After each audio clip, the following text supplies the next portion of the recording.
still counts as a TPK. Oh. You don't even have to give that one a pity laugh. I thought you were being serious. Like if all of our computers just decided to die at once, we had to start over. No. God, can you imagine? I can't fathom a TPK where everybody is just like, well, that's it. That was the campaign. Let's go home, guys. And I know that there are a lot of groups that do that and have done that and have run into that. I just can't imagine being that kind of tabletop player. Yeah, not a whole TPK. But I guess there's, like, what else are you supposed to do? I guess. Wait, what happened? Who TPK'd? Nobody, but theoretically. I just have a hard time imagining being a group that has a TPK and is like, well, that was the campaign, on to the next one. Unless everybody was just, like, kind of done with it anyway, but, like, fuck, man, I don't know. Depends on the scenario. Yeah. Yeah, like, I guess if it's real fitting and everybody's satisfied with how that went, but... Right. Boy. Like, I could see it being fitting if you're playing a bunch of really shitty characters who all, like, die in a heroic sacrifice. True. Right. Where it's like, yeah, all these people were, like, kind of irredeemable, but then in their final moments, they made a positive difference. For sure. Or, like, if it's like a... Fuck, which... I'm so bad at names, and I guess don't want to spoil a movie. I'm guessing this is probably 7 years old now. The Star Wars movie that came out, that one. You know, that one a while ago. The non sequitur one. Where they all die in the end. Oh, yeah, that one. Yeah. Like, that's fine. That makes a lot of sense. If that's the story, if the story is concluded, so be it. But I don't know, if you're just in the middle of something and hyped about the campaign and everybody's having a good time and then you TPK, what the fuck do you do? I feel like at that point you just either do some sort of a meta reload last save, or it was all a divination prophecy vision thing, or who knows? Who knows, man? Maybe you just quit the campaign and never played it again. My favorite moment, this has come up in conversation too much lately.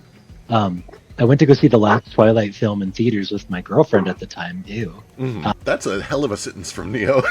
Yeah, it's a weird sentence from me. But anyway, my favorite part was watching all of these middle-aged women who obviously, like, hadn't read the book, freaking out because they thought everyone was just dying left and right. And it was like one of those those fake out, oh, that didn't actually happen thing. It was my favorite part about that series. Right. And watching these middle-aged women freak out. We can't expect Twilight to have actual serious story development with real consequences. That's crazy. That would be silly. God forbid we stay 17 forever and therefore underage forever. Yeah. Oh, there's a good point in chat. I guess in most D&D campaigns, resurrection is way more common, so you just play like a little one-shot with a bunch of alt characters to go revive the main party so they can continue the quest. Or even if you aren't doing a revival thing, if you have no resurrection, you can always have other characters pick up quests, potentially. It kind of depends on the story or narrative, but that's true. That's an option. Or you do the escaping from hell. Yes, I love that angle. Love that angle a lot. I love actually playing out some afterlife shit. For the first one, though, I know that if we were in your first campaign and we went to Black Sand Cove and the whole party died fighting Azadirith, there's no way I would just pick up another character and move on. There's not a chance. There's no way. There's absolutely no way. Mourn for 3 years first. Well, yeah, I mean, I did that when the campaign ended peacefully and appropriately. There's simply no way. I'm still mourning. I was going to say. Yeah, I'm still in mourning. I wear black every day, mourning the loss of that character, who I'm also still actively playing in other AU games. That's how you know you're in mourning. True. Yeah. If you're wearing black, it means you're in mourning. That's the only rule. Other cultures wear different colors. That doesn't surprise me. Does it still count as black and mourning if the black pants are also covered in spooky glow-in-the-dark bats? What is you could just be goth. You might just be goth or a real bad aficionado. They're just comfy. It got chilly, so I needed to bring out the long pants. Oh my god. Are these PJ pants? Is that what you're talking about? Yeah. Oh my god. What a life. What a life. What do you mean, what a life? I'm saying that in a reflective and like basking in the afterglow sort of way. I live a life where I frequently wear pajama pants, and I am saying, what a wonderful world. In fact, who do I go to get a masquerade scarf that does a 3rd level illusory disguise? That would be the haberdasher for sure. And They only do 2nd. The greater one does 2nd. Gotcha. Let me take a look and see if there is one that does a 3rd already. Rules is written. I don't think there is. I'll homebrew one. Hey, real quick, Yes. before we're starting, and since I'm not even in this session, I want to get it out of the way while we're not doing it. Yeah. What kind of armor should I be wearing? I feel like I need to upgrade what's my your shit. dex?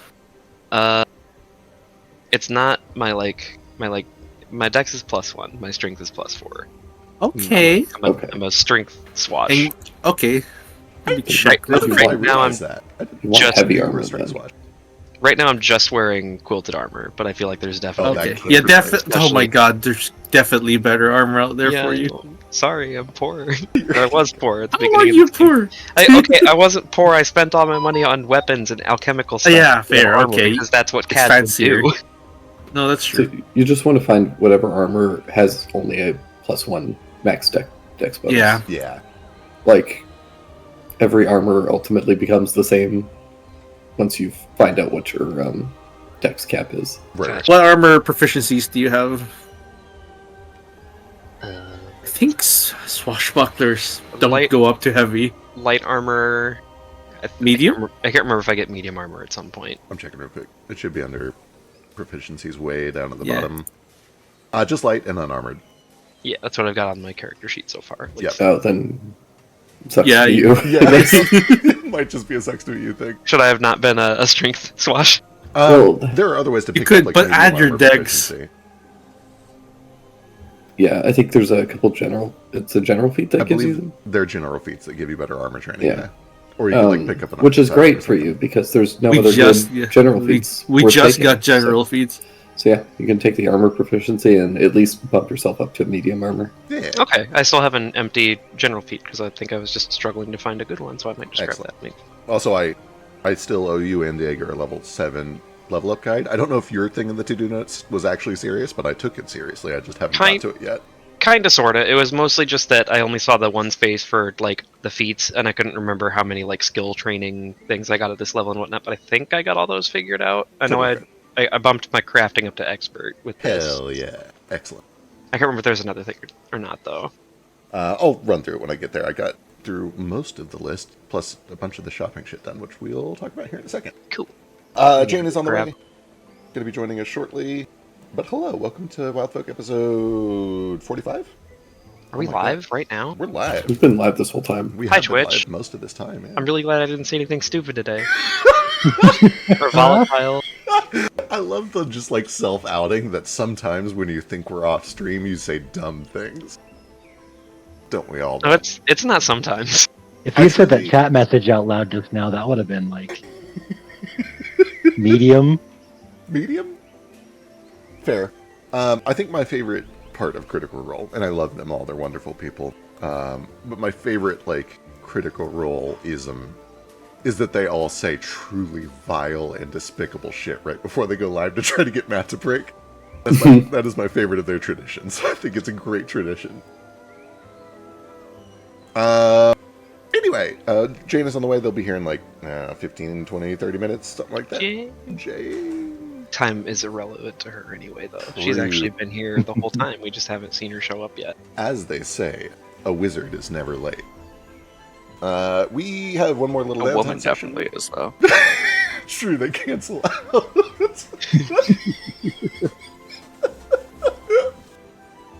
We got one more downtime session before we jump into the new missions. Everybody is kind of regrouping after your first wave of missions in Avarice. I have a little time to mingle and discuss the results of everything, get paid, spend the money, discuss what you're doing next, and then ship off for your next round of missions. Tentatively, it kind of seems like the groups are forming in two different directions.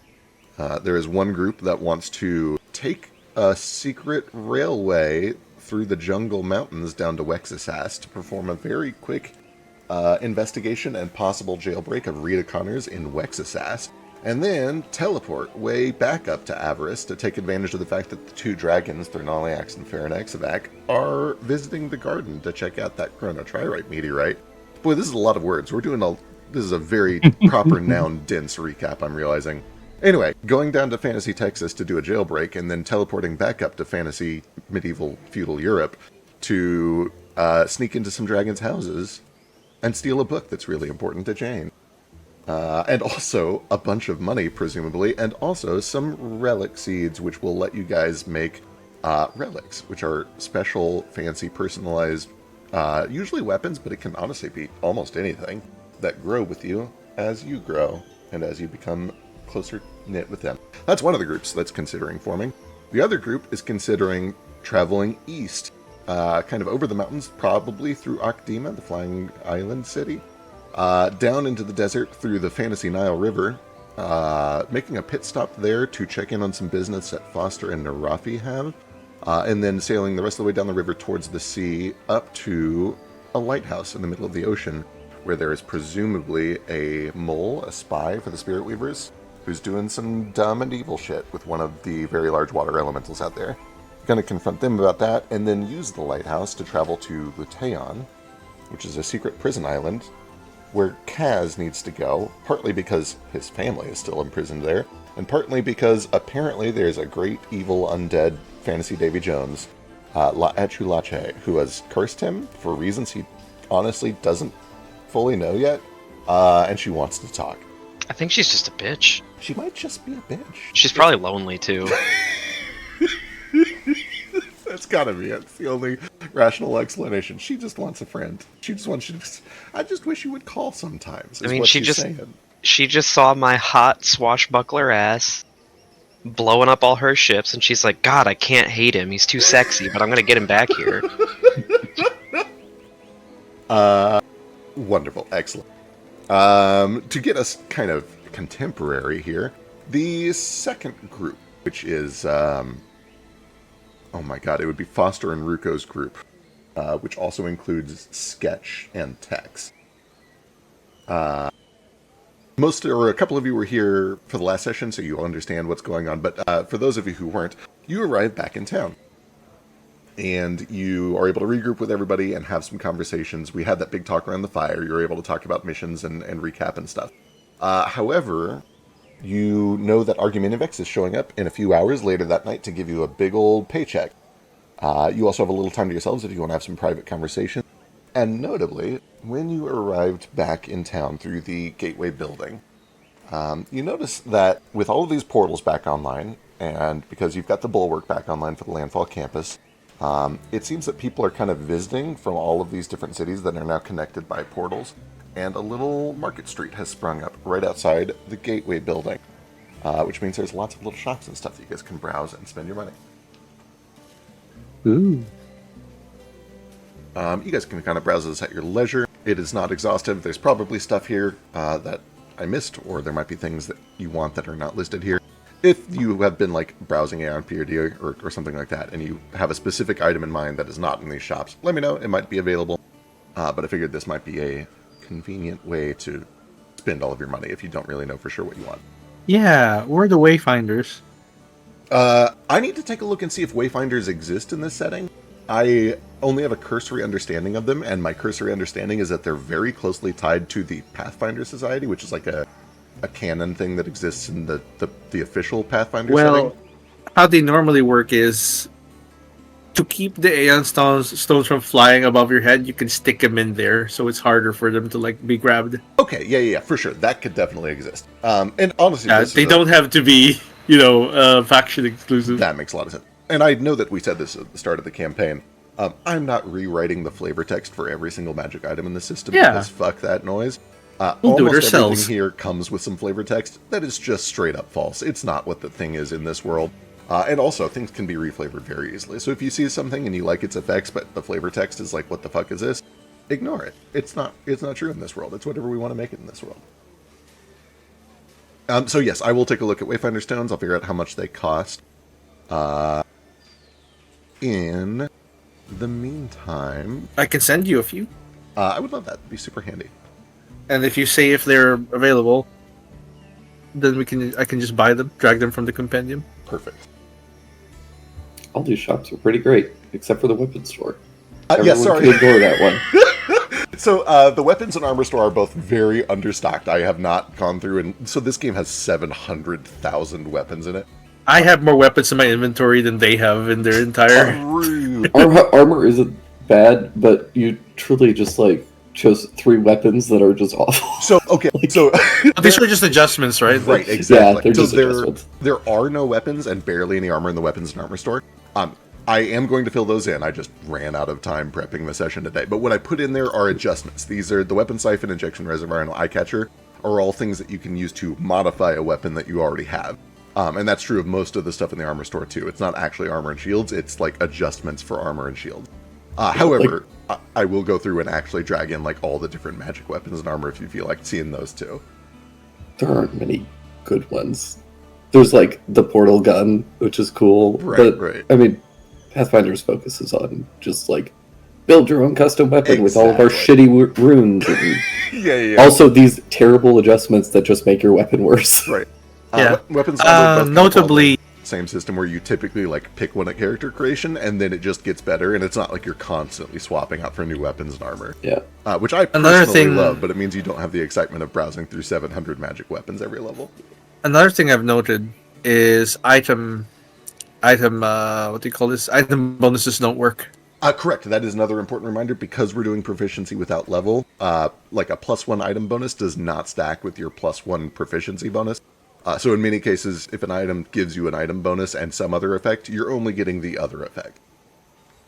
On a similar... Unless you don't have Correct. the bonus in there. Correct, yes, yeah. Cool. Also notably, a lot of these items have like built-in DCs and hit numbers and stuff. Those are also adjusted based on the item's level. So like if you have a level 10 item with a +30 to hit, you just subtract 10 and it becomes a +20 to hit. Which means items stay useful longer as you level up, which is one of the upsides to PWL, one of the things I was excited about. But it also means that like there are some items where the higher level, more expensive versions don't do anything but make those numbers get bigger, and then it just cancels out. So like there's no reason to buy the upgraded one. You can save some money. As you kind of pass by this, whether you're planning on going here or hanging out or going to the tavern and getting paid, you do notice that one of the main reasons that this plaza has gotten so busy is because there is a circle of food stalls in the center, and you can smell just this fantastic smorgasbord of food from the different places that you've opened up. There is a couple of booths that have Pyrrhic food, people who come in daily from the capital city of Pi, where you guys have a new portal. I'm kind of hand-waving that because technically the city doesn't know about it, but also Yes. I saw this picture of a really tasty breakfast one-eyed Jack, and I'm like, okay, well maybe Ledger Brother Dudley just imports a bunch of food every day on the sly. So we're kind of hand-waving a little bit there how the Pyrrhic food gets here. The city doesn't actually know about it yet. However, there's also Famadori food, lots of seafood, lots of veggie skewers, things like that. There's cheeky food, lots of barbecue, lots of fresh meat. And Octemon food, your typical kind of Eastern cuisine. Lots of ramen, some bows, tasty stuff. Speaking of food, I need 2 minutes. Don't yell at me, Drake. I'll be right back. You guys can talk amongst yourselves and shout. Gonna yell so much. We knew it was coming. We talked about this. We did. We talked about it so much. I talked about Drake about it before the campaign. Yeah. It's like, I was trying to figure out food too, and he was like, "You can cook something because Vec's gonna have to step away to eat anyways." Yep. And it was true. Except I managed to cook and eat my meal even before this, so. I'm proud of you. Sucker. You're so much more responsible and on time than our DM. I know. Unlike Vec, though, I missed 5 weeks of our sessions, so. Some of them are not your fault. Some of them are people doing other things. One of those was the one session where I was finally back. Everyone was like, "Oh, we got shit to do." Yeah. Sorry. The It's other okay. ones were you having like a horrible throat, so like you can't do anything So about my that. fault. Yeah, you 100% chose my to fault. have a horrible throat. Yeah, I Throat is did. great, Pookie. I'm back. That was quick. And yeah, I wasn't going to say anything about missing 5 weeks in a row in Wake, but I am dying, and it is personal. Same. Me too. I'm glad nobody caught what I said because I shouldn't have said it on Twitter. Me too. I did. I wasn't going to acknowledge it because I didn't want to draw attention to it. I missed it. Oh, whatever so it now was. I'm the asshole. But now everybody on YouTube is going to rewind 2 minutes to see what awful thing you just said. If it's truly awful, let me know. I'll edit that. It's However, romantic. oh, that's cute. Street tacos, definitely Famadori. For sure they've got street tacos. That's a big thing in the lower wards. Fried fritters, I don't know. That feels like you might be able to find it with cheeky cuisine. I'm not really sure. Maybe. Probably. How much money are you taking out of Texas wallet right now? Just give me a number.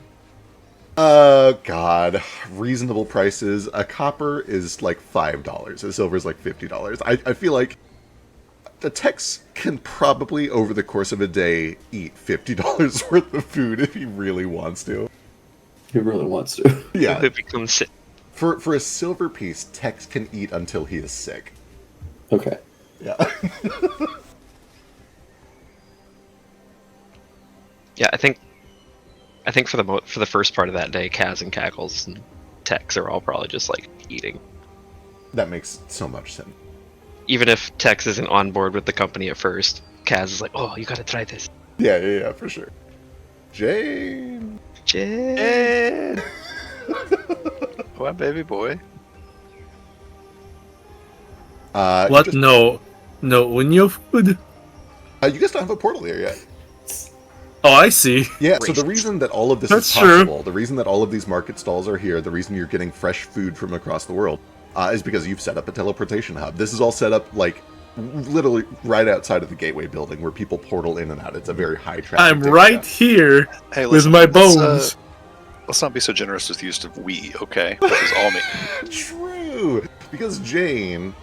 Actually, are you responsible for all three now? You are. You Basically, did yeah. You did Octima and you did Pi. Yeah, so it's because Jane... Let Jane me has negotiate a single-handedly- 20% increase in the one she I was going to say, gets for Jane could Redfall. start charging tariffs right now. you could be making bank. I open these doors and I can damn well close them. We've been going through the Spellmonger series, and it's been so much fun because a lot of what it does is just kind of explore how magic would actually change a feudal society. Main character's a bit of a prick, but yeah. Oh, he is. It's fantasy house. It's what if this asshole was right for some reason. Anyway, All I gotta do is walk over to one of these stalls where like the cheeky are gathered and be like, they're eating the dogs. Oh They're my eating the cats. Jesus Christ. And I can start charging them a bunch of extra money to be here. Typical Wex's sassy behavior. Anyway, because all these portals are open. Oh, what you got? Sorry, I was gonna food shame you. With the portals open, a little market street has opened up right outside the gateway building. You guys are welcome to come back to this page anytime you want. Browse. You just missed my whole intro spiel, but quick recap. Lots of things for you to see. Lots of things for you to buy. You can reflavor almost anything that you see because it's just using the built-in Pathfinder lore, which we hate. How do I open the shop? So I found it. Okay, I see. I see. Yeah, should be able to double Good. click. I was trying to click on the pictures instead of on the. Oh cards. yeah, Yeah, that's what I did too. yeah. That's on me. I almost didn't put the icons in because I thought that might happen, but I'm like, no, it's too useful to have the icons there. Got to be able to see where you're going at a glance. God, there's so much stuff. There, Jesus. there is, and so like there might be. This is not exhaustive. If you know of another item that isn't here, let me know and I'll see if they have it. You should be able to just drag it onto your sheet. It'll pay automatically. What else? What other Delicious. important note? The only thing that you need to check out is the Magical Gadget Shop and check out Eternal Eruption. I'll find it right now. What's Eternal Eruption? Hang on. Like, Do we have money or is that already been gone You're about over? to. That's coming later tonight. And for your Okay. planning purposes, I'll just tell you in advance. You're about to get. There it is. Scrolling. Also, I can't believe Frisk just straight up baited me into giving you extra gold. It's not 900 from Mini and 300 from Landhall. It's so you get 300 from Finn and Darwin for completing your missions, and then you get 900 from... Oh, 845. Yeah, I just straight up. You're just the said- one who wrote 900! Well, you just like. I straight up just said yes when you told me the wrong number. That's the meat I was in. 875 gold. So 875 plus 300 each is your payment by the time this is all said and done. And canonically, you Alright. haven't got the 875 yet, but it's fine. You can go and add it and we'll spend it later. Wait, I'm sorry, I did not Wait, listen. you I was did. reading about Eternal Option. What is the number? 875. 875, plus 300. Yep. Some So of you are- 875 is from 1175? Argumentative X. 875 is from Argumentative X, and we'll explain why he's giving all that here in a second. And 300 is from Landfall for completing your missions. Got it. Henry is from Foster. Alright, so hear me out. Yes. This deck of cantrips, Yes. does it count as scrolls? Like, do all 24 cards count as a scroll individually? They're not technically scrolls. They work almost identically, but they are not technically scrolls. Okay, cool. Yep. That non-spellcasters can use them. Correct. Yeah. That's important. And Kaz would be able to tell you about those too, because he can make them. Yeah. He's been making them. Yeah, Oh, amazing. They're We should basically join a just party like, sometime. yeah, right. Fact, you mentioned a bonus for the side mission. Yes, that was 125. If you had a secret special deal with Finn and Darbin, which I believe was the Western team, the Thranaliax team, it is an extra So- 125 gold pieces. That's on top of the 11. For the tree. Correct. Yeah. Did you say Let's just- 1175? 1125, right? Because it's 875 plus 300. So 1175. That sounds correct. Don't ask me the math, please. I'm pretty sure it's correct. The point here is we're richer than God. No, I'm just curious because I had the 875 written down, then I got told about the 125. If there's a 300 I'm missing, I want to Yeah, make sure. you are missing a 300 there. You also Oh, just shit. got You're 300 missing for 300. just doing the Landfall Guild mission. Hell yeah. Yeah. Yep. The 125 is for the people who planted the tree. Yeah, that was the secret side deal that Branch and Kaz negotiated for. And I helped. And you helped. Yep. Really? Let's see. Any other important business here in the market before we move on? If you don't know what to buy, that's fine. Hoarding money is acceptable. One of the advantages of the automatic bonus progression is your character's not going to break because you don't spend money. But if you're looking for suggestion, runes are real great for everybody. There are some good armor runes in here that are just straight up helpful for everything. Things that gives you like resistance to different damage types. Runes of invisibility, runes of automatically clearing your first death save, shit like that. Weapon runes are amazing if you're a martial. You can just go scroll down to the bottom. There's a bunch of elemental runes that just flat add damage to all of your attacks. Pretty handy, pretty simple. And then if you're a spellcaster, stabs are a really good place to start looking. It's just like free extra spells every day. And you can custom make one if you have specific cells that you want. Delightful.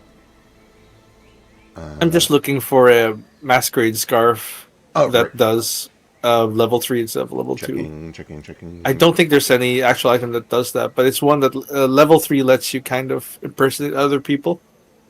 Yeah, we can do some extrapolation here. So a level 2 version is 30. A level 7 is 340.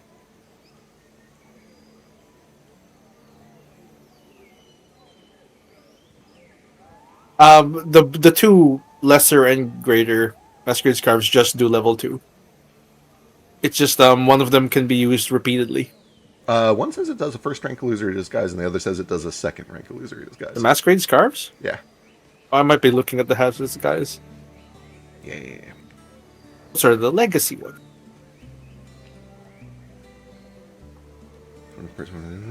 You are right, though, that the big jump is that it becomes permanent. So that means that the increase will not be as severe. I'm going to call that... Actually, let me pull this up. Let me make this based on math. Let me do this right. I trust you How with dare math. You have to be honest, though, because I'll believe anything you say about math. As we've already established, so will I. Aren't there enough things in this world based on math? Almost all of them, actually. Yeah, like, arguably I'm every saying. single one of them. I think more things should just be based on vibe. And also, I'm going to shut up now because I'm not in this section. What if I told you that vibes were based on math? Fucking liar. So wait, does this happen before the next day? This is all still the same day. I think one of the groups got back a day before. Let me double check it. What? Party groups after the return to Everest. No, actually, it works out very conveniently. You all return on Thursday the 26th. This is that first day. You guys have had that talk around the tavern, the big group talk, and you know that Argumentative X is going to be here in a few hours with big old paychecks. And some of you, Tex and Narafi, have already played that out and gotten paid. So we're rewinding a little bit for the people that have not been there yet. Gotcha.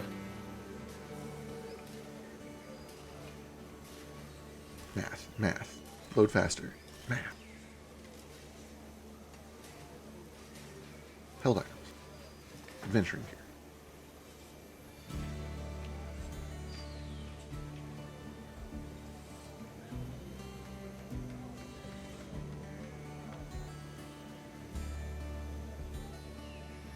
Okay, it is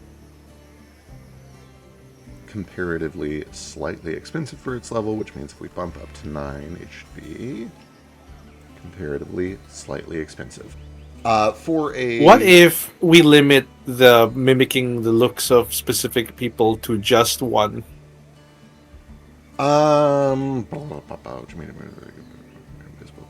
Size. Yeah, that would reduce it a very, very tiny amount, not a significant amount. Okay, so- they might as well copy other people. For sure, it's mostly just that would then become like a custom order, and they'd have to hand make it instead of using one they already got pre-made. With that said, it's still not too terrible. For a version that does a 3rd level and all the other effects are the same, it's going to bump it from a level 7 item to a level 9 item, and the price will be 560 gold. Oof. You know what? Yeah. If we could somehow just make that, I would love that. Perfect. Let me set it up real quick. Stops me from buying illusory scrolls, for me at least. Masquerade Scarf, greater. 560 gold, level 9. And You can call it Masquerade Scarf True. No, because True is reserved for like level 17 items. But I forget what the tier above greater normally is. There are no greater Masquerade Scarves. This is it.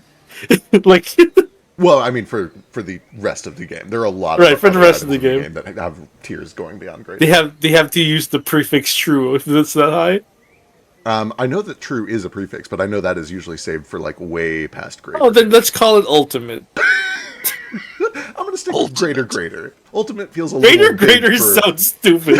Call it You can call it at whatever least you want. 9,000. I'm not calling a level 9 item ultimate anything. That's crazy. It is the last of a chain of like this scarf. What do you want? Just to say that somebody doesn't come along and want a 4th level disguise self later down the road.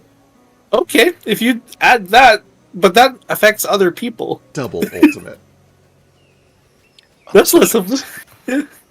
On the subject of customizing us sweet magic items, Yes.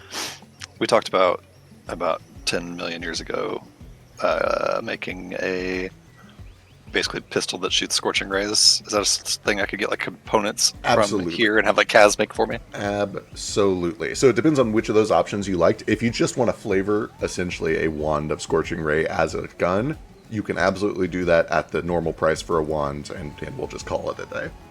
So I'm not sure exactly how wands work. Like I'm just imagining an item where I can just spend charges to cast Scorching Ray. Yes. Or maybe spend like extra charges to upcast it if we're feeling really frisky.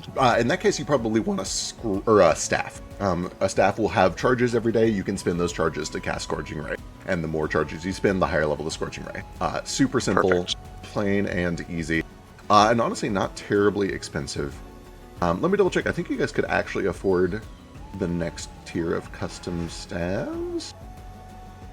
Here we go. Custom made staff, 250 for a level 7 staff.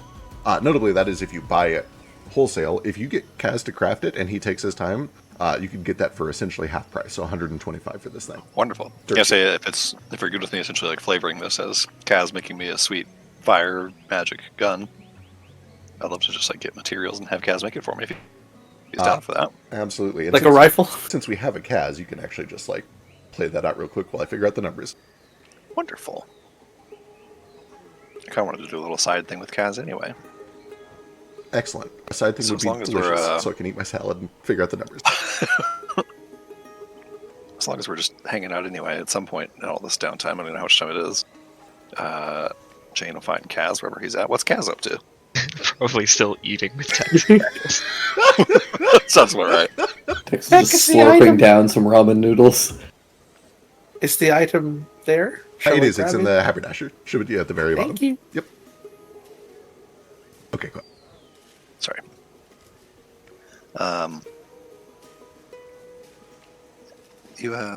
You got a minute, Cass? I think so. I think those fritters are in the fryer for a few more minutes. Why? I guess I feel like I owe you an apology. I've been hiding all this from you. She kind of looks just at her herself, and you've been nothing but kind and honest with me, and I guess I don't even know why. I haven't been more honest with you in exchange, but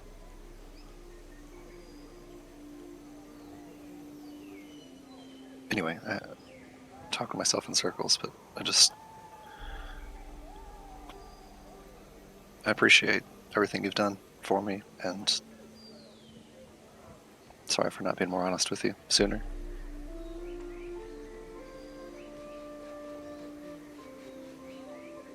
Kaz does look like he's about to like be mock offended at first that you didn't like be honest sooner, but then he just kind of shrugs. He's like, it's a pretty big secret, a very personal one. I get it. Yeah, I think I've been some combination of ashamed of it and afraid people would think less of me because of it. Seems kind of silly now, but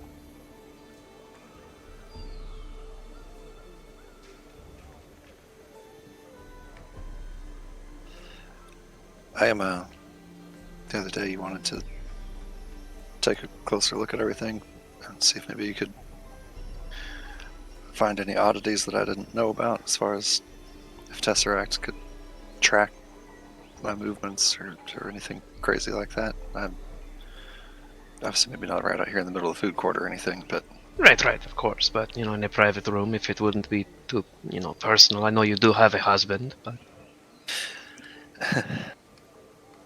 I doesn't want anybody else poking around under the hood, right? Sorry,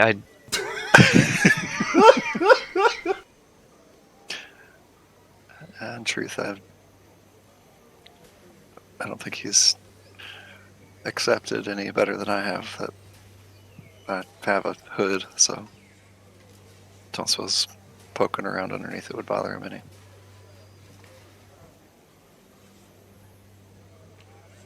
But yeah, maybe later. yes. Go on, Kaz. Find out what's good in the hood.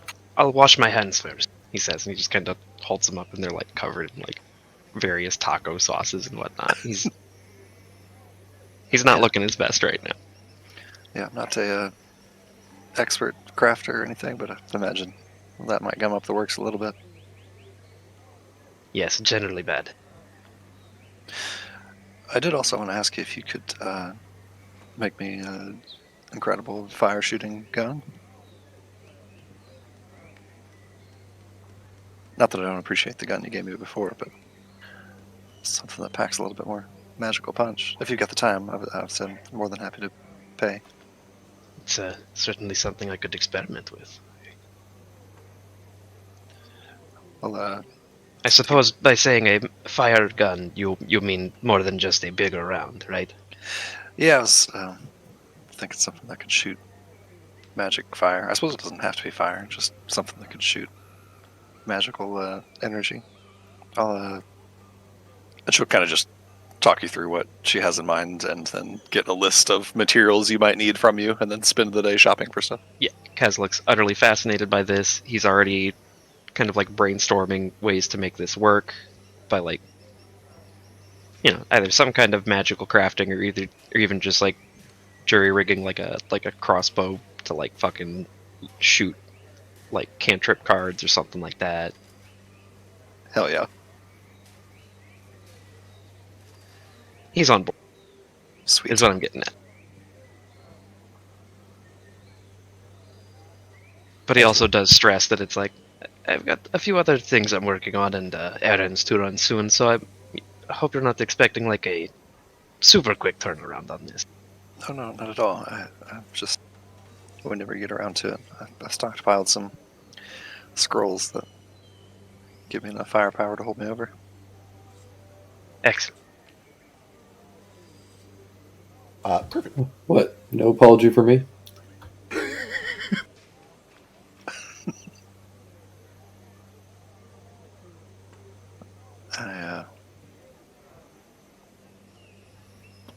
I've been just as honest as he has.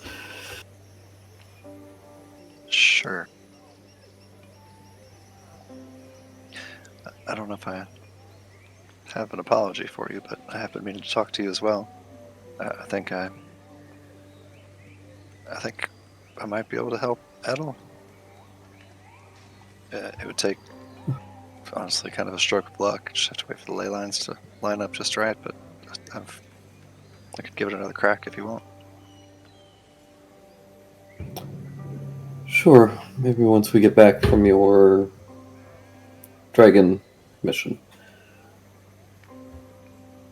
You don't want to do it now while we're here? He's been a badger for 6 months. A week isn't going to kill him. She nods. Fair I do have to talk to you and the other brat. Is Sketch also getting food with us, by any chance? Are you still He alive? said. What? No, Other not brat. you. Other brat. Sketch. I know he was not scheduled for today. He's out of town, but he said he would be able to hop in for a little bit. He might have gotten pulled away again. Yeah. If at some point he is back, then text us. We'll try to talk to him and Jane. I heard he had a little bit too much of the family dory food and has explosive diarrhea now, so Yeah. He has a weak stomach. It's truly just detonating. Human constitution. It's really this Shiki food you have to watch out for. I don't know how anybody eats this stuff. He says as he takes another big bite out of a meat kebab. Nice The talk. clock chimes somewhere in the distance. That chalk Oh, is- Jane! I didn't hear you come in. clock is definitely diegetic. It's coming from the blue building, the magical gadget building, for sure. fringe benefit of the artificial body. It doesn't really matter what I eat. Can you still taste things though? I don't know if can I still taste things? Boy, what a good question. Oh boy, I gotta be real careful. I'm gonna say very muted. It's essentially, there's just like a little bit of a receptor in there with some alchemical processing that is essentially only designed to let you know, like, oh, this is really acrid and I probably shouldn't be drinking it. It's essentially just like a very primitive taste bud that is solely for the purpose of not injuring yourself by ingesting something bad for you. Right. Kind of. It's nothing's quite as rich as it was before. I didn't used to care much for anything that was super spicy or overly sweet, but it's kind of all that I enjoy anymore is stuff that I can taste strongly.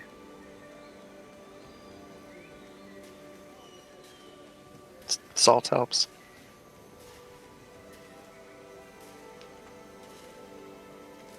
Oh, we'll try this flaming hot ramen. I'll eat some flaming hot ramen. It's flaming hot. Then you have to try these chorizo street tacos before I tell you what chorizo is.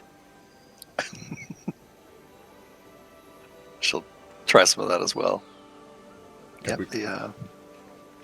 the taste sensors definitely are telling me that that's not good for my body, which means that it must taste good, I guess. Kaz looks offended. We were just talking about chorizo this morning. It sounds so good. I love chorizo so fucking much. Hell yeah.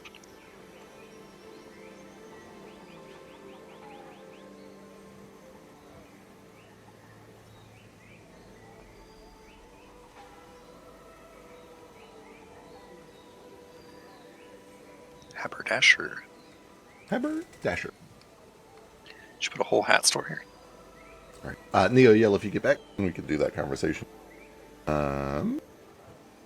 In the meantime, anybody have anything that they want to do before Argument Vec shows up and pays you and potentially talks to you about your missions that you just did?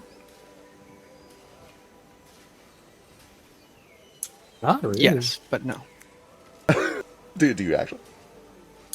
I'm just playing music for the group over here. I'm trying to find some cool new adventurers. Because my group is real depressing, but they're the most powerful, so I like them. But they're also real sad. Absolutely. Hey, no, Ruko's just chilling. He's meeting all the new people because this place is livened up. There's like actual shops around here. There's food coming in from different portals. Like this is ridiculous. We got here and it was a muddy cesspit. This is exciting. And there's all these idiots that are showing up. It's fun. So he's doing music. Love it. Go and give me a performance check. No, but what if I suck? Okay, fine. when you start playing instruments, Rafik joins you. Yeah, I've got something for this too. Hell yeah, Oh get my in there. god. A I'm just- xylophone? Alaphoster? Basically doing like the help action. Love it. Also, Foster, what you got? Nothing crazy. When Ruko and Rafik start playing music, is Thalia with us? Absolutely, she Question does mark? not leave your side. Yeah, I'll just hold a hand out and may I have this dance? Yeah, of course. Woo! I mean, I was Really good. I had 2 left feet when I had both of my feet, so I make no promises, but you know, Well, that's 4 between the two of us then. yeah, at least, unless we're doing it by volume, because then I think it's probably like, anyway, yes, I'd love to. That's it. I'll just do a little dance with her. Yeah, give me a little performance check. You can use A little Dex if your Dex happiness is better. check. Absolutely. Where is Thalia? Where are you? Your performance is only trained. I'm a bit of a nerd. I was gonna say, Gotcha. I think he's put most of his boy. stuff in other stuff. Well, not that Thalia. We wish it was that Thalia. There we go. Oh, Foster. Notably, if your Such low Dex, happiness. if your Dex is better than your Charisma, you can use Dex, but I imagine it's not going to make a huge difference. Ooh, that's a good question, actually. Let me check. My dex is better than my charisma by 2, so 4. 0. How you? Perfect.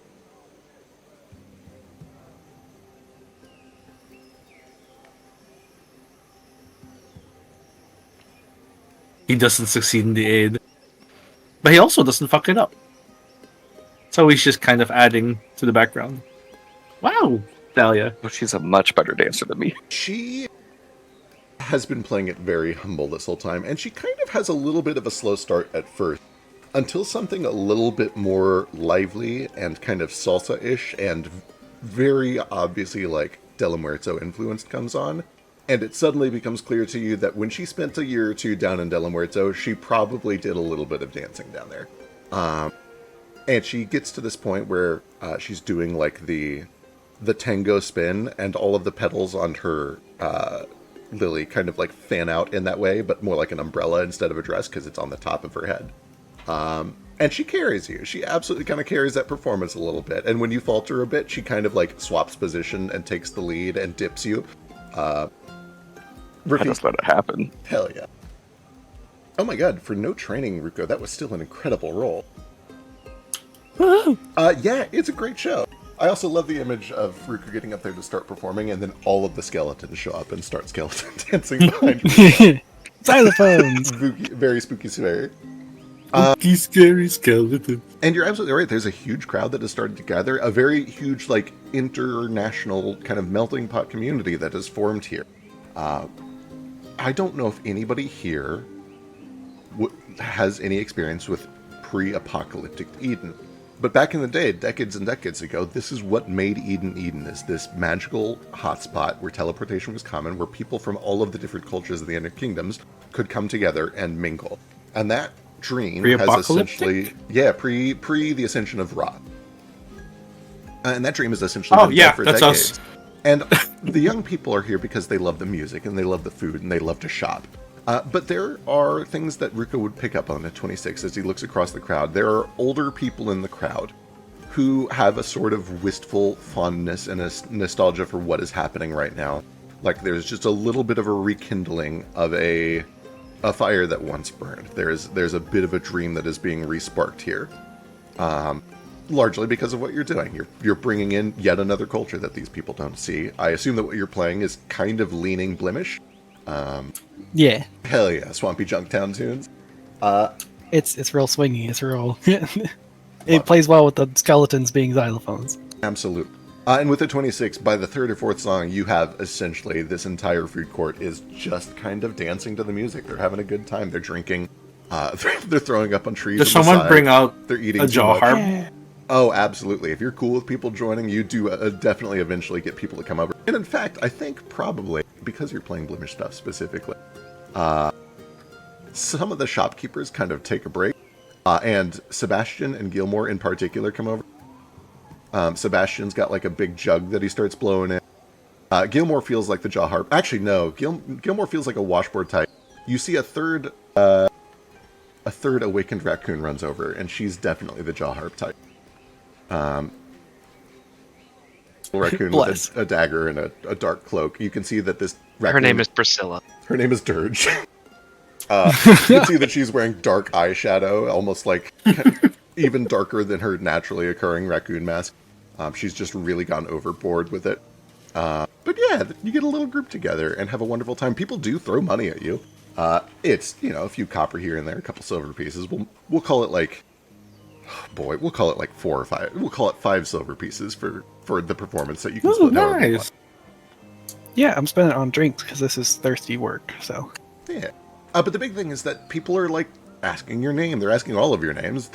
Some of them are adventurers, and they have heard, like, oh, one of these teams is doing really well. They've been doing big jobs and coming back alive every time. And they want to get to know you, and it's up to you whether you're... Well, actually, this is an important question. When people ask who you are, what do you tell them? I give them a wink and act real coy about it. Good answer. Is that Amar Zurakai? No! I will say no if they say that. Nobody says it. No, I don't think anybody would even, like, think that. No. Yeah, they don't look alike, do they? I am a conduit. Music runs through me. Good reference. Thank Firaxa are rare, but they're not so rare that everybody would assume that you're the one Firaxa that they've ever heard of. They're just brothers and they look the same. I don't think anyone's ever seen Amar up close, though. It's unlikely that anybody here has, but it's not like nobody has ever seen him. He's not like a... Amar can't be this nerd. That guy blows up buildings. Whenever people ask, I can't give an actual name at the moment, but whenever I answer, it's always something that like hypes up the revival of Landfall. Like I don't know, I say something happy. Like, I don't know. The revival, the resurgence, the something. And I weave it into a song, and I ignore their question, but with a sly smile and a look, and that tells them, like, okay, this is all part of the performance. It's fun. Excellent. Wonderful. And as that's all going on, Zeke, we got a hand raise from Jane. What's Jane up to? Yeah, as that dancing and singing and merriment is happening in the middle there, Jane's kind of doing her rounds, picking up materials for Kaz's project. She stops at one of these food stalls and gets just like an apple if she can. Absolutely. Which she kind of just carries with her. And then she, for the first time, I think, sees Thalia and Foster dancing. I don't think she has any trouble like clocking who that is, just based on how they carry themselves. Sure. And she'll stop, just kind of at a distance and watch them dance for a little while, kind of holding the apple in her hand. And Foster, do you can I just get like an insight check on you? Essentially, she wants to know, like, are you happy? Ooh. I don't think I'm trying to hide it, so I don't know if I need to roll anything.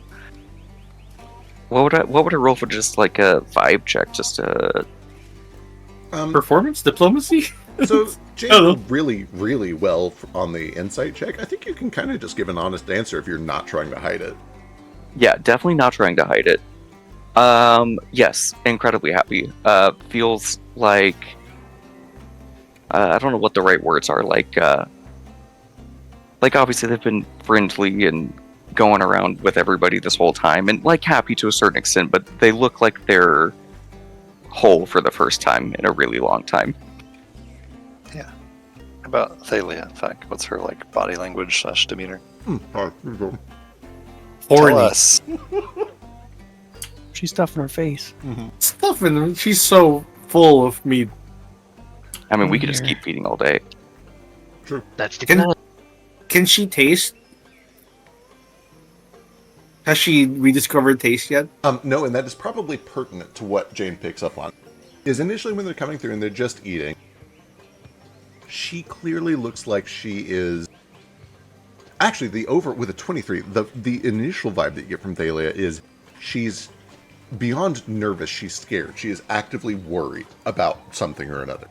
The vibe you get is that she's looking around, she's looking down at her feet, she looks like very intensely worried. And it's not entirely clear why with the 23, but it's an obvious vibe that reads on her face, even as a skeleton. But then, as all of the music starts, and as she starts dancing, you see at first that when she does well at the dancing, it kind of gives her a little bolster of confidence. But it isn't until Foster kind of like fumbles a little bit, and she takes the lead and begins to not just dance on her own, but to like lead a dance with the two of them, that you watch the nervousness completely fall away, and she begins to actually kind of just exist in the moment for a while. And although a skull is always smiling, you can see just a little bit in the way that she holds her head over her shoulders that she's smiling under there. She's having a good time. She's having a very close time. And there's a point where she kind of bonks her skeletal forehead against Foster's, and just kind of, they stare eye sockets into each other in a way that's very close. And you can very easily read on her face that she is just as happy. I think Jane is watching all of that with like just like a really deep, I don't know, I almost would call it jealousy or like longing. She watches them like dance, and like even though nothing is how it was, it still is in all the ways that matter.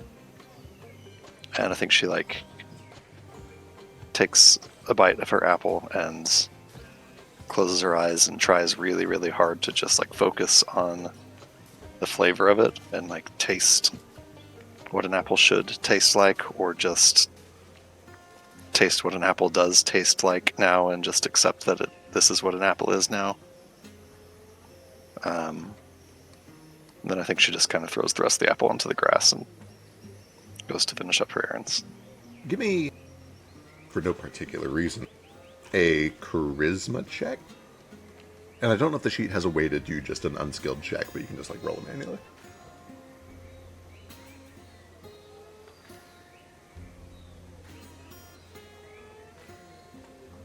No.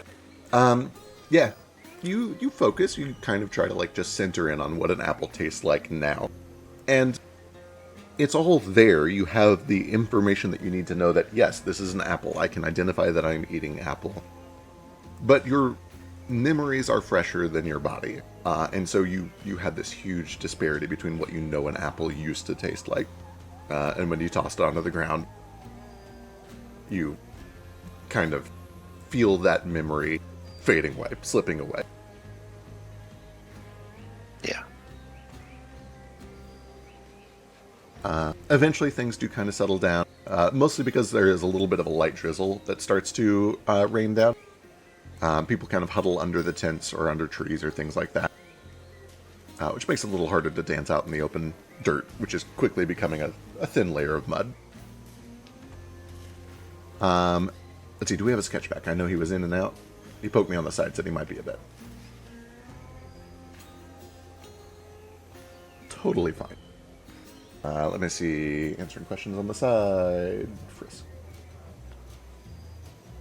True.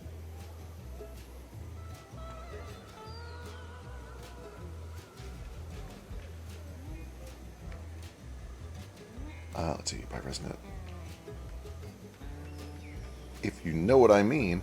Looks like we have both 2 and some slots. Resonant pairs without interfering with each other. Yes, you can find this just fine for the default price.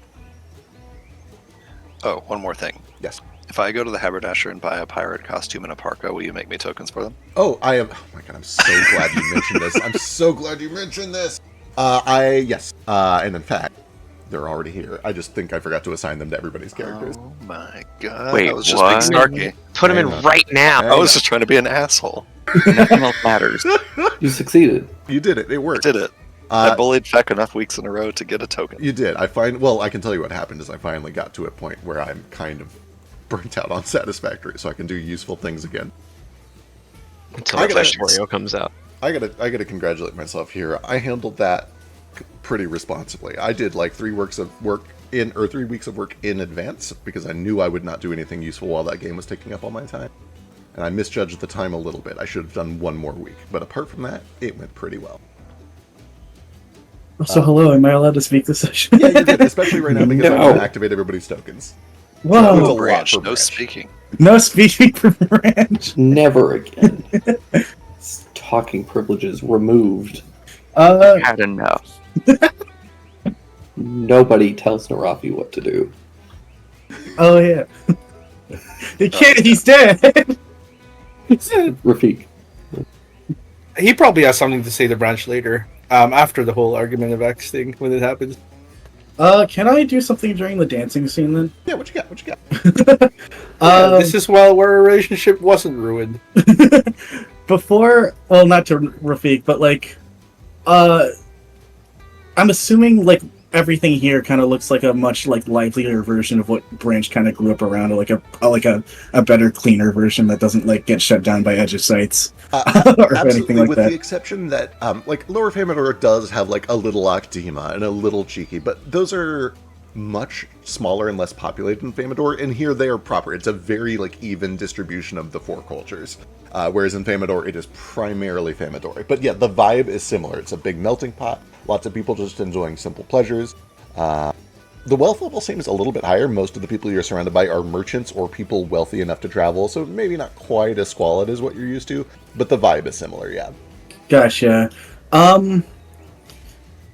So there's this moment where, like, while music is fucking bumping and, like, maybe it's like a kind of Jiki beat, like, similar to fucking Earth, Wind, and Fire or something, where, like... I love the idea that Chicken music is just Earth, Wind, and Fire. That's great. That's, like, very similar to, like, what he would perform to, where, like, Branch is, like, ready to jump into, but, like, then remembers there's fucking wanted posters for him, like, everywhere, like a town away. And kind of dismisses it a little, but then like maybe spots 1 or 2 like kind of fucking more sheepish adventurers or whatever, and decides fuck it and like if someone's like trying to dance but like not getting into it, he's willing to like step in and like give them a few pointers and shit like that, as well as like how to move better, like secret fucking how to move less, because that's important. Give me both a performance check and a diplomacy check. Okay.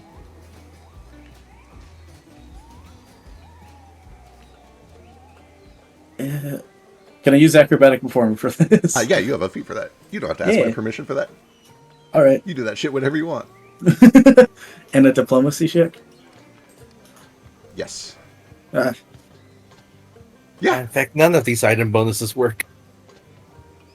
Oh, I'll take a look at the system. Might just turn off all item bonuses. Yeah, just not even the speed. Give me a note over in the to-do channel on Discord, and I'll make sure to take a look. Yeah.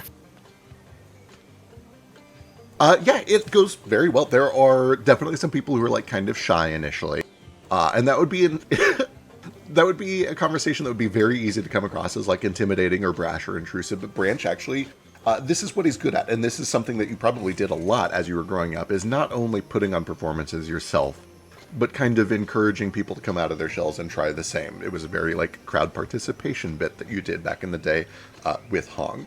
And you're able to kind of get them going a little bit. You encourage them to get up and move. You kind of go up there with them so that they're not intimidated. You're taking most of the spotlight. And then you fucking knock it out of the park. You do a great job, and you help them do a pretty decent job, too. Do I, at any point, notice Foster probably fumbling the bag with his leg? Oh, for sure. He rolled a 2, yeah.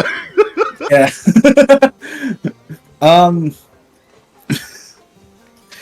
Can I, before, like, well, as she's fucking, like, as she's fucking, killing it, I don't know if she, like, abandons him or anything. Can I, like, tap him on the fucking not. bony shoulder?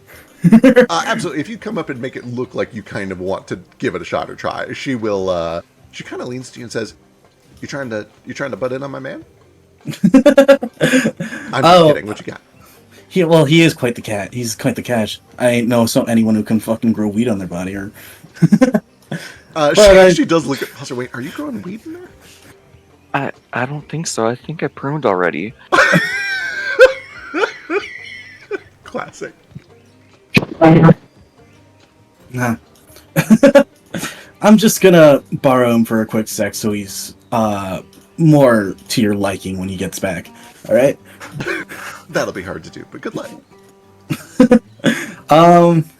And yeah, I'll fucking give Foster some pointers, but at the same time being like, straight up ask him, so that hurt? Yeah, that's Thalia. Thalia fucking, Vesper? Yeah. Alright. I mean, I can't really judge the looks, but man, she's fucking killing out there. Yeah, she's a great dancer. And How do you ever manage to snag a chica like that? if I could tell you, I would. Gotcha. Well, is it coming back to you? What you had before? Does it feel the same? Maybe better in a way. Ah, fucking A, huesos. Alright. I do know that I couldn't really dance in real life and previous life, so Well, I guess that hasn't changed. let me show you something that even a fucking imbecile can do then.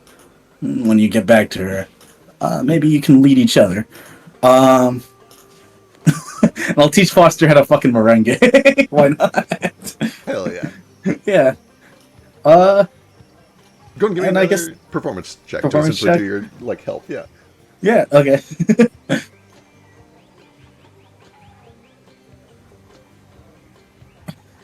Hell yeah, it's pretty good. Isn't there literally like a follow the leader thing? I think there is. Oh my god, you're right. Oh my god, rules. Let me go find out.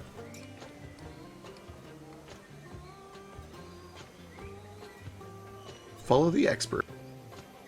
Thanks for at least an expert, you certainly are. Willing to provide assistance, you certainly are. At a level as proficient. Okay, so you essentially act as if you were trained minus the +2. And you get a circumstance bonus based on there, so another +2. So yeah, Foster. What is the difference between trained +2 and none? I think that's a grand total of 4. Let's add a 4. That just go and give me another performance check, Foster. We'll do a fresh one. Circumstances have changed. Train Comes plus that 2 lower and none roll. is +6. +6, and then your dex was also plus 2 higher. Than Oh, your right, charisma. sorry. So yeah, 2 higher than my charisma. So an 8 bonus total, so that bumps it up to a 14. That's actually quite competent. It takes a little time, 5 or 10 minutes to just get some basic moves, and you're not becoming an expert overnight, but you've at least learned, like, you know, a couple of steps that you can bounce back and forth between, and they're very competent. They're also simple enough that you can do them even with little skeleton legs. And eventually, as you're starting to kind of get the hang of it, Thalia... actually, Thalia's been dancing with cackles this whole time. But you see that they kind of finish their thing. Cackles, give me a performance check. I'm curious how well Cackles dances. He's gonna kill. He is going to cut Oh, her it was back. almost I it know. was Cackles, if anybody can cut her almost back. a 16. It's Uh, an 8. She did perfect. She is definitely doing a little dance with Cackles. It's tough because Cackles is like 2 feet tall and Hang on, quadrupedal. My knees don't move like that. Hang on. At some point, while Branch is teaching Foster how to dance, he's still like talking to him and being like, "So, so this is the last I'm gonna see you. You done now, or are you still pursuing what you want to do before you found her?" No, this isn't the last you'll see me. There's too much out there I have to take care of still. And, I mean, quite frankly, as long as the Desolate King is still around, neither of us is really safe. I got you there. But it ain't gonna be nice to just relax here with your lady for a bit. I think Rafiq's got all that Desolate King stuff kind of wrapped up on his own way. Sorry. Carry on. He's basically got it done. I'm gonna take every second I can, but I trust Rafiq. I don't know that anyone in this group is ready to take on the Desolate King, especially not alone. So if they need my help in Unyo, I'm gonna go. All right. Well, you got someone who really likes you here. Try not to lose her. And disfrutala mientras puedas. And he just spins you around so fast that you do like one of those cartoon skeleton twirls. It's like a fucking xylophone thing, and pushes you towards Thalia in hopes that she'll catch you. Excellent. Yeah, she is absolutely there to kind of do a dip, catch you, and get back to it. And she's And I'll- impressed. Gazoon tight, and thank you. What does she do with Branch. Shackle? I'll trade her with Cackles and do amazing. the drifter breakdancing routine with Cackles that I did all that time ago. Perfect. Wonderful. Unwinding through some stuff. You should all have some new tokens now. Most of you just got either pirate or cold weather, or both of you are missing both. Branch, you have a bunch in there with your new arm. I think that's kind of all of the new ones. Notably, Oh, I have an arm now.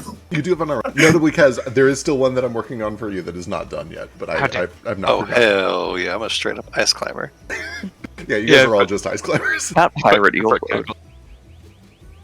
I love Pirate Foster. Pirate Foster truly rules. amazing. Oh my god, Pirate Jane is so good. Damn, Pirate Jane is real good. Oh my god, I never need another costume again. I never need another ult again. Oh, Ruko looks like somebody's granny. No! Oh, look at Pirate Ruko! Pirate Ruko's wearing a dress. What? No, there's a Oi. pants. Look, there's a line. No, not on my screen. Maybe I have my brightness too high, but that is a skirt. Here, let's see if this helps. I don't know. I've got the best pirate token. Is it just your regular token? Oh my god. With the you fishnets? got Oh, no, it's the fishnets. fishnets, yeah. Holy shit. Jealous.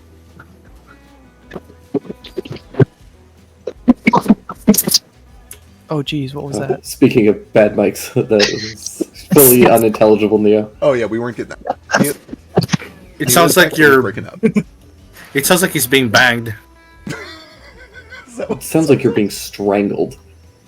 Yeah, Are banged. you okay, Neo? Look at Pirate Tex. Isn't he good? Where is he? Just Where a is he? Where little is he? guy. He's got a bandana. Oh, he's so precious. Didn't you already draw this? I was gonna say, I Right? think Drake already has some really good text pirate art. I don't know if it matches perfectly, but It doesn't, but I like it. yeah. Let me see. I like your the parka. bandana.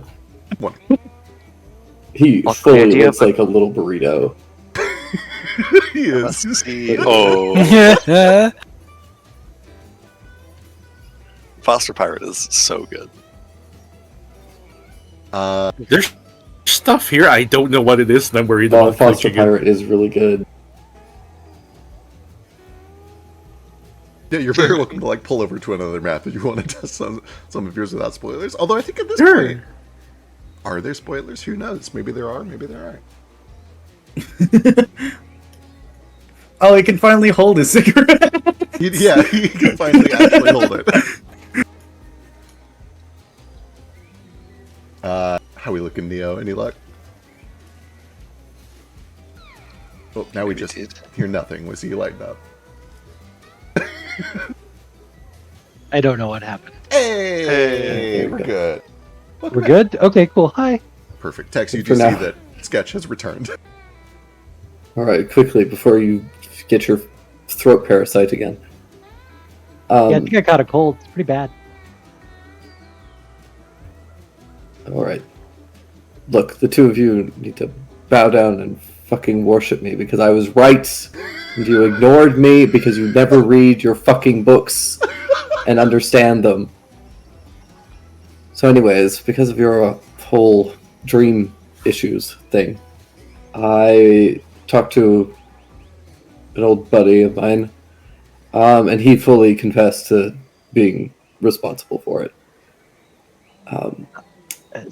So you know who it is, really? Yes, it was Somnum, like I said, literally like a month and a half ago. Sorry, Ruko just plucked the string real hard and almost snapped it. He's like, what? Why do you... Hold on. You're immune. What do you care? Speaking of which, why are you immune? Also, what does it have to do with Drifter? Then why does he get recharged every time we dream? I have a couple of theories surrounding that. All of which is just theories, and our best option is to go and talk to him directly, because, frankly, all of you aren't worth me spending 100 gold for single sentence questions. And to be clear, you're totally confident that he's not lying to you. 100%. I'd like to make an insight check on Tex. Sure, go for it. Yeah. And you spent 100 gold on us? That's quite a lot. Yes. Perfect. Like I said, bow down to me. Should be fucking grateful. Jesus. Is that why you're standing by the food stand? Are they not selling to you? No, they've been selling quite Oh, okay. well. You flash a little gold and they'll do anything. The point is, my current theory is that the other thing that I found out, he definitely has one of my totems, which I think is why, at least part of the reason that Drifter is being affected the way that he is. I suspect that he has a pain totem, which is why Drifter is collecting pain and dreams. Either he's working with Tesseract, which I wouldn't say is impossible, but doesn't seem particularly likely. What I suspect is that Tesseract is more piggybacking off of his pre-existing curse. They're trying to pull magic from that. And I suspect that the reason that it's affecting you, even though you're not a spirit weaver, is because whatever they did to pull you out of you and into that is very similar to the spirit weaver magic that was used on me. Though, lucky for you, they seem to have gotten all of you instead of just part of me. So I think that the curse is probably just kind of misidentifying you because it's seeing spirit weaver magic. I'm not sure I'm totally following. What does it have to do with Rita then? Why would I be... I mean, Because Somnum's magic isn't... He's fucking with you. It's not real. It's just there to hurt you. the box we got from the Tesseract was very real. I still don't know what was in it, but I know that it had something to do with Rita. My last dream, my mom was spewing lava and fire everywhere, and then I woke up choking on some smoke. So unless she can also do that, I don't know. It seems like my mom's actually affected somehow. Your mom's not affected. He's choosing the person that's vulnerable to you and playing with your emotions. That's what he does. And again, you're 100% sure of this? How? Because I asked him directly and he told me. And he's incapable of untruth? I'm a good read. And also, of all of us, he's kind of among the more weak physically. He wouldn't lie to me. Not even when you're only part of you? Would he lie to part of you because it's not all of you? And if he lies to a small enough part, it doesn't count? Oh, Christ. Fine. Die in your dreams. I don't give a shit. It's really no skin off my furry black ass. And I'll just walk away. Well, I guess I don't have to buy him food now. That's cool. Bonus. Ordinarily, we wouldn't even get a info dump like that without giving the food first. I feel like that was altruistic on his part. He's Yeah, growing. he spent money. That was, So what do you think? Do you think it could be true? It sure seems like he's talking about a lot of stuff with Tesseract just being coincidental based on essentially a hunch. I don't know if I trust Tex's gut over the evidence, but I don't know.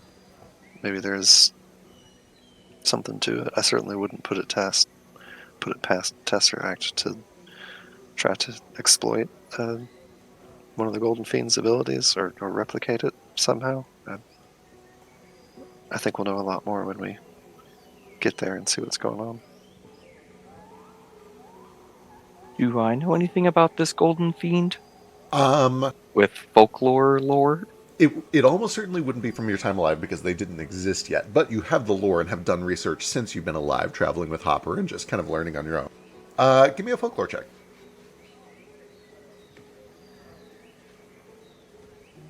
Oh my god. Oh shit, I did it. Hell yeah.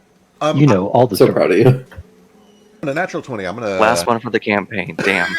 You know his birthday and his blood type and his favorite food.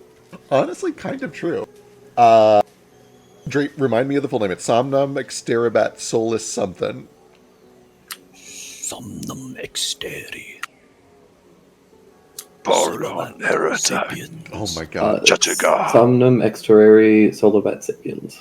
Wonderful. You have definitely heard lots of folklore about this critter, Foster. And it's so appropriate that you would natural 20 that one of the reasons that you know so much about this is because when you started reacquainting yourself with the new world and with folklore from the new world, you started with places that were close to home.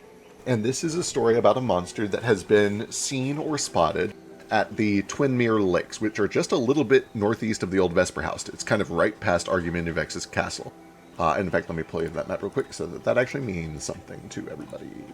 Everest. This is not to scale, but it at least does an appropriate layout.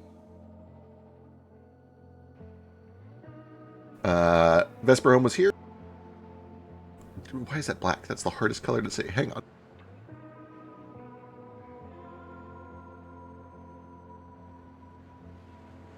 There we go. Vesper House was over here. Argument of X is over here. Twinmere Lakes are just past that over to the northeast. Kind of at the head of this river. This is a monster that is known to kind of torment people who see it with dreams and nightmares. And there's also stories that tell that he can just like pick people at a distance. You don't necessarily have to have seen it, but typically your first couple of nightmares involve either a vision of them or a vision of bugs or a vision of creepy crawly centipede thing. But the essential idea is that he is able to trouble you with nightmares that become dangerous. They can either cause you like a one-time instance of great harm, causing you to wake up and like your hand is rotted off, or nightmares that keep persisting night after night after night until eventually you simply cannot sleep and you die from exhaustion. There's all sorts of just like dream and sleep related curses that this monster is said to put on people. Essentially, as far as you can tell from the folklore, for no reason other than maliciousness. It's not like this is something where they try to extort you or make a bargain with you, or like if you don't do what they say, then they do it. It kind of seems like they just like fucking with people to the point that they die with their dreams. Trying to think There's no inclination like Tex was obviously born from people's hatred. There's no inclination that this thing was born from people's like malice during the time, or it's singular in purpose, or you do know for sure that they are a golden fiend, which means they were one of the daemons caused by Cyrilin's genocide of the people up in the in that area. And you would also know with a natural 20 that they seem to almost exclusively target Cyril people. So that seems like an extremely reasonable conclusion that they have a specific hatred towards Cyrilin. It's also notable with a natural 20, elves don't really dream in the way that we understand it. They have that weird trance thing going on, and he affects them just as well. So whatever he has, it is stronger than typical sleep and typical dreaming. He is able to kind of intrusively bother even elves in their pseudo-sleep dream stance. Intriguing. What else? What else on a natural 20? That might be it on a natural 20, although you know the exact location of the lakes where he has apparently been spotted. Okay, well, I'll pass all that on to everyone. I don't know if that helps you guys at all, but it seems to target people in their dreams. The folklore I read says that you have to see him first, though. I guess not always, but I don't want to rule it out, obviously. I certainly believe that there's some parallels, clearly, between what that monster does and what's been happening to us, but I don't know if it's quite adding up. I mean, our dreams have never done any harm to us in the real world, and I still don't see the connection to Tesseract, and it seems pretty clear that our dreams are somehow connected to Tesseract. I don't know. Whenever I had a dream the other night, I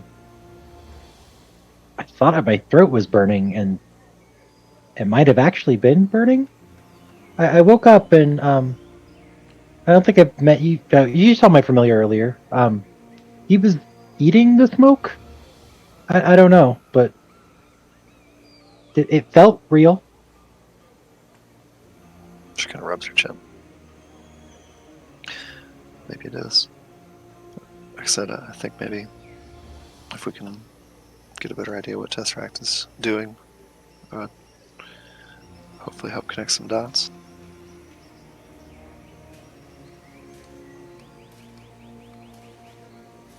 Okay.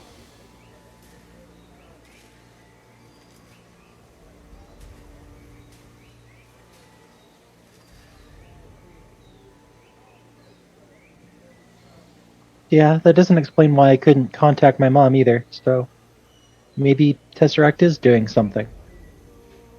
Tex said that they could be piggybacking off of it somehow, but... Yeah. I know that Tesseract has been experimenting with manipulating the Dimension of Dreams, and even trying to use the Dimension of Dreams to affect people in their waking lives. They had a project, the name of which Jane remembers and I do not. It was like Project Rapture or something. I think that's right. I'll double check, but yeah. Where they were trying to patent a product or a magical process for you could essentially dream about working out and wake up actually stronger, or dream about studying and wake up smarter, that sort of thing.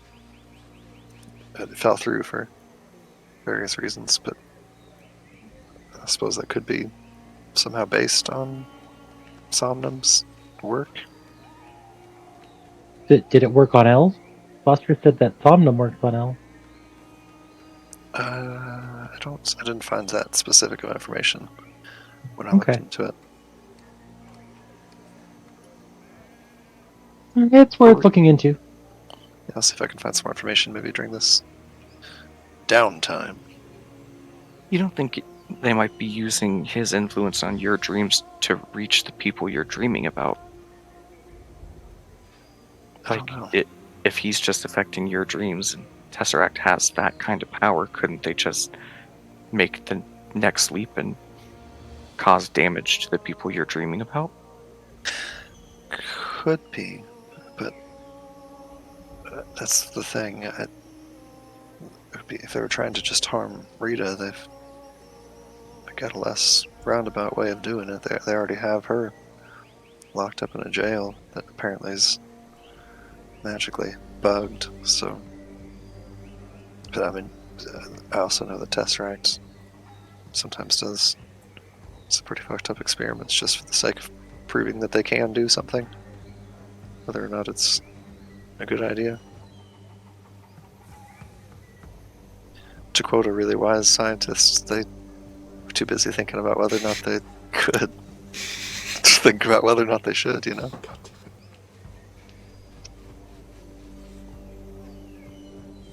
They were trying to bring dinosaurs back to life.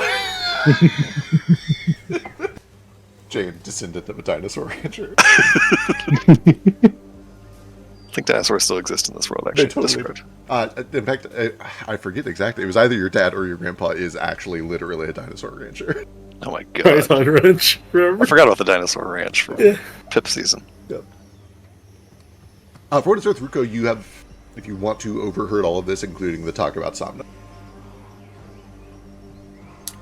Yeah, but he knows all the things, sort of, except for something. Right, it's up to you whether you choose to chip in a little bit more than you know.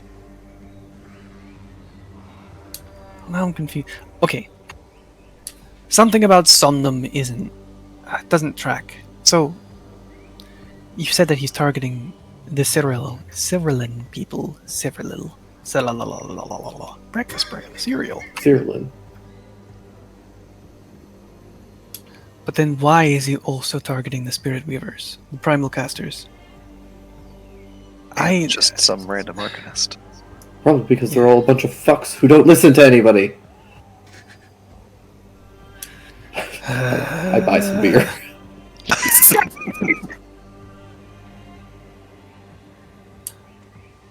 There was a deal that was struck with Somnum.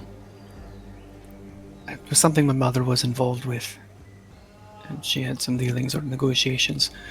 Somnum was involved, and part of the deal they struck was that Somnum would target those of Cyrillin, because we have a mutual enemy in them. Which is why it strikes me strange that he would come back to harm the Spirit Weavers themselves, or Primal Casters and anyone connected. That piece, I don't know what the connection is.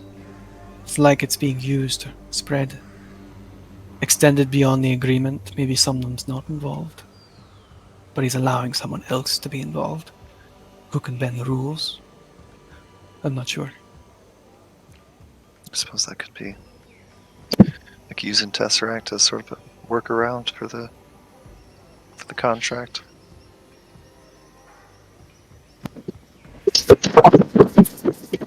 Oh god. You're dead again. Your Stop. mic's dead again.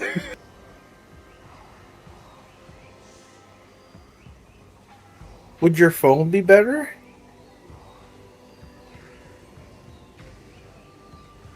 Look, man. Hello? Hey, you're good again. Hi. Oh, hi. I don't know why it does that. Strange. I didn't do anything. Yeah, you were saying? Oh, if Somnum gets to cause more malice, he probably doesn't care how he does it. So if Tesseract is targeting people, I bet he'd just go along with it? That much I'm not sure. I don't...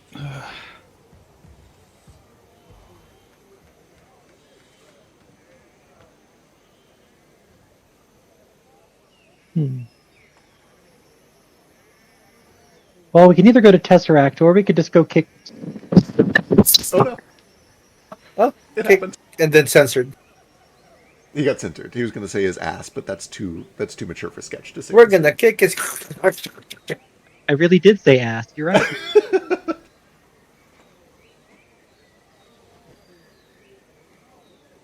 Yep, he kicks on his ass. I'll stop talking now. You're good. We love you. Yeah. It's not your fault. Glad you're able to make it at all. Yeah, but besides knowing that there was some sort of deal struck, I don't know what the details of the deal were. So, there's something.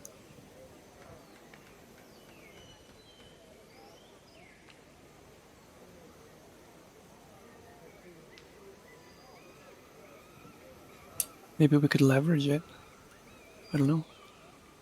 If you made a deal with someone in my family, maybe there's something to be leveraged there. I don't know. Avruko, no check required. You would know that a lot of the deals that your family makes are just kind of handshake deals. But when it is serious, when it is important, they are often like magically enforced. At least to the point where, like, even if they're not magically punished for breaking the deal, you would at least magically know if they broke the deal. When it's real important, or when you don't know for sure that you can trust the spirit, that would often come into play. You'd have like a guess, or even just like a, hey, they broke the deal charm. Granted, not you, but like whoever made the deal. Wow. Yeah. There could be something to it. I don't think we've got the whole picture, but there could certainly be some kind of connection there. Well, it wasn't my mother alone that made the deal, so maybe somebody's still out there. Who knows? I doubt Somnum would tell. But who would tell who's not crazy or dead? We might just have to find out ourselves. If it does have some kind of connection to Tesseracts.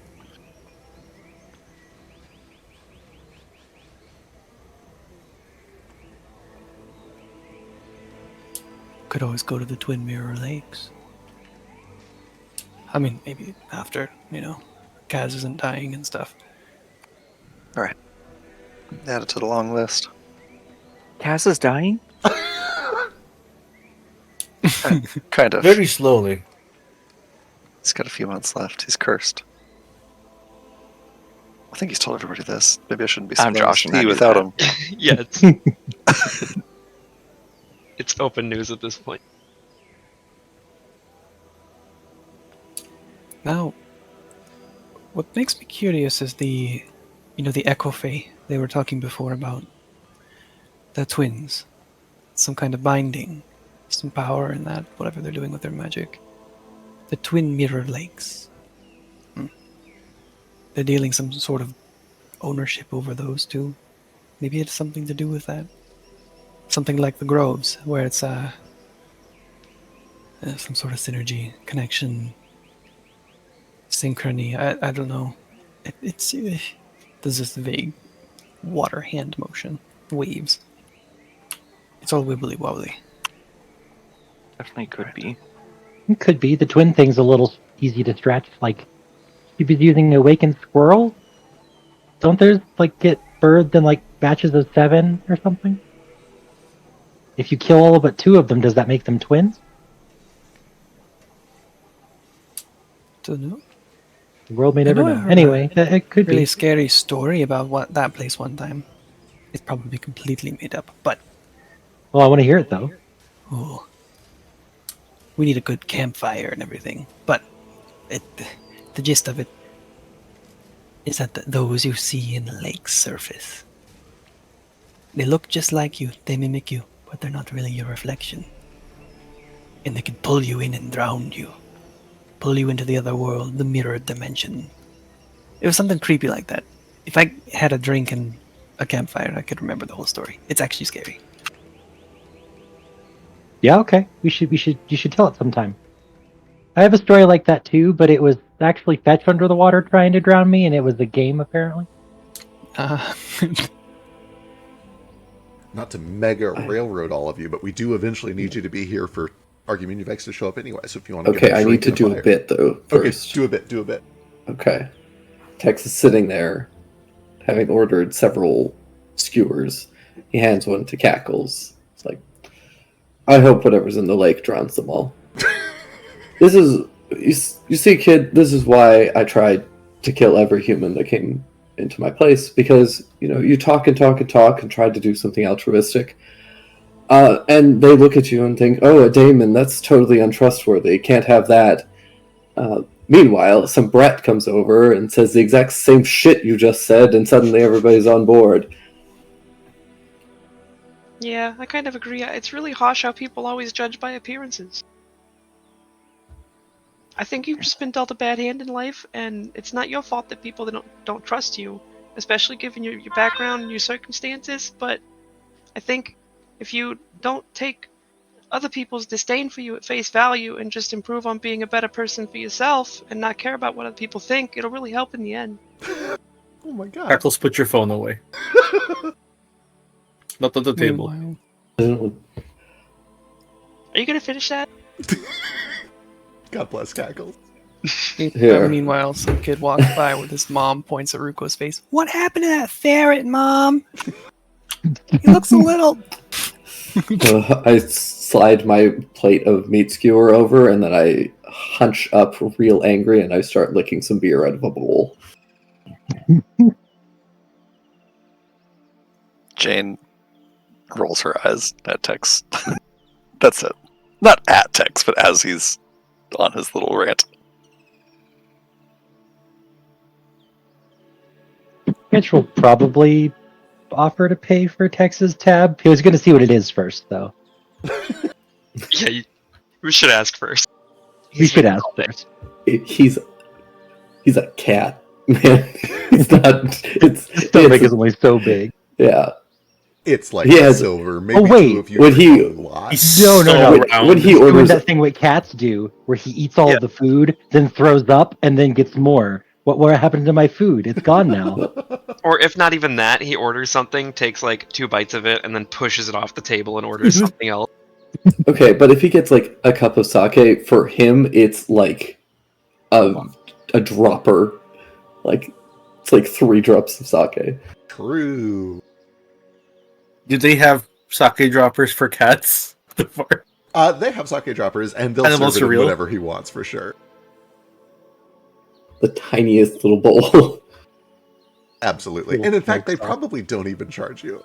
Dispense it directly onto his tongue because that's all he can handle. Yeah, I'll cover his tab then. What's the worst that could happen? He eats like 1 whole gold worth of food. Consider it all. I'll take my 1 silver back. Yeah, I'll go get it. Wonderful. Anybody else have anything you do before you guys are forced by time and fate to return to the tavern for a little while? Perfect. I'm going to buy some stuff, but I'm going to do that mid-session. Yeah, totally. Yeah, Okay. I'm doing mine between sessions too. I also didn't want to talk because the clock is going off right now. Totally fair. Eventually, you guys all kind of regroup at the tavern for a little while, and as you're sitting around drinking and talking, I forget what the conversation was when this was all happening, but the conversation is eventually interrupted when there is a figure that walks in. This sharply dressed, dark-clothed, silver-scaled dragonborn. These 2 large horn spikes that come off the top of his head. And when he enters, Severalex quickly stands up and begins to introduce, ladies and gentlemen, Count Argumenyevex. And as she is starting to do this introduction, he kind of just raises his hands. No, don't bother, it's fine. Walks over to the drink and orders, I think it was brandy from Kaz. The most expensive brandy that he can have. And he kind of goes around and kind of talks to people a little bit, and most of that played out last session with folks that were already here. But eventually he comes up to each of you who have not met him yet. Says, I heard that you were all instrumental in not only saving the city of Oak Hamel, but also rescuing a Fef, and if I understand correctly, causing some sort of a tax crisis that helped me evacuate Oak Hamel while Threnaliax was busy. I wanted to give you all a token of my appreciation for your help. And he fishes out several little leather coin purses, each of which is fucking loaded with gold, even a couple platinum pieces, some gemstones, to the tune of 875 gold pieces each. Ruko barfs. Cackles holds out his little paws too. He absolutely gives Kaz's coin purse to Cackles. Aw.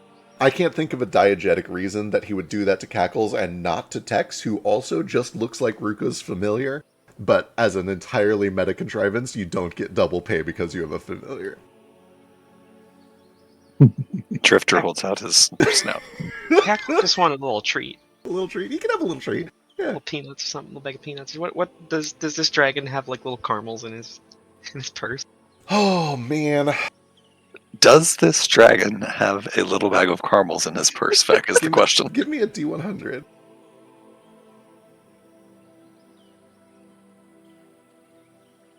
I want to do it too. Yeah, sure. Also give my me a God. D100. I Wow. am... Oh my god, guys. Jesus, these are the worst D100s ever. Sometimes the dice know that this dragon does not have a little bag of caramels in his purse. He has like Does have some catnip for me though. he has like one Tootsie Pop, but like the sticker and the wrapper are both gone, and it's like covered in lint. Would that I could, but I'm afraid, I don't think this is a secret. I am a renowned necromancer, and as such, I only carry treats that are suitable for my situation. I do have these, and he pulls out these little wrapped squares of, they look like black tar. I call them Withers Originals. They help me to stay nice and decayed. But they will hurt you. They may actually kill you. You don't want these. You got any just like bones I can chew on? Not outside of my body, no, but if you were to come back to my bone pit, I have lots of bones there. Some of them I don't even need. Are you coming on to me? No, I'm not. What's your name? Cackles. Back to your bone pit. Okay, good, because I'm just a little guy. I'm a very large guy, even in this little form. I'm actually still probably taller than... Well, not you, and he points to Kaz. You are quite tall, aren't you? Thank you for noticing. It's hard not to. Anyway, I just wanted to swing by briefly to thank all of you for your help. You've been a tremendous service, not only to our family, and he kind of looks over to Severalex, but also to all of Avarice. I think I speak for at least a large portion of the population that Thernaliax cannot be allowed to come into power, and anything that challenges him is good for the nation. I am curious, what was your business there? I hate to answer your question with the question, but how is Faf doing? She was my business, at least. Oh, that's great to hear. I'm truthfully very glad that she has other people looking out for her. She's been a friend for a very long time, but she was very reclusive, and I can't get out of my own abode terribly often to check in on her. So when she showed up, I was relieved, but also kind of devastated to see her in that state. She's okay. I won't go all the way to fine. I've been studying carefully the affliction that's been placed on her. I'm fairly certain that she was actually suffering multiple afflictions of the mind. One of them appears to be waning. I think whatever you did helped. But there is still one that is prominent over her mind. I am only making an educated guess, but it is a very educated guess. It seems to be necromantic, and specifically the work of a very old necromancer called the Desolate King. I could be wrong. It's been a while since I've spoken to him, but it seems like his handiwork. It's him. You're familiar. Then repeat the conversation we did last time. Yeah. And since they weren't here for it, it is worth kind of recapping a little bit. Yeah. It comes out that Arguminivex used to know the Desolate King, and that also Athan came by at one point and was asking about an artifact. A relic seed? Not the relic seed, it was just a good old-fashioned artifact. Good old artifact. Yeah, I believe it was a relic, but it was not like a seed, it was a fully developed relic weapon. Yeah. Called the Hypnolis, which he wanted to use to try to defeat the Desolate King. Noted. Ooh, Hypno.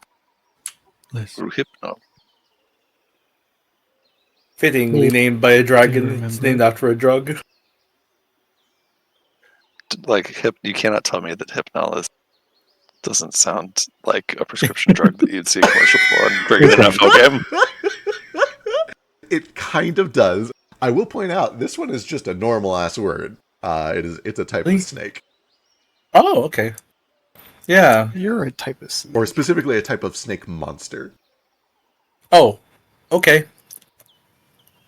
Rafiq's like, I do remember Hypnolis. They called it the Gouger. It was said to take out the eye of a god. I do not remember going to Argumentivix.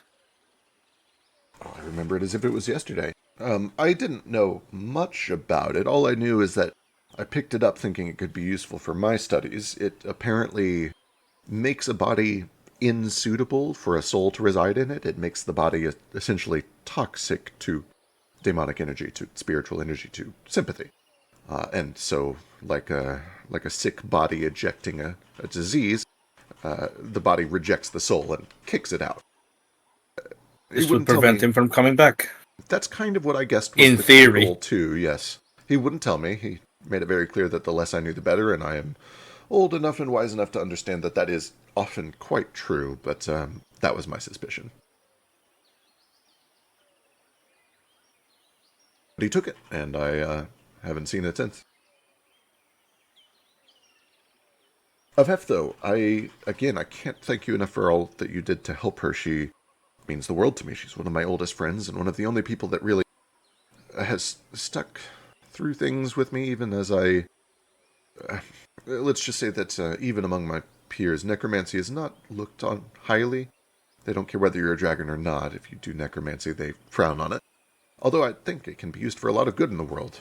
I don't think that there's anything inherently evil about the practice. It's just prone to abuse, because it's so easy. Of course, she helped us too. She seems like she's good people. I'm glad she's in good hands. She's very concerned that there's nobody left to watch the place. I've sent my daughter over to watch it temporarily, although I don't know how long she can stay there. And he does kind of motion over to Zavaralex when he says that. She mentioned that they might be able to send somebody new out if she can get in touch with some people way over in Blimidil, but I don't know much about that. I, again, can't leave my abode for too terribly long at any given time. I believe if they need help, they need to go to Regal Water. Yes, that's the place. That's the name. I am a little bad at names, part of the memory issues, but yes, Regal Water. Something about a big tree. It's all a little outside my wheelhouse, but that's, I guess, a casualty of being Outside so your defeated. treehouse. My house is actually in a very deep cave. Classic necromancers. Mine too. Oh, how deep? Not to make it a cave measuring contest or anything like that, but mine is quite deep. I imagine yours is probably larger. Well, I'm sure yours is lovely all the same. What do you do if the earth elementals come and collapse your cave? They don't typically bother. I see every now and then a stray comes through, but it's not like I'm blowing the place up or mining it extensively. I just found a large cave. It was probably somebody's domain thousands of years ago, and made it my own. Built a little castle inside of there. I did make sort of an artificial storm cloud overhead because I love that vibe, but it doesn't disturb the elementals, I think.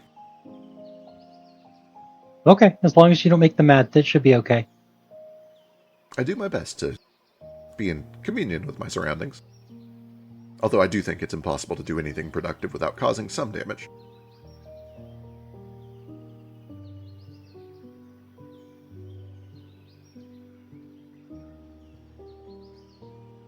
That's fair, I guess.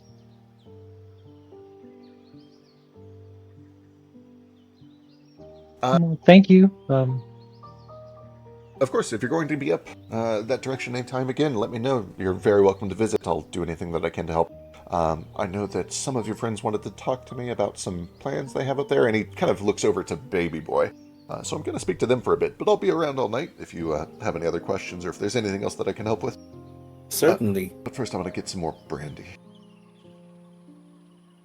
I'll like help baby boy. I'm not going to have the conversation in character, but For sure. I'll help him kind of coordinate the stuff since we're headed up to work on the whole Chronotrari thing. Absolutely. I also enjoy how wherever Argumentative X is, there's just a gathering pond of brandy around him. True. You find that he drinks heavily. Where does it go? Well, he's not a skeleton. True. He appears to It, have go, a body. it just runs through his veins. Can I talk to the Tex on the side for just a second, quickly? Yeah. Hey, Tex, thinking about what you were saying earlier. Mm-hmm. Point of clarification. When you talked to Somnum, you asked him if he was responsible for the Spirit Weaver maddening or for the dreams that me and Sketch have been having? Specifically the maddening. Okay. I think that might be the disconnect here. I think we're conflating two things that aren't the same. I still think that what's happening to Sketch and Fetch and Pick and me is not the maddening. I think it's two different phenomena. That makes more sense, so now. You sure about that? I couldn't say I'm sure, no, but They seem very similar from where I'm standing. do they? I mean, from everything I've heard about the maddening, the dreams are much more regular and there's a much more profound impact on the person's mental state. They don't happen on a regular interval basis like our dreams have been happening every day at the same time. It happens only to Spirit Weavers, which I'm not one of, and Pick is not one of. I mean, I could be wrong. I think that there's a whole lot of ways to mess with someone's dreams. I think there might be two different things going on here. My suspicion currently is that he has my pain totem. I think that he's using that to expand his curse a little bit. That's why it's acting more like a disease spreading.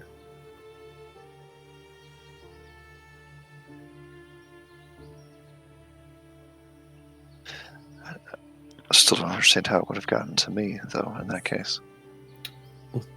Through Dum Dum. Which one? No, she looks directly at Fetch. Oh, that makes sense. Yeah. Yeah. Yeah. Fetch is Dum Dum and Sketch is Kid.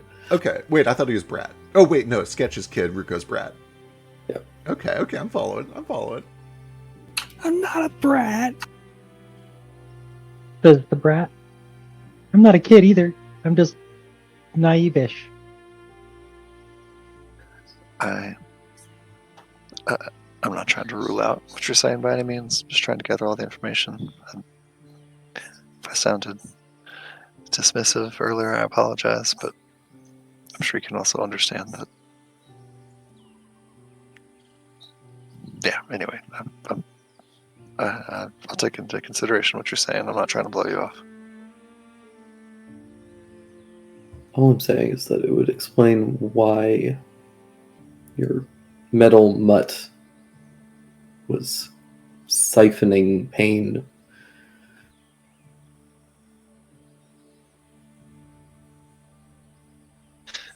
Yeah, there's that. I do think it's probably all connected somehow. I'm not sure how yet, but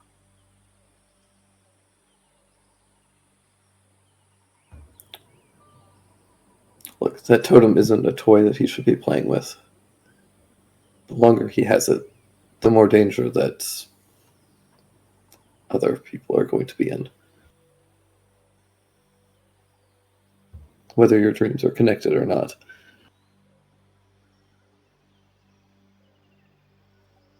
I agree. I suspect that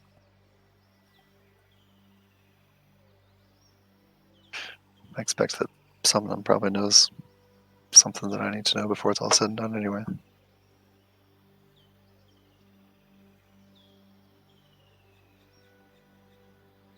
I wouldn't be surprised.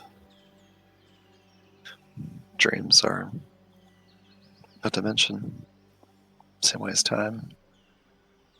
being able to affect something somewhere far away through the dimension of dreams. The underlying mechanism of that, the mechanics of that, can't be that much different than trying to affect something far away through the dimension of time either.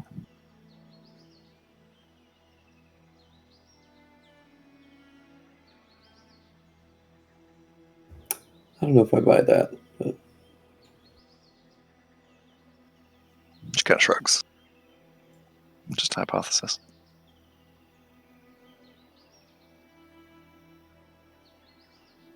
regardless, well, however we deal with him, if we decide to, that's your purview. I don't suspect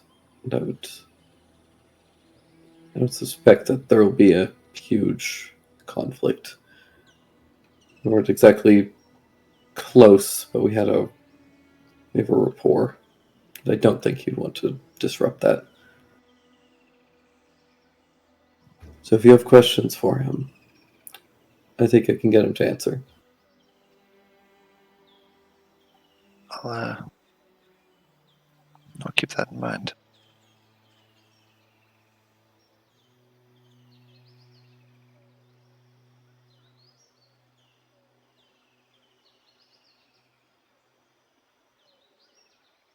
It is about this time that some more people come inside.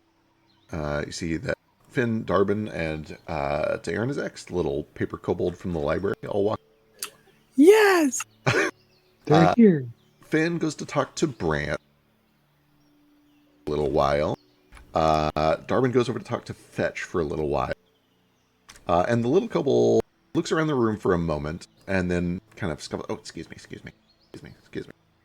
All the way over to Jane. And hands over a sealed letter that you see is signed. The recipient is Booker. A letter right for you. And then he kind of backs off, looks around the rest of the room, doesn't see anybody else, and starts to walk out.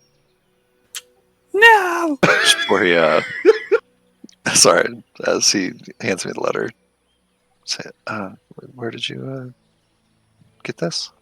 Oh, in the absence of a functioning postal system, which normally is a common bit of the Gateway House, but has not been reestablished yet, I've been serving as the interim Checkrex representative.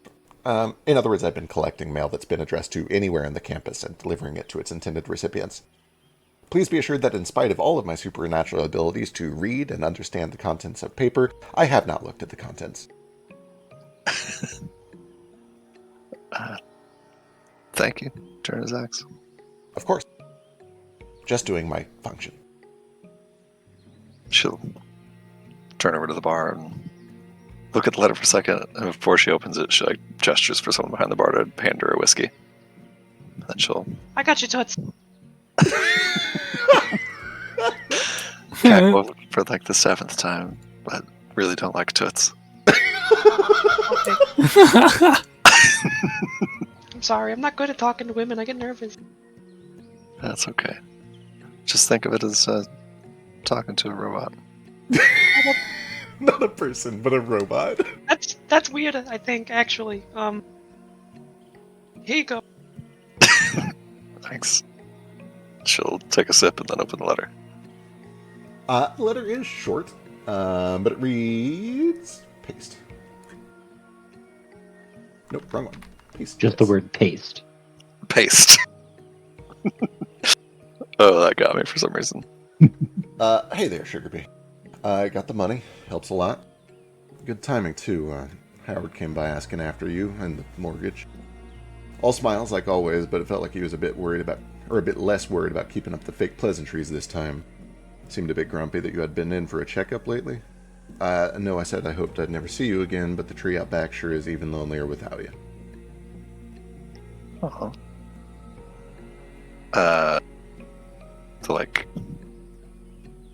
The hair on the back of Jane's neck stands up, reading about Howard coming by asking about her. That's not good. She says, that's not good. Kind of folds the letter up. What, the drink? It's top shelf. No, Sorry, no. I mixed it with my paws. I can't Cackles. I can't hold a shaker very well. Two things. The drink is perfect. Thank you. And second, if somebody orders a whiskey neat, you really don't need to mix it or stir it or anything. It's just you just pour the whiskey into the glass. I just think it's fun. What's the point of drinking something if you're not going to shake it up first? It's like it kind of aerates it a little bit. I guess I'm not complaining. Love Yeah, the idea I'm that like- he does like a whole 10-minute routine to serve you with. I'm doing like that thing they do to make wine taste better. You gotta aerate it and like stir it around and sniff it first. I don't think the sniffing it first is something that the person serving the wine typically does. No, it does. I sniff it all the time.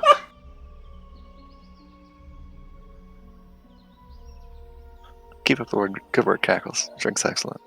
I'll Thanks. slide some peanuts across the bar as a tip. You know I live on. Ooh! As Doozy is starting to walk back and walk out and walks past Ruko, he kind of like notices No! that Ruko reacts as, "Oh, can I help you?" Hey, wait! I saw you walking around, and Yes, I I do that. found this thing. Hold on. You like digging around his backpack. Hold on, it's in here somewhere. It's okay. I'm not impatient. Hold on. No, wait, it's really cool. Wait, hold on. I'm waiting. He finally pulls out like this thick parchment he bought. Like, here, and he gives you two big sheets of like this thick parchment. It's just blank, and like for your like walking around, you can make little boots or something. Oh, this is Yeah, incredible. yeah. This is very high quality. This is made from reeds from Western. Oh, let me think. Probably just a little bit west of Delamuerto, if I had to guess. Very good fiber Pretty content. good, huh? Also a nice rough finish that gives a lot of texture when drawn on with charcoal. You sure? I can make boots of them. Thank you. Yeah. These will All right, help have fun. when I need to walk through the mud. This is not something that I normally have to deal with Exactly. when I worked strictly in the library, but as I am serving as an interim postman, I have found that the elements are much more dangerous to me. I had to wait under a roof Yeah. for about an hour and a half during the sprinkles earlier, or I would die. Yeah, I saw you walking around, and there was gusts of wind after you went inside, and I thought, It's quite alright. and I can thought a handle wind while. quite well. while. Yeah. Okay, good. Look what I I can thought do. you'd blow away. Oh no, the wind is my servant. I am its master. Whoa! And you watch as he kind of like refolds his What? body and turns into a little dragon and starts kind of flapping around. I have many forms. This is but one of hundreds. None of them Ruko are was like resistant to water hyperventilating and damage. pointing. Like, guys! Anyway, this form is less accommodating for carrying several large objects, like my mailbag, so I'm going to return to my normal form. Oh, but it looks cooler. Oh, okay. I don't believe that looking cool is a function of my job. Well, you're doing it anyway. It's kind of cool. This is good to know. I'll keep this in mind if it ever becomes pertinent to anything that I do. And you're gonna have boots. It's no more than mud. They will be fake. They will be made of paper. They will suit suitably. Yes. Thick paper. Good paper. I gave you it. There you Yes. go. Thank you. I appreciate it. Donations of paper are of value to me. Goodbye. He really, truly feels appreciative. Sketch, Do you you think watch... if you Oh, good. do you think if you walked up to someone with a hunk of flesh and you're like, "Here, you're made out of this," they would react the same? Why is that? You seem very fine with the paper. Sorry, I had a drink. Argumentivex kind of takes a big shot of his, he's probably moved from brandy into whiskey at this point. He's like, actually, if somebody brought me a large chunk of fresh flesh, I would find that quite useful. Hey, get that back. I didn't shake it first. Oh, okay. I'm sorry, I forgot that's a very key part of the aeration process. Sketch, did you see that Darwin does go over to fetch initially, and you can overhear that he's talking about something. Apparently they had a previous conversation, and he's like, oh, by the way, I looked into that thing you asked me. It's kind of how the conversation starts. With that said, he does kind of make eye contact with you, and you kind of are getting the vibe like, maybe this would involve you. If you wanted to swing by, you can. Yeah, okay. I'll eavesdrop and be nosy at the very least. That's fine. No. This is actually possibly kind of pertinent to you, too.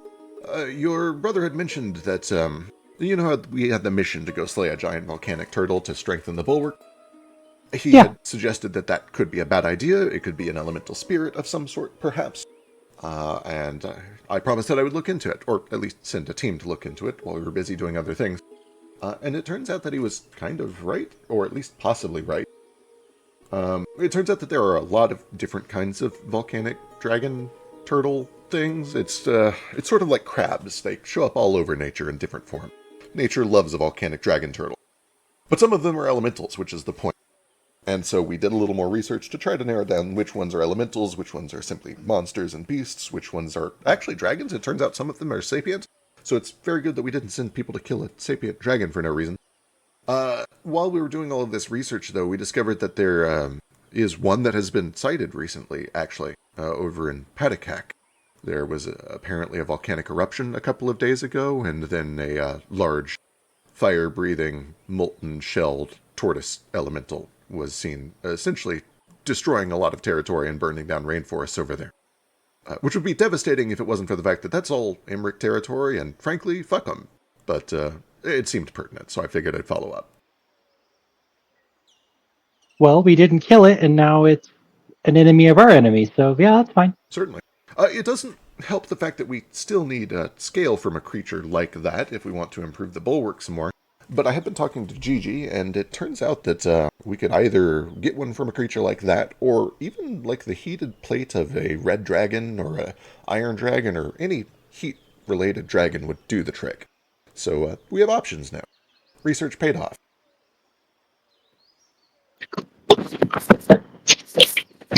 Oh no, you're breaking up. Yeah. Welcome back. Maybe? Hey, there we go, we're good. Cool. I'm glad Fetch convinced you to not kill it immediately. That's good. Certainly. And Meta, I know that Fetch is going to want to talk with you about this too, so I'm going to not play this out too much, because I'm sure he will actually want to have this conversation with you. But you do at least overhear this conversation and are filled in on that as well. Okay, cool.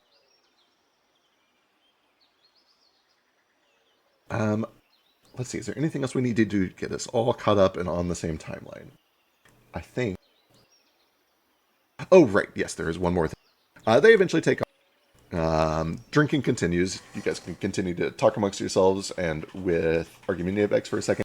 But just to make sure that we get all on the same timeline, there is a point where 3 rambunctious goblins that none of you recognize run in, jump over the bar, run into the kitchen, and start gorging themselves on food. And then they're followed shortly afterwards by an elf that you don't recognize, an elf tiefling specifically. And then by a lizard folk in kind of simple garb, followed by Branch, and the two of them look very similar. For those who have not yet met Branch's sister, they certainly look like they're related. And they kind of explain, like, don't worry, this is all under control, it's nothing weird, we're not actually being attacked or anything like that. And we can They're play gonna have to pay for those. I'm keeping tabs on everybody in here. Yeah, what's the tab? Like 3 peanuts, 4? Here, have 5 actually. For what it's worth, if you let these goblins eat as much as they want, they will eat, like, collectively, probably 5 silver worth of food. And It's like having 2 Texas. True. Yeah, I'll hand Cackles over 5 peanuts, and then I'll just put fucking 5 silver in the bar. Yeah, gorge yourselves. Cackles takes the peanuts and Kaz takes the silver. You don't.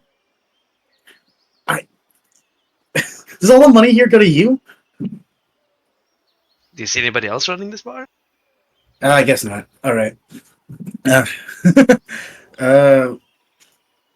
Surprise me with something, and I'll put down 2 silver also. 1 for her too, and I'll point at Belle. Oh, she drinks 3. I What wait do you- Bell.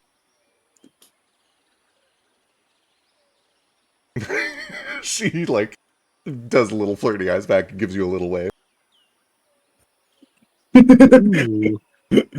I represses the steam coming out of his mouth. Just sort of mouthing to himself, what the fuck is going on? Kaz picks out a good drink mix for Branch. Like I'm trying to stir the pot, but I'm not going to serve him a bad drink. Of course. And then Cackle shakes it. For like 10 minutes, of course.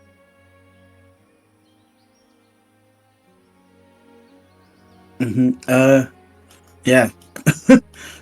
What do you drink? That's. I mean, I remember all we did was break into Dad's room and stole whatever he had, but like, is you still on that? Probably not, right?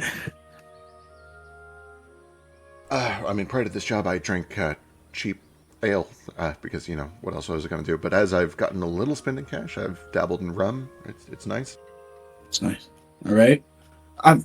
Then whatever. Make something fucking expensive and nice, Cass.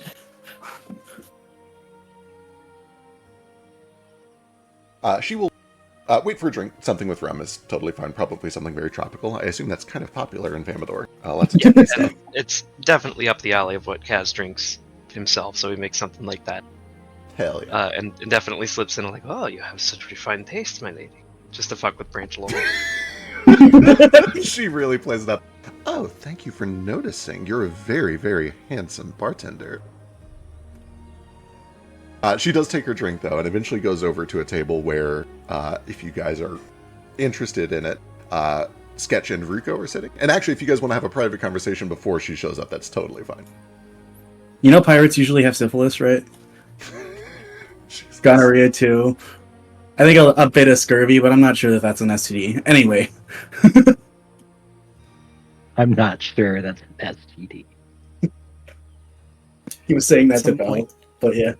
At some point, I do want to ask Argumentathix what his deal is and why he's talking to what he did with the boys, with the Finn and Darwin. But excellent. We will definitely do that. I know Neo's going to dip real soon, so if it's okay to do that conversation first, we'll do that. Yeah, we're good. No, yeah, we're good. We're good. Then yeah, you guys have found a little bit of time over in a quiet table. You can see that Belle is kind of like slowly working through the crowd, just kind of introducing herself. And you imagine she's eventually going to get to your table, but you guys have some private time first if you have stuff you want to talk about first. Could you imagine being related to Branch? Oh God, no. Yeah, he sure is something. I've got enough with Fetch. I don't. Oh, Belle. I don't know her name yet. She's got it. She's got a tough job.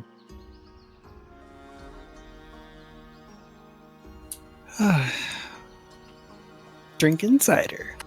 Perfect. Belle eventually kind of makes her way over. And she kind of pokes her right down the corner. Sorry, am I interrupting? No. No, you're good. Oh, also, she would not be in her Cyrillid garb. Hang on. Yeah, probably not why. Probably not why. Dagger to the throat. Here we go. Completely naked. Fishnets to match with Kaz. Belle, I take it you guys have been working with Branch lately? Yeah. Yeah, working with. For what it's worth, if Branch follows her over, she, like, shoves you away. She's like, go get a drink. Fine. All right. Give me one too. You drink? What do you drink? I don't know. Take a guess. I'm curious what you think I drink. I'll drink it. Kaz, can we get like an extra spicy water, please? Extra spicy water. Yeah. For the cat? Yeah. Which one actually? I don't know, why not all of them? Extra spicy water for all the cats. Okay. The Scotch over easy. Scotch over easy. Over easy. You put an egg in it and just the whole egg. See, I was thinking like a mint julep. This man's never had a drink in his life. I don't drink, and I even can recognize that this man's never drank.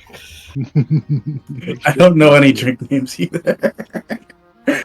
So, listen, I'm not going to take up a lot of your time. I'm sure you're busy, but thanks for taking care of him. I honestly haven't seen him much for a long time, but he was a lot when I spent time with him, and I think he's probably still a lot now.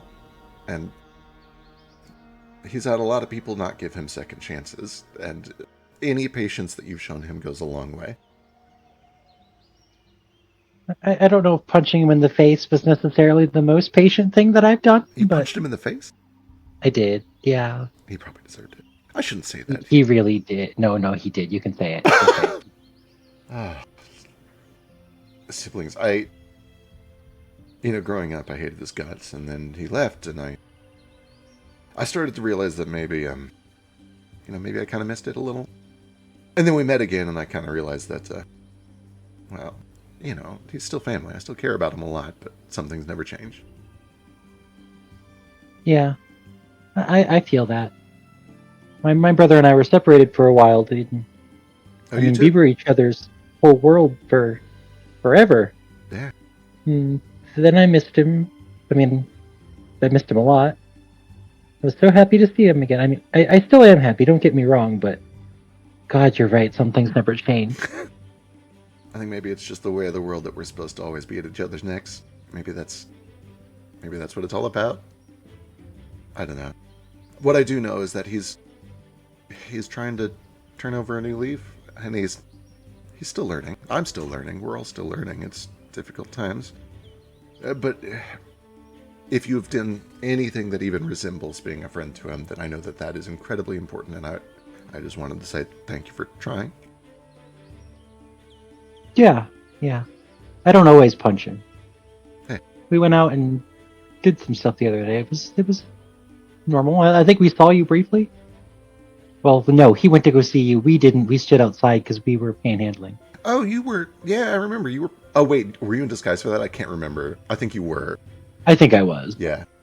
Oh, yeah, there was a lot going on. Anyway... I didn't look like this then, so don't worry about not remembering. Oh, there goes the mic. Shit's kind of turned over to Ruka. What about you? Siblings?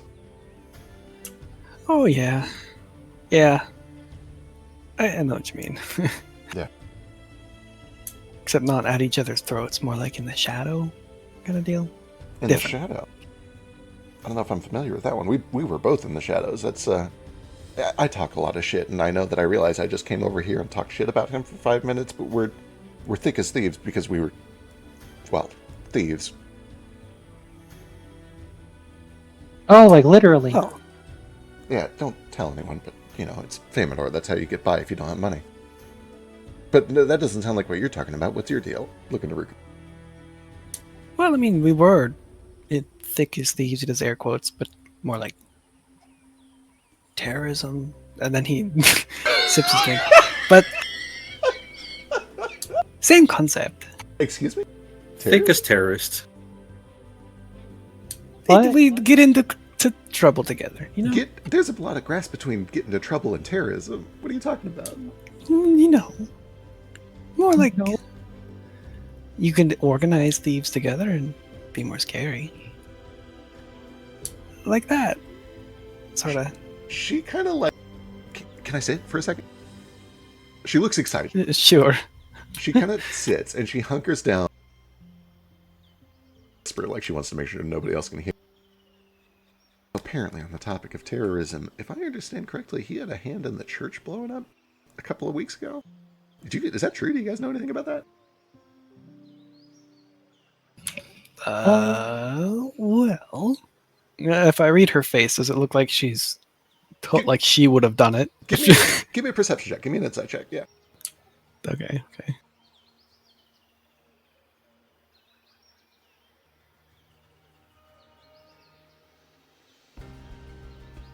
She looks excited. She looks in disbelief, like she almost doesn't believe the story is real.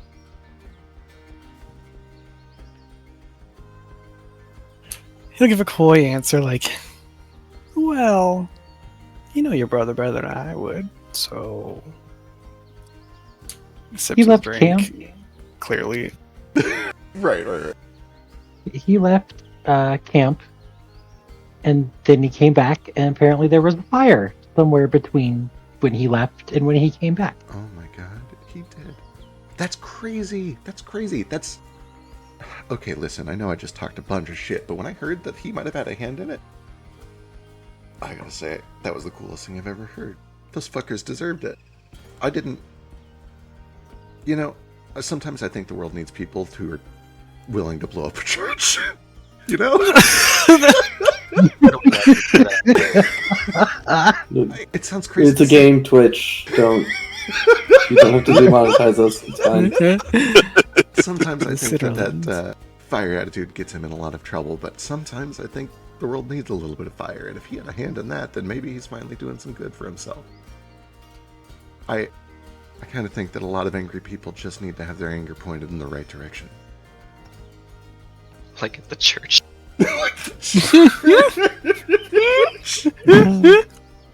Jesus. Hey guys, I play a lot of NPCs. Their views don't necessarily reflect my own. They're characters in a fictional world. Yeah. This These ones do represent his views. It's just they don't always. This church genocided my people.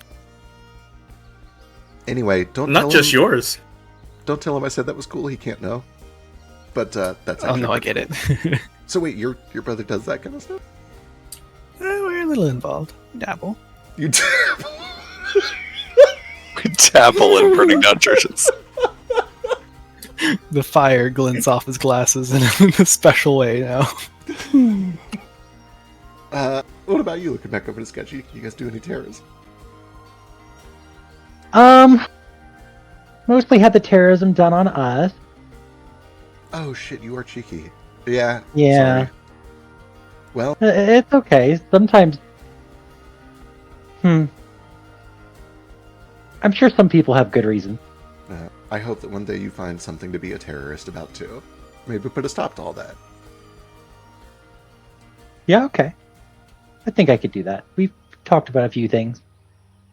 I don't know if stampeding with a large army of elementals is terrorism, but that could be it. Oh, I think it could. Depends on what you do with them.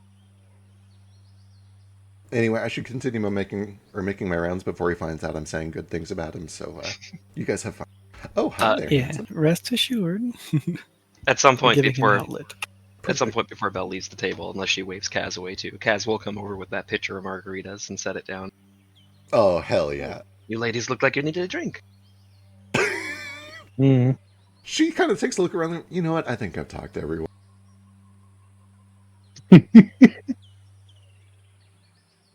Branch, come help with this. There's no way I'm drinking all this. What? Margaritas. Oh, shit. He actually made shit? Margaritas! Margaritas. Okay, sure. I shook them real good. We actually found something you needed to shake.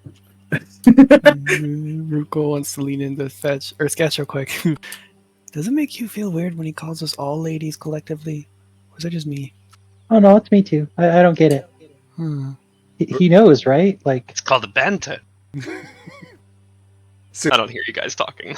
So. Sketch took this as one kind of weird. Ruka took this as a very different kind of weird. I don't know how to interpret this weird yet. He's having weird feelings in his stomach. I think it's this over easy scotch. Yeah, you got eggs in your scotch. Jesus Christ. Oh, did you say over easy? I made it. Yeah. I made it poached. I'm sorry. Oh, girl. There's like vinegar in there too. You probably shouldn't drink that. Did Four Eyes and Tribal Isekai over here give you any trouble?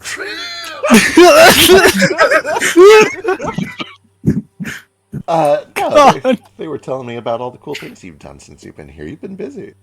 Oh, like the time he fucking punched me in the face? They did tell me about that. Did you deserve it? What'd you do? Oh, never mind that. It was a really good punch. He's really good at that. But I'm really not that good. It was just a lucky punch, but it was when I needed it. So yeah, I wasn't going to say anything, but he could probably. I mean, you both. She looks over at Sketch and Ruko. I mean, you guys. He looks like he could bench press both of you at the same time. yeah, I haven't punched him because he'd break my glasses if he punched me. Just, I don't want to have to replace them. Right, of course, they're expensive. give me a little bit of credit. Why would I waste time punching in it either?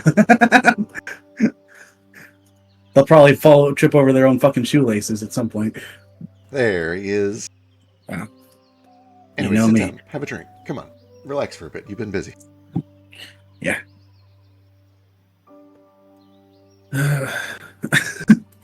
So, art. How's art? I guess. There's like a fucking like a bit of a like moment where he like realizes like he kind of doesn't know this person anymore. Yeah. The few times they've been like talking to each other, like it feels weird. For sure. And both of you kind of like default into where you were at 7 years ago. There's a little bit of like that standoffishness, that sort of sibling aggression. But as she starts to talk about more like, well, I needed money, so I did larceny for a while, but eventually I realized that I could be making better money and maybe helping people if I pretended to work for Cyril, and the pay is great, and I have been able to help, I think. I've saved a lot of people. I have reports on when they're about to do inquisitions, and those people can sometimes go missing. Not all the time, or they would get suspicious, but that's actually kind of tough. Can I ask you a question? What? How do you can't help everyone, right? So how do you choose who to help? God.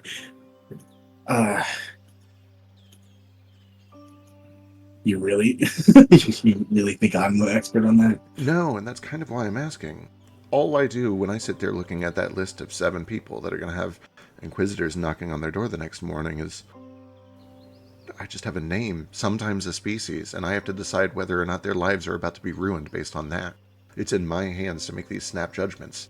And I just sit there and think and think and think, and, well, last I knew you were really good at not thinking, so I'm kind of curious at how you do it.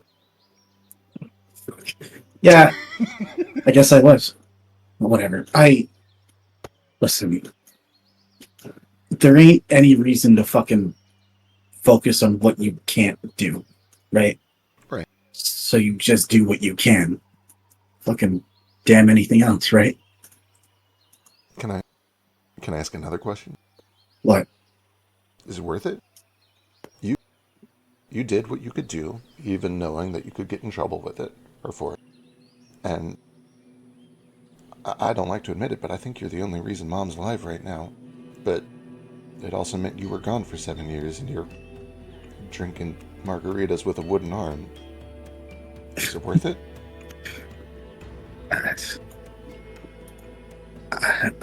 He just kind of like puts the wooden arm on the table and like turns it. It probably creaks a little by this point, needs some maintenance, and moves slower than what the arm he used to have. Also, he just can't feel anything with it, so a bit harder to gauge that. I don't know. Who am I to judge what my own actions are? Was it worth it? Do you still like having mom? Do you still like having mom around? Of course, I think it's incredibly worth it, but my opinion isn't the one that matters because I didn't pay the price. I couldn't even. I chickened out going to your execution. I couldn't watch. Yeah. I saw Mom. She was there. Probably felt fucking awful knowing that she was someone of the cause of this. And behind me was Papa. And you know what side he was standing with there, right? I do, but I hope you know that it's not that they thought you were wrong. It's that they were scared of the price. And out of all of us, I think you're the only one who wasn't afraid to pay the price.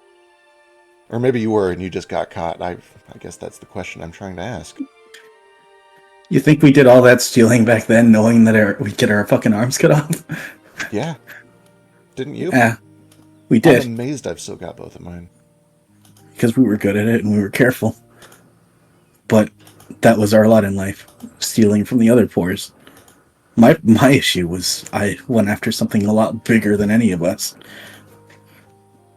Funny how they'll let us go after each other, but as soon as we touch them, it's a problem. You even know how they found me? I'm still racking my head about that to this day. No, but the more that I've spent time under their noses, the more I realize they've got They've got magic for everything, and they've especially got magic for secrets. Yeah. I know Mom and Dad always talked about them like they were kind of old-fashioned, kind of, honorable, good, upright. I always got the impression that they were devout, holy people. That's certainly what they pretend to be, but let me tell you, those fuckers are sneaky. They're sneaky, and they're doing sneaky shit all the time. The whole holier-than-thou thing, it's a face. They've got spies, they have agents, they're using poison. Whatever they had, it's not true anymore. Fucking imagine if every organization wasn't trying to save face all the time. I doubt even the fucking, I don't know. And he'll look at Ruko and Sketch over here. Spirit weavers don't have skeletons in their closet. Like, it's just how the fucking world works. Unfortunately, people like us ain't we ain't meant to dabble in that shit, you know? You try and you almost get executed.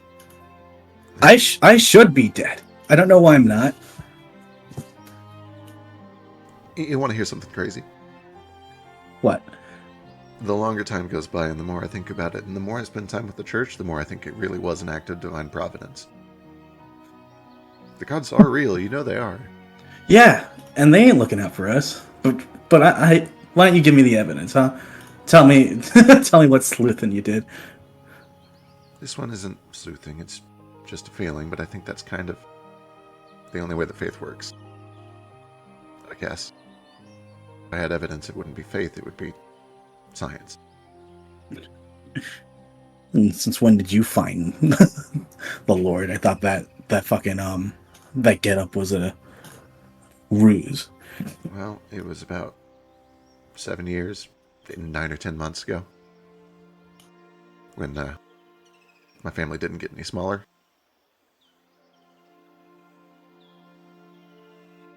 Listen, I gotta get back soon, and I want to make sure I talk to the rest of the people that have been watching your ass, but I'm glad you're still around, and I'm glad you've got a thing going on here where you're rich as fuck and blowing up churches? I'm not rich as fuck, and I'm not blowing up churches. I already told you that. Right, of course. Wink. This well's gonna dry up eventually, alright? Sure. And I'm not blowing up fucking churches. What are these clowns telling you? Right, of course not. You wouldn't ever. And she starts to stand up. Have fun not doing that. Yeah, I'll continue having fun not coming in fucking grand arsony. Belle does More eventually like with glorious arsony. with Margarita in hand. She Fire. does kind of swing over to Jane and Foster, just for the sake of convenience, if you guys are nearby. Yeah, actually, that's kind of good timing. So I was going to ask if I could do a little thing with Foster's. Oh, perfect. Then she just kind of briefly swings over and says, "Hey, I don't think we've met. I'm Belle. I'm Branch's sister. I heard he's been making, I don't know if friends is the right word for it, but at least coworkers who don't kill him. Thanks for being helpful to him. I know he's trying to figure things out, and you guys have been good for him, I think." Kaz comes by to pick up Jane's empty cup and just says, "Oh, honey, we prefer the term begrudging allies." And then just walks. Still a step above sister, I think.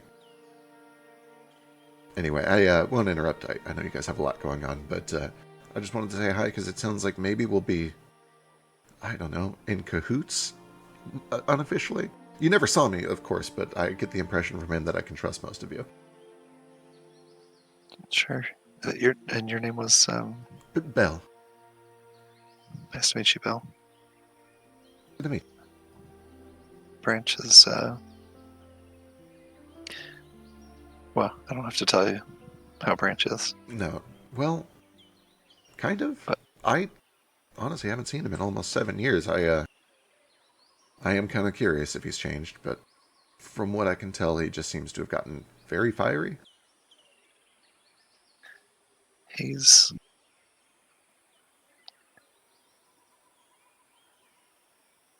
principled. Put it that way. He sets his mind just believing in something and he doesn't let it go. Oh, that's a real good thing if the principles you've latched onto are good. Hope that church didn't ruin him too much. Or the city. Nice flowers, by the way. Looking over to Foster. Do you grow all those? Oh, and I think his internet might actually be dead. Oh no, he's dead. Yeah, he's been having internet issues. Anyway, we'll catch him up when he gets back. Nice to meet you. Foster has explosive diarrhea. True. Just a bunch of Just soil. mud spills. and soil. Clouds of bone Wet, meal. wet mud. Right. So much pollen. We can barely breathe in this tavern. Oh, look at all that loam. It's like backflip kicking a, what do you call it, juniper. Save the marrow. She will kind of make her leave. While we're waiting for Foster to get it back, Iruko wanted to talk to Arguminiavet. Very important. Yes. As Belle is walking out the bar, Kaz blows her a kiss. She absolutely blows one back. Does she catch it and put it down her pants? Yes, absolutely. That is peak Belle behavior for sure. I wait for her to leave and shoot Cat. I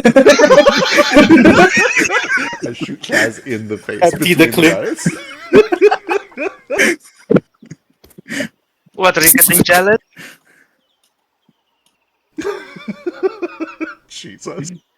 Angrily starts drinking the fucking water.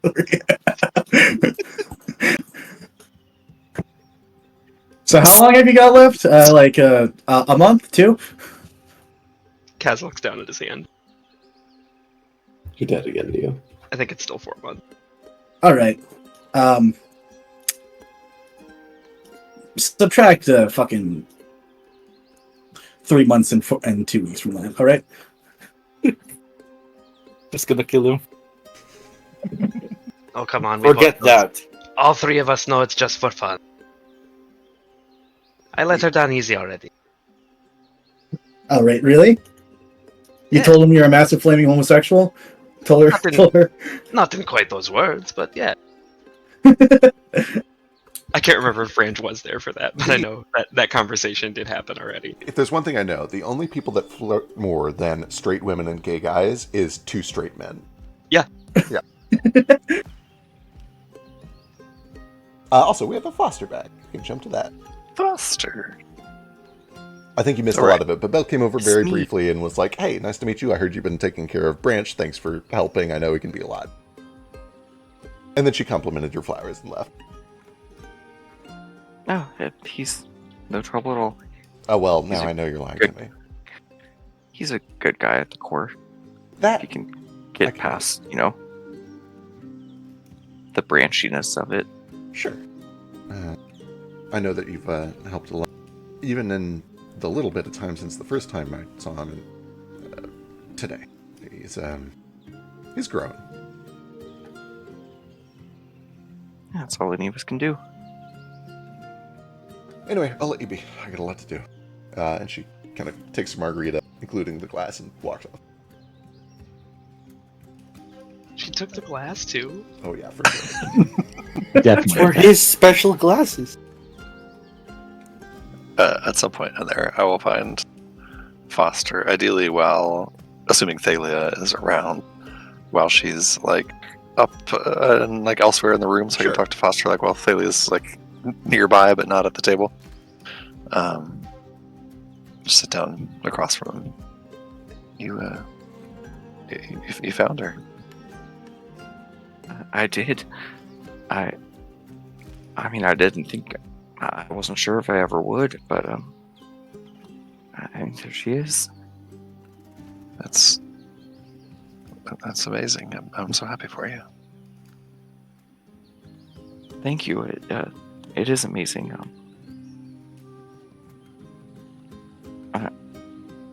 I'm sorry. I know this is. I know it can't be easy. I don't know. This is such a weird situation. No, it's I appreciate that, but she kind of looks over at Thalia and back to you and says, How do you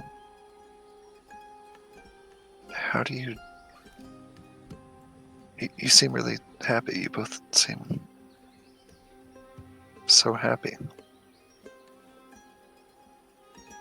But how do you do it? Huh. I've never really thought about it. I just mean, like, you found her, and here she is, but I look at you, and I'm gonna sound like a weirdo stalker right now, but I was watching you two dance earlier, and you seemed so happy, and all I could think is how sad it was. Just that you don't deserve to be. Someone took away. Happy? No, that's exactly it. Someone took away what you had. They stole your lives from you. You don't deserve to have to just put together the pieces of what's left over. You deserve what was taken from you. Maybe, but I don't know. I don't know if anybody really deserves anything. And it was weird when I first saw her, because I almost didn't even notice the lotus, and I just saw the fracture. And I knew who did it. And for a second, I thought maybe she would still be angry with me, or things might be different, or...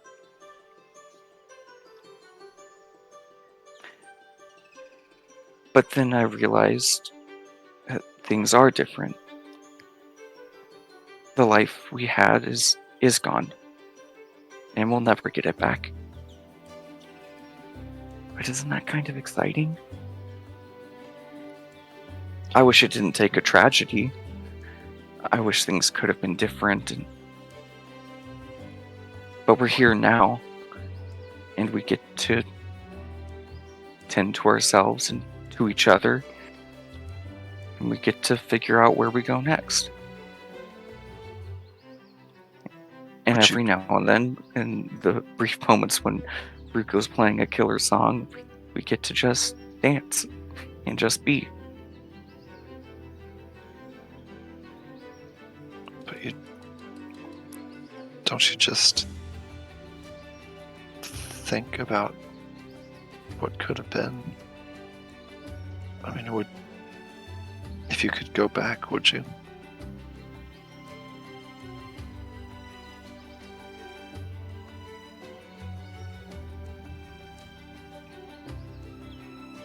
I'm sorry, I shouldn't be, No, you don't need to apologize. I really have thought about it. If I could go back, and... I mean, if I could go back, I definitely couldn't stop what happened anyway. Didn't have any magic, didn't have any sway. You know, in a weird way, I don't think I would change anything. I think the heartache and the pain, it's hard, obviously, and it's probably something we'll both deal with for the rest of however long we have. But there's something so unbelievably grounding about knowing that we can do it together.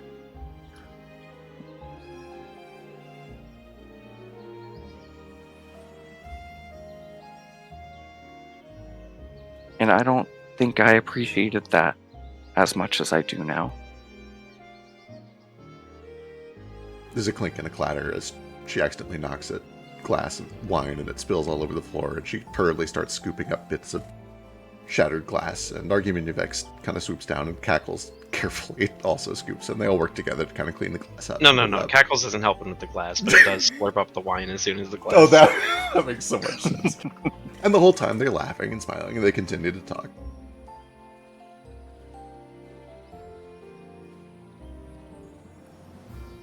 Yeah,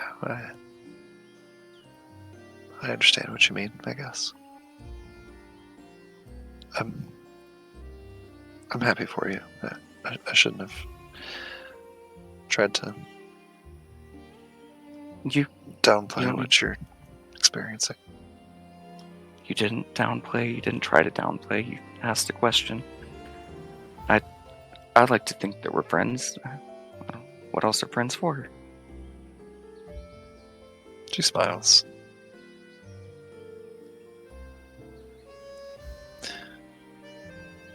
I'd like to meet her if I can. Oh my god, she'd love to, of course. She's a huge reader. I think you guys would have a lot to talk about, but I guess she mostly reads fiction. And I don't know what's going on inside your head or your heart, Jane, but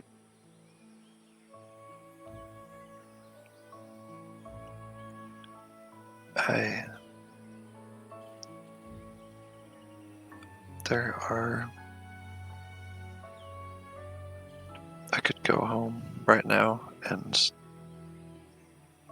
be with Booker. She looks over at Argumentavex. The amount of money he just gave me, I could pay everything that we owe Tesseract and be free from them the rest of our lives. And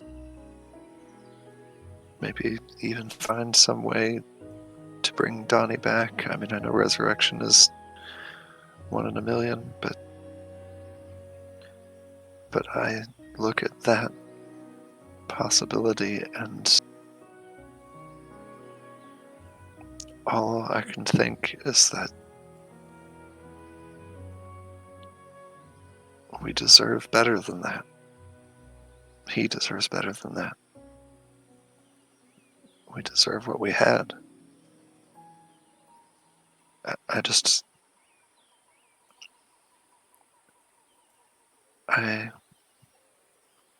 I guess I admire and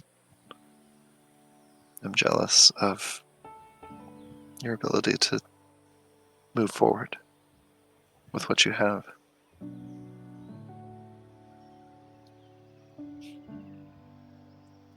I appreciate that, Jane.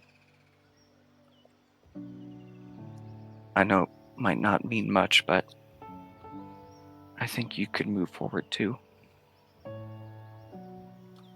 The only way past grief is through it. And it hurts every step of the way. And then it hurts for all the steps after you're past it too. But sometimes, with the right people around you, well, they can take some of that pain away. And it makes it all worth it in the end. But you gotta start with one step.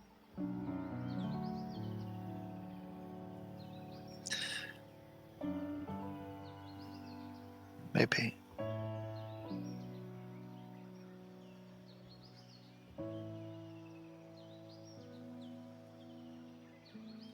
Well, Let's go if say and hi. when you're ready for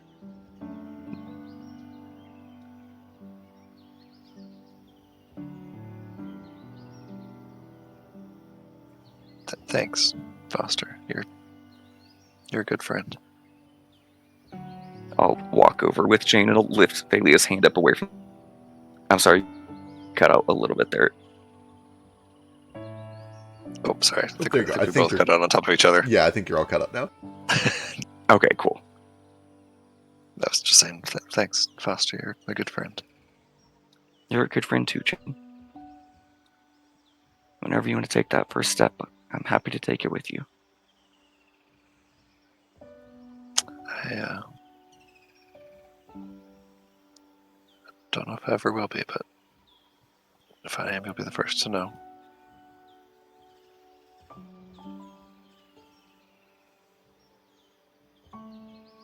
I've never seen her drop a wine glass. That must be new. Oh, I don't. That might actually not be true. You. Foster is obviously still relearning. I don't remember seeing her drop a wine glass. That's fair. That's fair. Foster is still relearning a lot of memories, but she was famously clumsy. She eventually comes back over and either takes your offer, sits down with you, and talks with the two of them. But either way, that leaves Argumentavex, who goes over to take a seat between Rafik and Sketch and Ruka. And looks to Ruka. Your symbols, your garb, your stuff, it's familiar, but I can't put my finger on it. What are you? What is it? Swear to God, if you say... And he looks at him. Right, yes. Spirit Weaver. It's from Blemadil. Oh! That kind. Okay, that sounds like some FF stuff. That makes sense. Yes, I actually think we might be able to help her. I have some connections. We could get her connected a little bit quicker up in Regalwater. That's amazing news. If there's anything that I can do that doesn't involve me to leave my domain for longer than about 24 hours at a time. Oh, I feel that. Yeah,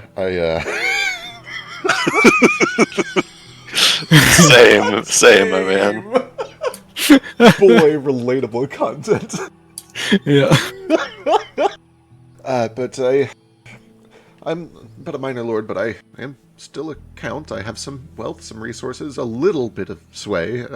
If there's anything I can do to try to help FF means a lot to me, and I owe her much. Certainly. And she's important. She's powerful in her own right, and I can tell you care. So I'll let you know. I am curious, though. What? You've got some history with Landfall? You seem very friendly toward... You have a good disposition toward us. Kind of, you could say that. I am a necromancer by trade. I think that is pretty obvious.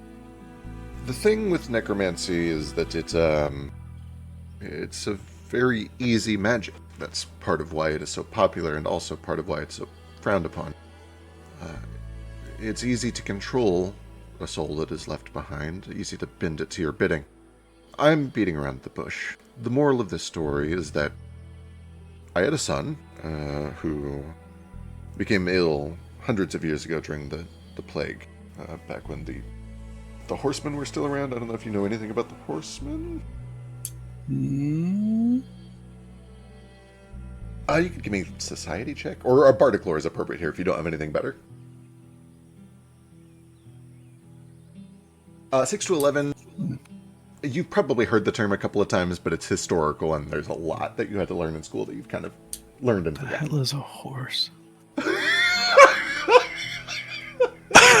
He's thinking about those little water-skipping lizards. He's thinking about crocodile. Yeah, I don't know what you're doing. I'm beating around the bush once again. My son died of a plague that was probably engineered by a big villain called one of the Four Horsemen.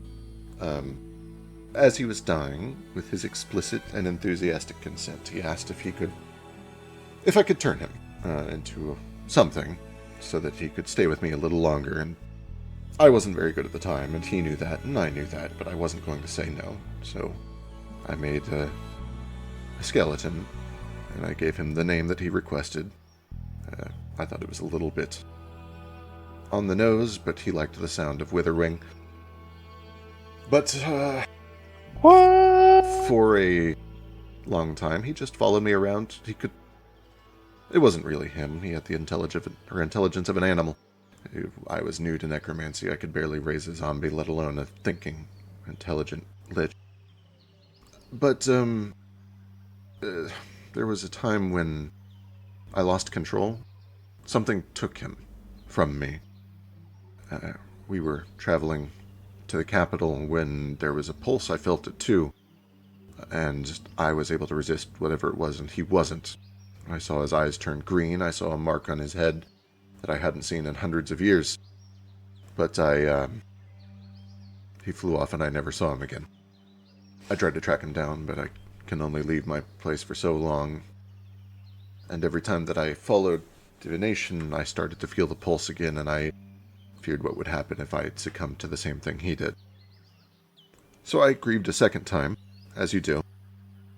But then I read in the news just a few years ago, 9 or 10 maybe, I forget, that apparently he had attacked this place and killed a lot of people. I discussed it with them. There was not really much I could do to bring them back that they would have been happy with. Although I did offer, there can be fulfilling work, and life as a skeleton. But that's aside from the point. When I heard that they were all getting back together, I figured I owed it to them to do whatever I could to try to help them get back on their feet. And when I heard that there were plucky adventurers from foreign lands poking around in Ternaliax's business and in Oakhamel and in the garden, I had my suspicions. And if what I've heard from Severalex and FF is true, you guys have been doing good work. And I don't know if you have any real allegiance to this place, but you're working on their behalf, so I figured I could throw some money at all of you to make sure that it was going well. Plucky? Plucky. Ruko says to himself. I'm not plucky. Are you not? Puts his little loot behind him. No. But Witherwing, do you know where he is now? No, I could potentially divine it if I wanted to. I, for a long time, did, almost daily. And then I started trying to pursue those leads and was met with a dead end everywhere that I went. And eventually I realized that I had to just let go, I guess. It wasn't healthy for me to dwell on it for much longer. Wait, DM, we saw him, right? Yes, you guys have seen Withering. He was pulling undead creatures out of the old growth. And it looked like essentially evacuating. He's also collecting the branches, right?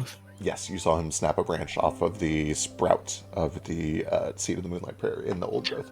Andy's the feller that attacked Landfall them years ago. Yeah, I'll tell him this. We saw him at the old growth. When? Recently, when we sent FF to you. He seemed to be coming back. Well, now all of a sudden I feel like maybe letting go of my grief was not the right call. I'm going to have to rethink this over another bottle of brandy. Yeah, my guy. Fuck letting go of your grief. Well, that's news. I want to be very clear. I miss my son terribly. He was the largest light in my life. But that creature isn't him, and I know it. If he's causing mayhem, I was a new necromancer. I wasn't strong, and I take it as my own fault that I've loosed this creation upon the world. It's a mar on the face of ethical necromancy. But if anything, this gives you the chance to go and, do something about it. If you know where he is. In truth, and it pains me to say this, I think that if I were to find him again and wrest him back under my control, I would take him out to the spot over the lakes that he liked to see. We would read a book, and then I would discorporate him. I think that is probably what is best for me and for the world, and for him. His soul deserves a little rest. It can't go up there while it's down here. We will have to wrest him from the obelisk's control then, if that's what happened. You suspect it's the obelisks. I suppose that makes a lot of sense. Why would he be collecting the branches of the Moonlight Prayer? That is confusing to me. I'd always heard the stories. I suspected that the Vespers had it, and I admit I was kind of curious to get my hands on it. It seemed like it would be tremendously powerful. If the king has got it, that's not good. From what I've heard, the tree has been planted already at the Desolate Keep. That's not good. So I don't know why he wants these branches. I don't know the nature of the moonlight prayer. I never got to study it firsthand, but it was used to effectively reanimate hundreds, possibly even thousands of people. Not quite true undead, or at least not in the classical sense of necromancy. They were essentially plants. They were souls stuffed back into plant bodies. Closer to a golem than anything else. That explains the theft? Yes, exactly. Afef was one of the first people brought back. She gave her life to help create the seed, and then was restored by it. Imagine Not Kaz. quite. Good night. Have a Good night. Good night. Good night. Imagine left? if Kaz was pouring a drink. I would let him finish pouring it, and then grab the bottle instead and give it to him. It's different. It's like animating. Would the dead body still be there? Afef still had her corpse? Yes, it's my understanding there are still bones under there. Certainly when I looked at Afef, it was like that. But the thing that was curious, again, this is the first time that I've really... Afef and I were close, but it's not like I was performing medical procedures on her all the time. She's receptive to traditional healing magic, despite being undead. In fact, she's incredibly receptive to healing magic. I suppose that's probably Styx's influence.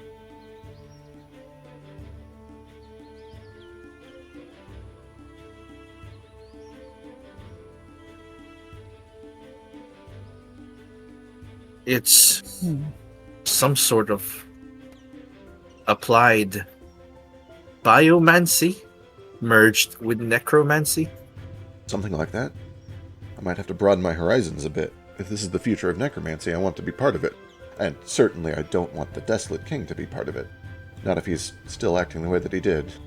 He has the tree. The Desolate King has mastered the study of the nature between void and vitality. Doesn't Cyril have the seed right now? That's what they say. But if the tree exists at the Desolate Keep, which I believe was seen by Tex. No. It was seen by It was Foster's. Someone else. I was Seen by Foster, there was yeah. a tree in my vision, but I mean, I guess maybe that is the right seed. Could you tell what kind of tree it was? Ooh, can I do a retroactive nature check? You can, and I'm almost positive that we already You did did. this. Yeah. I think we did, yeah. I'm Yeah. pretty sure you were able to identify that it was very similar to the one that we saw at Afef's place. Correct. Yeah. Yeah. The one at the Fefs looked like a much smaller and healthier version of the one you saw outside of the pyramid, which I Thematically- believe was part of an ash tree. Thematically, can it be alder? Alder? Let me take a look. That's a kind of tree. Oh yeah, for sure. Love this. Love this for sure. So yeah, retcon, not ash, alder. Alder, true.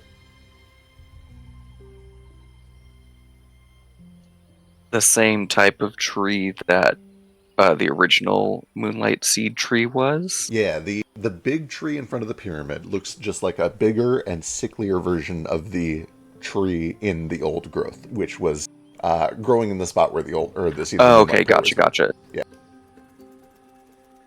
If it truly Gotcha, okay, was yeah, sorry, stolen... I'm cutting in and out so bad. Oh, that's okay. You're good. If truly it was stolen centuries ago, surely, at this point, it would be that. I don't believe it was stolen. Or at least, I don't believe it was stolen by... He thinks about it. I don't think Cyrilin stole it back. I've never really bought that story either, but I kind of just don't believe anything Cyrillin says on principle. Same. Argumentivax. Are there genealogy spells? Certainly. Plenty. Do you happen to know a few that could determine one's lineage through blood? Not off If the one- top of my head, but I could certainly learn it. It's up my wheelhouse. They're necromantic in nature. Little divination, but I've dabbled. centuries ago, they used to have many of those for royalty. Now I don't think it's quite as potent because the royalty hasn't changed in Cyrillin. It is still popular in Avarice. I, frankly, am kind of a fan of the old feudal fiefdom style of government, at least compared to whatever it is Thermaliax is trying to push. But yes, they use those rituals heavily to determine secession. The one where they're constantly at war. Well, see, the only reason we are constantly at war is because our successions all failed because of a coordinated assassination of all of the successors. Nods. I suppose the system fails if somebody strikes at all of the successors at once. There's Nonetheless, always a weak link. I suppose no system's perfect. To answer your question, though, I doubt you would be able to convince most of the dragons to perform this ritual for you, but I could try to learn it. It's a ritual. Oh, yes. I'm afraid it's not as simple as just waving a hand. I would need some blood, and I would need a little bit of time, but it's not terribly long. If I remember correctly, it's on the order of an hour or two, and blood from one of the participants. Understood. A reasonable amount. A normal amount, I think. How much is a normal amount of blood for a ritual? Hold on, I probably know how much a normal amount. like a pint. Give me Enough to draw sigils. give me your best spellcasting check. High esoteric lore. Or esoteric. Well, yeah. You're a thaumaturge. This is Sounds like esoteric knowledge. It actually is. This is very fitting for a thaumaturge. That is 19. So you would be aware that you typically, for this sort of thing, only need like a drop of blood. A normal amount is one drop. Like a drop, yeah. You would also be aware with your special condition and also just where you were raised from. Almost anything that requires blood can also use like marrow, but in a larger quantity. You would need like a teaspoon of marrow. So we could take the blood or a whole hand. Really, it's easier to get blood.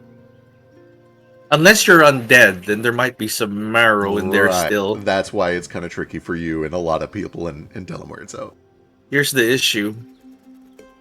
I need Lucian's blood. Lucian, Remus.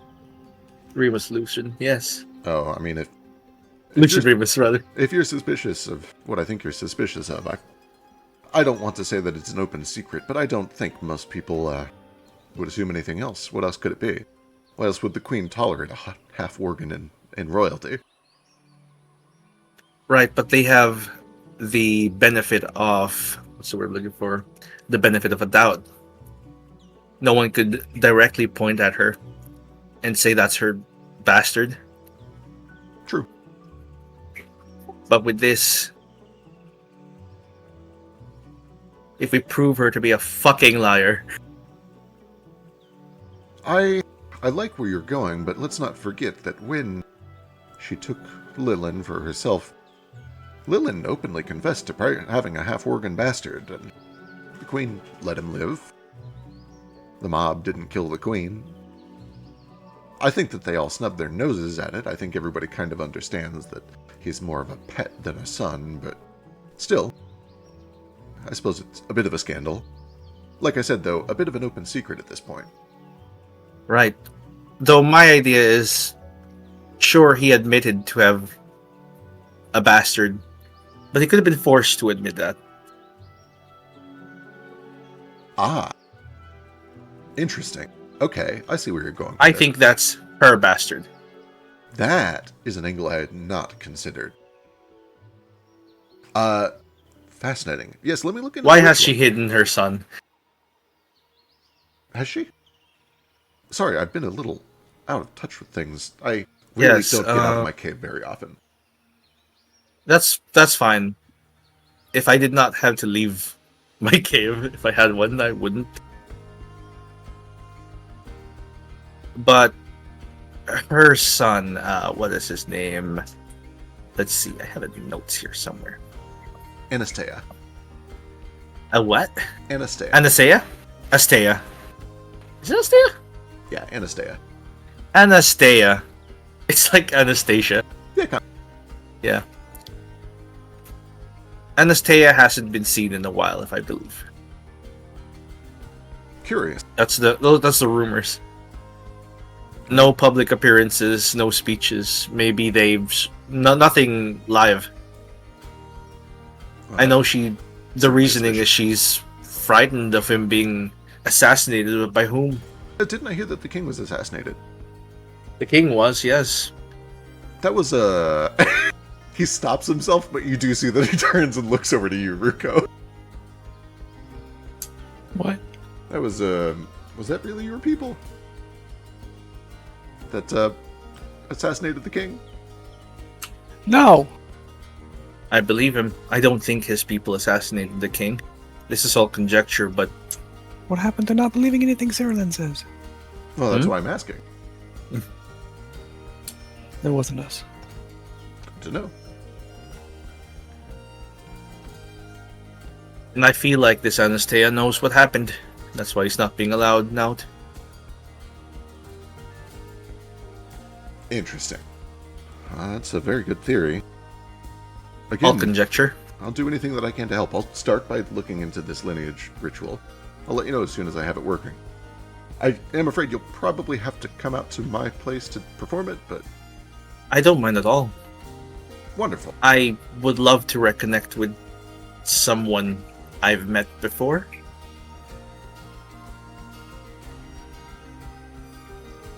And I think at that point, like, he just takes his mask right off, activates his scarf, and for the first time, wears his own skin.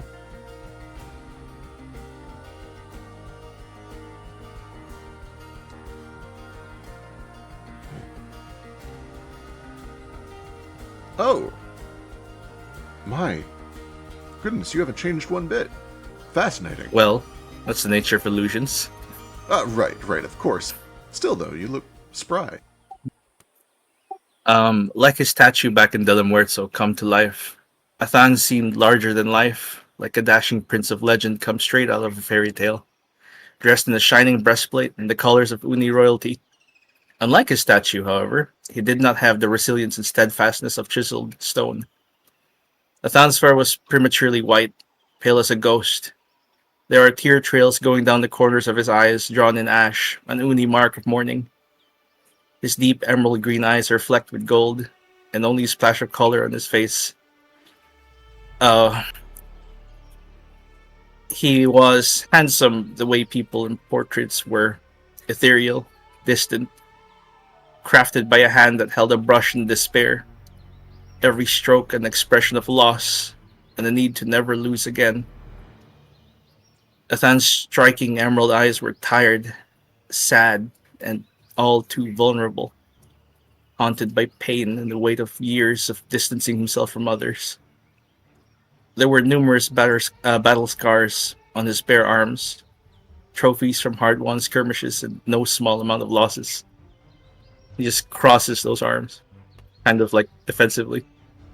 Like, this is the first time he's kind of just not been in the mask. I admit it is good to see you after all these years. I wish I remember you. Well, give it time. Perhaps you will. I might even be able to help with that. It helps to smell things, I've heard. I haven't gotten that yet. Well, Yeah, I'm only a few months old, I guess. you've got plenty of time. I'll make sure to keep the place a little bit warmer. I normally keep it at kind of a balmy 10 degrees. I don't think I'm quite bothered by the cold or the heat. Ah, in that case, I'll keep it crisp.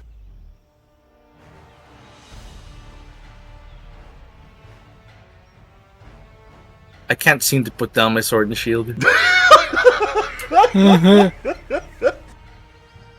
Yeah, really just a tricky part of the illusion. Yeah, they're just kind of attached there. I always pictured myself with a sword and shield. Anyway, in terms of helping each other, and he does look back over to Ruka. I don't think that I can travel all the way to this Regal Water place. I can only really leave for a few hours at a time. But if you do go up that way and are able to get in touch with somebody who might know more about how to help a theft, ideally, or even better, as a backup, just send somebody out to the Old Croth. She's been very concerned about it. In fact, I think she's more worried about the garden than her own health and safety, which troubling, but I guess understandable. It's her life's legacy. Don't know why a garden was so important to her, though. I'm trying not to be offended in real life. All right. yeah. We'll see what I can pull up there. I appreciate it. I'll try to come up with some way to reward all of you. I don't know if you were here for it, but in addition to the gold, I gave your crafters over there, and he nods to Sketch and to Kaz, another artifact that's just been kind of sitting in storage for a long time. We tend to accumulate a lot in our hordes that just get sit on. Oh my god, what is it called? What? A hero's grave. It's a tool.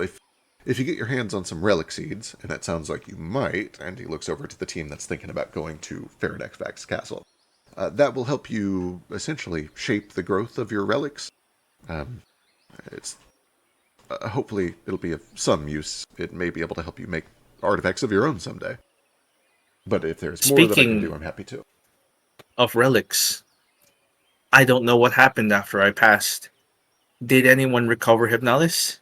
Oh, not that I know of. Admittedly, I wasn't really tracking it too much, but I did hear that there was a battle in Delam Huerzo, and everyone was lost, aside from a few stragglers that reported the news. My suspicion is that it and many other weapons were buried in the sands there, or near there. You could probably find it. It's a pretty powerful magic weapon. Another note for me to go there? Magical detection spells and divination, the likes. I highly doubt it would have been left in the sands then. Certainly not. I wouldn't be surprised if the king has got his hands on it.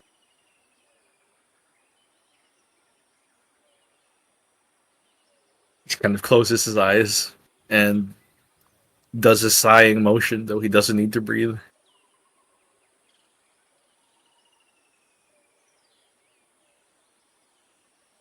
Sure likes to take away my toys. Sure it does. The night goes on. He continues to chat. He's available if you have any more questions. So is Severalek. So is Thalia. But if there's nothing else going on, there's one more thing that I would like to get done before we kind of wrap up. But anybody have anything to do before we kind of like settle in for bed? Yeah, I need to take Branch aside for a moment. Yeah, I was gonna ask, do you want to push my shit in?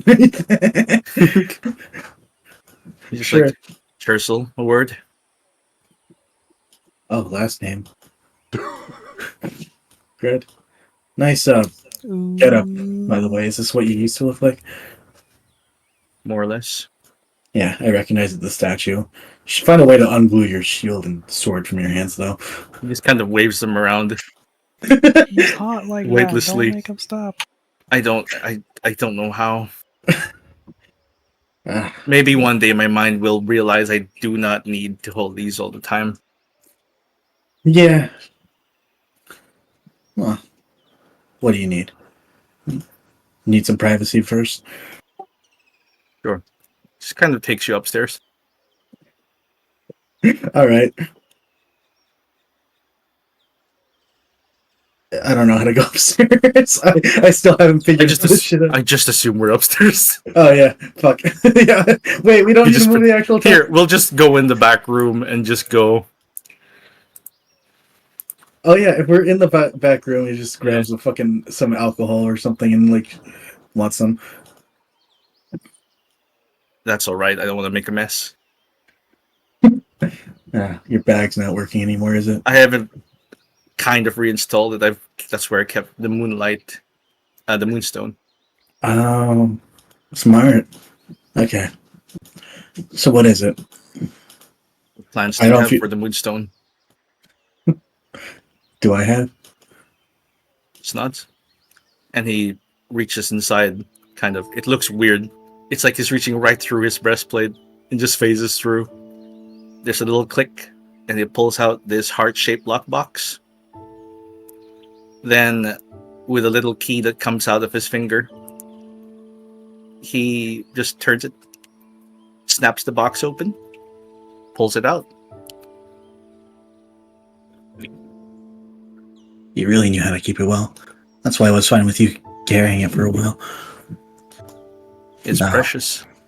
Yeah, I heard the stories. This is something sent by fucking Styx, right? That's what they say. So then you'd know that just having a bit of it is kind of really fucking important, right? I do. Yeah. Honestly, the first thing that came to my mind was the gold you'd get for it. But even I know that's not the best use of it. Although, it'd be better for me than anything else that I can think of. And you saw me in the library. I was researching that Lache bitch. You know, I don't really understand the concept of sympathy. In fact, in Familor, if you're a fucking MAGA, the people I grew up around, we'd fucking harass you to shit. Short-sighted. A little, yeah. But That's America. Why does it need to be great? but I know that thing has a lot of it, right? A lot of sympathy. It has a lot of things. Yeah. To undead, it could unlock things you've lost or things you thought you lost. It could return a sense. It could make you more whole. So I had it in the back of my head that instead of the plan that me and Kaz made of bringing 10 prisoners to Lache, I can't even confirm this yet, but it seems the case. She could just get all the sympathy from that, and we wouldn't need to dirty our hands with 10 souls. See, if you had just said that, I would have considered it. I didn't know. I didn't know you were fucking. Instead, you put words in Kaz's mouth, and you belittle everything I died for and live for now.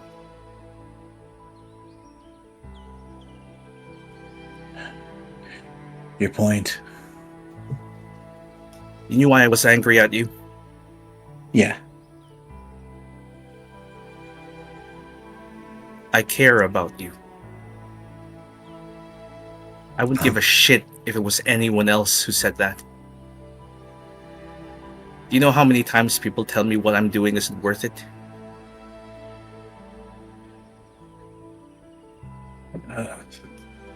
Quite a lot, I'm assuming. He Considering who puts you are. a hand on his face. There's a click, and he takes off the Rafik mask. Nothing changes, because he was just under the illusion. That's yeah. Again, what's your point?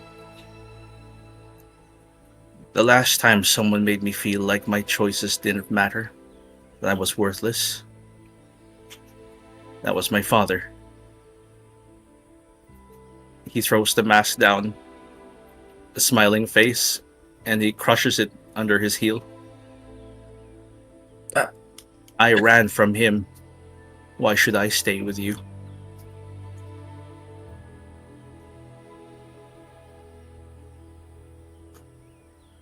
You ain't got no reason to. I'm not making you. I said anytime I was actually helping you was for coincidence. You know? But we did take down at least 2 of those obelisks together. And I can't imagine that either of us would be. You don't get alive. to treat people like shit, Branch. Your past isn't an excuse to be an asshole.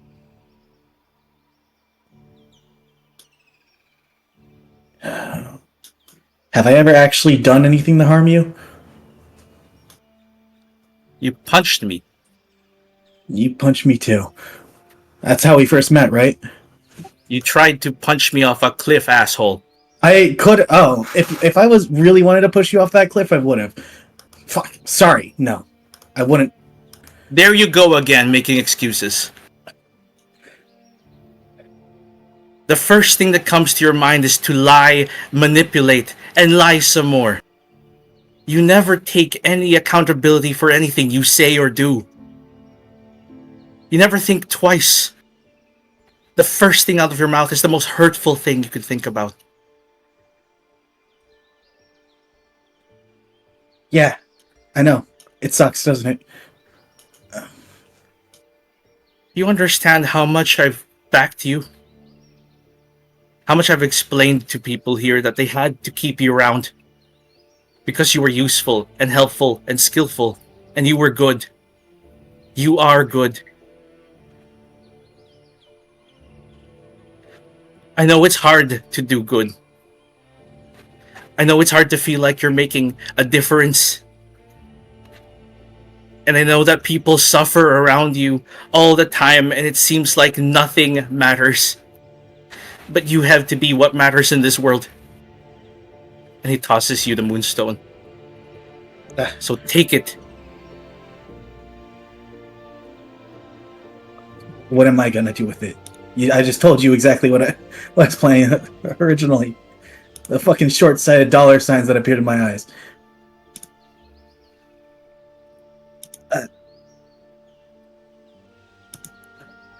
He just watches you. He wants to see what you're going to do. I don't know what I'm doing, okay? I don't know why I'm here. I came here for the same reason as for the same thing that I thought this fucking moonstone would get me. Just some fucking quick cash after I lost my last job. Lost? Whatever. I didn't expect to be fucking surrounded by people with purpose, with all this shit going on, with things larger than I ever hope to be, that I ever can be. And you somehow you think I'm worth it? I'm worth keeping around? I ain't fucking nothing. I can't shoot fire out of my hands. And like, all I got is this fucking chain. This fucking and I don't know if you've ever seen it before, but he does like lift up his shirt and show you kind of how the chain actually works a little. That it's essentially wrapped around his torso through a series of mechanisms that tighten and fucking loosen depending on how he's using it. And because of that, there are like scars all over his fucking torso and stuff like that. I can't even like keep using it the way I have. Like, this is what I need to be to like even match you people. And you think you think keeping me around is fucking worth it? I'll fuck up. Like I always have. I'll do something that screws you all over. Why should I? Why should I fucking put up the illusion that I can be useful to you? Do you think I'm special? You're the Desolate King's son. Yes. That's what everyone says. That's all I ever was. I'm not someone who likes playing the game of masks. I'm not someone who has hopes and dreams. I'm his son. I was always just his son. I didn't have anything special. I didn't have a connection to the weave. I wasn't even good at swordplay. I just liked to read. And I didn't like talking to people very much. But when my mother and my brothers were killed, the Desolate King changed for me. He forced me to learn how to fight. He forced me to study magic because he didn't want to lose his last high, his last... I don't know what I am to him. I was his son, but I think at that point I was his only hope. His hope that there was something better. When I couldn't do magic, he just, his lower lip trembles They strapped me to a table, cut me open, and carved these into my bones. He said it was for my own good. He said I'll be able to do magic, that I'd live. He watched the child in me die that day. His desperation to hold on to me, he choked the life out of me. I'm no one special, French. I don't know what to do if I didn't do this. It's not a purpose, it's a curse, and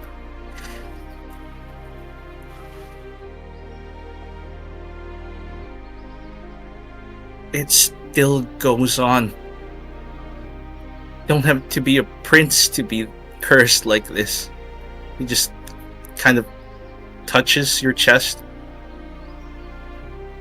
kind of trying to do it in a way where the sword isn't pointed at your face.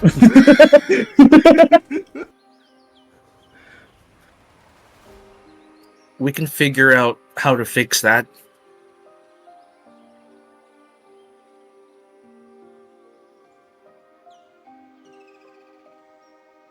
But you have to be honest, you know?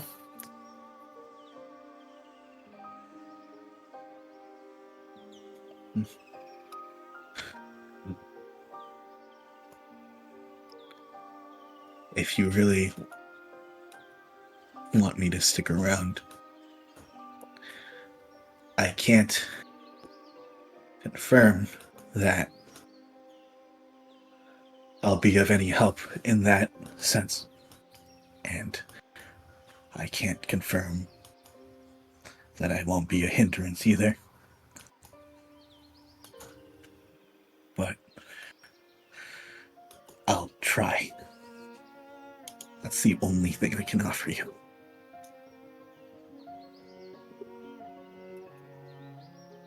That's all I need to hear. I just need to know you'd try. And I need a dance instructor. Why? Look at you. You're already fucking. You don't need to fucking dance to like coo anyone over. Even as a skeleton, you're pretty intimidating. I don't want to intimidate anyone. I want to dance. Okay, all right. Merengue breaking. What's your fucking poison? Shit, I don't know. Well, what about like some like calm samba for a bit? I don't know these things. I can teach you this fucking Menko stuff that I heard from my parents offhand. You know, I saw it in Del Muerzo too. It's kind of neat that they kind of took it as their own. You know, something funny about skeletons dancing. Skeletons love to dance. All right. So, seeing as I'm all bone now, I'd better get used to the culture. You think it's not possible to get it back? My skin? Yeah. My entire me? You said you needed a lot of moonstone for it, right? If I can come back to life, then I'd be me again. Yeah. Oh, don't worry. We can find a whole fucking lot of it. Don't worry. I don't need all of me. I just need enough to know how to kill my dad again. And what are you gonna do afterwards? Shit, I don't know. I'll figure that out when it's done. That's what I kept saying here. I do one jab or two more jabs, and I'd figure it out from there. Really, the only plan I had was go somewhere where no one I knew here could ever find me. Well, here's the thing. You were the only person who ever asked me what happens after. So, Why don't we figure that out together? Yeah. Figure your shit out. You'll have to stick around here. Yeah. You don't even like the guys who run it. If you were around 7 or so years ago, you'd understand why. Well, I guess I'll have to stick with you fuckers a bit more then. I'd like that. Yeah. I'll tolerate it. And he'll put his fake arm on your shoulder and he like I don't Nothing know. just straight up hugs you. I'm sorry if it's bony Yeah, or awkward. a little. You know what? We can. Shit, I haven't hugged anyone in a long time. Yeah, that's pretty fucking good, isn't it, man?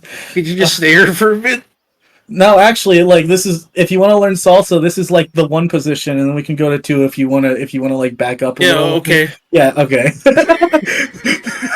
Start And I'll- salsa. Somebody's Yeah, gonna and walk I'll in teach. and find Narafi and Branch dancing salsa in the back room, which I have to assume is the last thing that anyone would expect to find the two of them doing in the back room. I think it's Yeah. cute, It is really cute.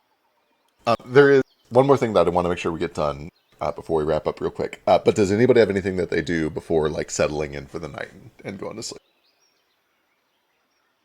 Depends on what the last thing is. It's a thing that happens overnight. It's not an actually important note, but Kaz does what he does at the end of every night where he pretends to be a bartender. And I put all the gold in a little box under the bar so that Finn and Darbin, or whoever is actually in charge of this, can buy more booze. For Aw! Wonderful. Good to know. Let me write that down so I don't forget. Yeah, Kaz doesn't... I'm not ordering the drinks and stuff for this. I just play bartender when the place is empty and my friends come in. Where you buy the booze though, right? No, I take a note. Like Cackle said, he keeps tabs. And then Kaz keeps the till. But there was no booze here before. That's the question. Where did it all come from? Probably the portals. They just put it in. That's why we had like tequila and other stuff. True. That That's why you got sake. Yeah. Brandy is probably from Pie. Oh man, we're getting imported liquors. You guys are getting imported liquors. It turns out having free unlimited use of teleportation is real good for the economy. Do we still have a Rico? Are you still alive? We do. Ruko slipped outside, and he's Hell. chatting with some freaks. Wonderful. A couple of those nerds definitely came back by to like talk more with you, and they look for Rafik, but I think Rafik is a little tied up about the dance stuff. You've accrued fanboys for your music and for your dance, which probably new for I don't know. You probably had people who were a fan of you as like a witchy kind of fortune teller for a little while. I don't know if you've had. This might be a first for your music. I'm not entirely sure. I'll kind of leave that up to you. When Ruko's doing like, if he's ever doing any sort of performance stuff, he really likes to just like tease people in the crowd or like mess with them. Right. And sometimes people play back and they get into it and like they kind of do this whole little whatever. They start playing with each other and as the performance is going on. Hell. And so I feel like we got a couple of those people who are like having a lot of fun with that. And now like, hey, he's at a tavern. Yeah, I don't know. Excellent. Maybe we need you up. I'll kind of leave this up to your discretion and whether it's something that Ruko would even want to perform. Is Ruko headed back to wherever he sleeps alone? Probably. Maybe. Okay. Well, I don't know. I feel like the night is still sort of young, and it looks like there's a good amount of moonlight out, right? I don't know. Yeah, it seems like a night that I want to wander. I don't want to just head right back. I just had a bunch of like, what do you call it? Over easy scotch, and I don't want to lay down because I might die. Understood. Excellent. Yeah, is there anything in particular that you like want to do before we wrap or get to the night, I should say? Are there any like big important scenes? Otherwise, you can absolutely just kind of wander, spend time talking to these people. You can cut off on your own for a little while and just kind of relax and meditate and enjoy nature for a while if you want. What do you do? What does Rico get up to as he wanders? The couple of people that have come by are certainly like, oh, we'll come with you if you want, but if you need your space, No, what the? I'm here. These people are downers in there. Really? I don't know. He finds people coming up. He finds people coming up with some energy, and he's like, "Okay, all right, cool, fine, yeah, let's go. Let's do this." I feel like they seem a little eager about, like, they had something going with that skit that they were playing, and Rook was like, "Okay, let's start developing it. Let's get it." Hell yeah. Yeah. So they're they're just being stupid theater kids, basically. They're just like figuring out different things they can do performances. Somebody got a stick and they're being dramatic with it. We're missing the people who were with me on the performance earlier. I will say, Rafik, and Foster for that matter, you were also dancing there too. You guys eventually wrap up your conversations, and you do see that Ruko is out front with like a little, he's like an orc late teenager, early 20s maybe. There's a grung who appears to be Blemish, and like an Aarakocra woman, all kind of young, probably in like late teens, early 20s or whatever, and they're essentially doing improv dance out in front of the tavern. If you guys feel like jumping in on that. Well, If Urko I'm sees not you, you're in super danger. good at dancing, but If he sees you, you're in danger. yeah, The second I see Narafi, you see a skeleton. He broke his mask and he's coming out just with that carved kind of skeleton face. do I recognize him at all? You recognize his armor is exactly the same. It's just he's not wearing the mask. Okay, there's that first recognition of, oh shit, something's different. But I see your armor. Something's I see your different everything about else. Yeah. Yeah. Is the illusions? But Yeah, if I guess I come out with Rafik and I'm like, oh, so you got fans from earlier still. You time to fucking show that I didn't waste time in that back room. Go get him, and I'll fucking like slap you on the back and push you forward. All right. yeah, but there's that moment of recognition where I'm like, wait a minute, something's different. Something's, oh, geez, you're more spooky now. But then he raises his stick, which somebody had given him, and he does that like on guard thing, like, and he just starts going back into the performance with this big theatrical combat stance. Like, you gonna play? He sees you raise the stick, and he draws his sword, which turns into black sand, kind of spills out of his fingers, and reforms into a club, kind of just another stick. Oh, I look at the other guys like, that was some cool shit. Hell yeah. And improvised music starts. Let's go. He's making up verses. He's making up songs as we're like getting ready to spar, trying to figure out how this skit's gonna go. It's gonna have some sort of tune to it. It's pretty bad for the moment, but it's fun. Give me a performance check. All right. Can I help? Absolutely. The theater kids are outside wrestling in the sand. They're doing fight music. Also, while you guys are doing your rolls, we have a hand raised from Tex. Yeah, well, they're just fucking around. Tex is gonna like be away from the group for a little bit, and but like close enough that he can kind of still hear the music. Yeah, he's been watching everybody, like all the couples getting together and dancing between Rafik and Branch and Thalia and Foster. And he's gonna stay somewhere that he's kind of out of sight. And he just tries to stand up on his back legs and tries to like walk around as he normally would have. Give me acrobatic or performance. Either one's fine. Something with dexterity. Yeah, for sure. Have a good night. We're wrapping up real soon. Yep. Good night, everybody.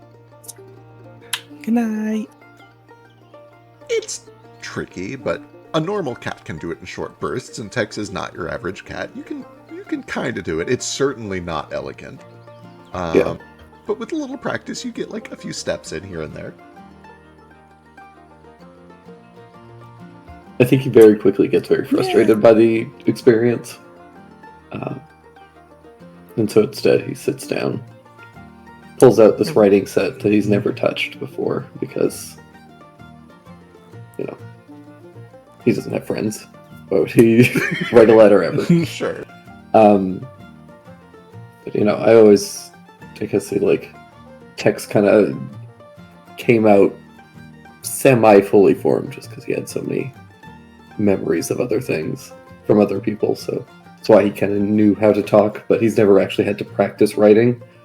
And so he starts trying to write a letter, and it's just absolute chicken scratch. Yeah, it's not great.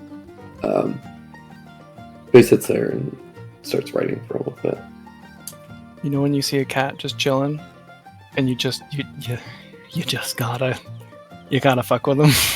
I imagine from Ruka's perspective, what happens is you're all dancing, and you look over right as Tex is kind of like stumbling around on just 2 feet, and I assume that your first guess is, oh, he's trying to dance over there. Ruka does a tumble. He wants to throw Tex in the air. Combat status. He likes going airborne. I said I was out of sight. Oh, that is true. I find a random cat. Okay, fair. You find a random cat. You find Eelglog, and then Tex comes out because he's jealous. Fair. Could be. Either way. But yeah, we're putting on characters. We're doing this whole thing. It's like I don't know what's going on exactly. There's some sort of pirate ship, or there's like a combat scene or something. We're improvising a skit. We're putting something together. There's some sort of epic battle or whatever, and it's all silly. It's Foster and Thalia definitely also come out, and Thalia is so here for this. This is her jam. This is Del Muerto vibe. Yeah. You make it a pirate theme, immediately he puts a hand in his head, and like a pirate hat appears, and he becomes like this. What's the Vanara? Kinda the monkey folk? Yeah. Pirate captain. You become Sun.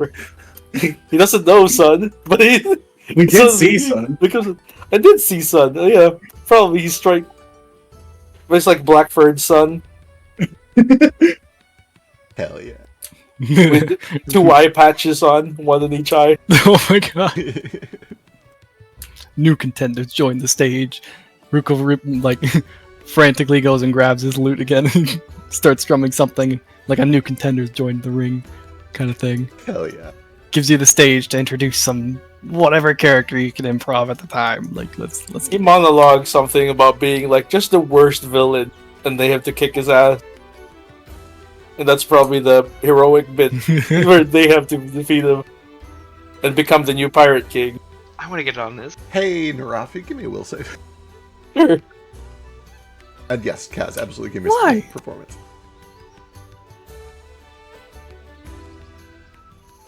Can I give you deception instead? Possibly why? Because I want to, like, I've been bartending this whole time, and like kind of cheering on, kind of working the crowd too. I want to like slip away from the bartending and like into a back room, and then jump onto whatever makeshift stage they have, and as my own character that I've adopted. Hell yeah. To at the pirate king that is Narafi's new character. Hell yeah. Yeah. I'm only asking because my deception is a +7 and my performance. It's fine. I'll let you have it. It's chill. So yeah, eventually. Oh well, it's not glamorous, but the surprise is not as surprising as you might like it to be. But you're eventually able to stumble your way out there at least. That's Captain No Eyes. He's not looking at you, he's looking a little off to the side. But he's clearly addressing you. But how does he see? Gestures widely to this absent crowd because we're all participating. Yeah, I can smell the evil in your souls. He must have Oh. eyes somewhere. I collect everyone's Protects eyes in a the bag. And I shall find them and pluck out every one with my rapier, for I am the mighty Rico Mantequilla. God damn it. Not the Rico Mantequilla. Ruko draws his little blade things like, this won't go over easy. Jesus Christ. Is that an egg pun? Yeah, I feel like I need the barf. That was a terrible drink.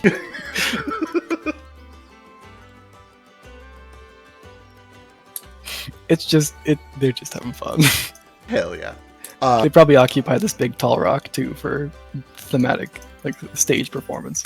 Absolutely. And as the night goes on, you definitely can tell that, like, people kind of sit and watch. They're enjoying it. None of them are, like, leaving huge tips, although you get a few copper pieces. But mostly, as the night winds down and people are either settling in to get ready for the morning or just kind of drinking and relaxing and enjoying the upcoming weekend, it's nice to see a little bit of, like, lively performance going on instead of work like it has been in business. It has been a place of industry for the past 3 weeks since all the portals have started opening. And as people congregate, they look for joviality, they look for entertainment, and you guys are providing that for a lot of people. And eventually there's a small crowd of like 15, 20 people just kind of chilling and drinking and watching and laughing along as your story goes along. Sometimes with like genuine like cheers and gasps as they're surprised with the story, and sometimes when it lulls, they're just kind of laughing at how silly the entire thing is. But it's a good time, and you get a little crowd that really seems to enjoy themselves. Yeah, a lot of lines fall extremely flat and cheesy, but that's the charm. Exactly, it's part of the fun. But you didn't know that and he pulls his cloak off, revealing himself to be another Noel, am your evil brother, Which one?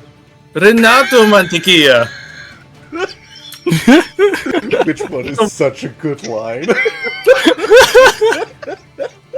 Your least favorite one. You bastard!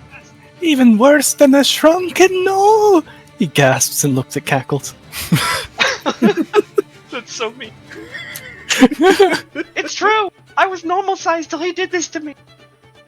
Now it's the little guy. Yeah, I stole his pituitary glands. Whatever you call it.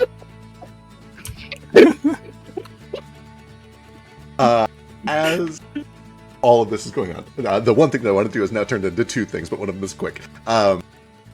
Rafik, there is a point in the middle of the climax of one of these things where you are kind of revealed to be the big evil villain in all of this, and you're like doing your big villain monologue and explaining your machinations, and essentially monologuing about your great evil plan, where you feel a tug at the back of your neck, and it kind of like crawls down onto your shoulder.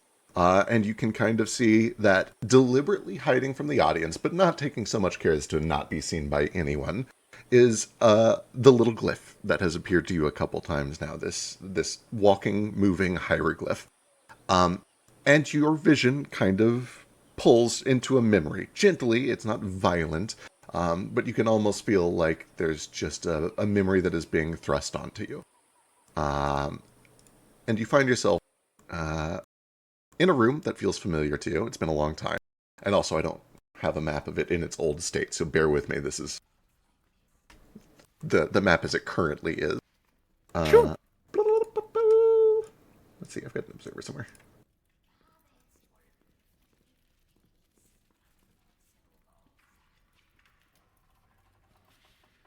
There we go. Inside of this palace, this opulent Del Muerto palace, the one that you recognize to be your old home. Wait, did the map change? It did. I don't know if you've been pulled over to it. I Either don't way, have it. the map is I'll not super refresh. important. It's mostly theater of the mind anyway. Yeah. You find yourself in a large bedroom, opulent, regal. You can see that the bed is truly enormous, like almost 15 feet long. Just this opulent master bedroom. Gold filigree everywhere. These like Del Muerto desert style architecture. And you can see that there is an older Leonin that is kind of sitting up in bed, presumably your father, with a book that has these bright, colorful illustrations in it about a gallant Magi who's running off to fight some evil invaders from the north. And you can see that this young Leonin, are kind of like sit right next to him, looking over his shoulder into the book as he reads it aloud.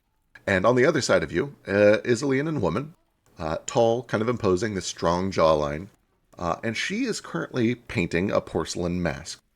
And you feel the attention of the young boy being drawn back and forth between the book and the mask and the book and the mask. And eventually the man kind of says, "All right, why don't we pause the book and you can ask what you've been meaning to ask."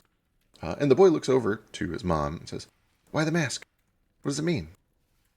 And Frisk, what does she say? What is her answer to that? What's the point of a mask?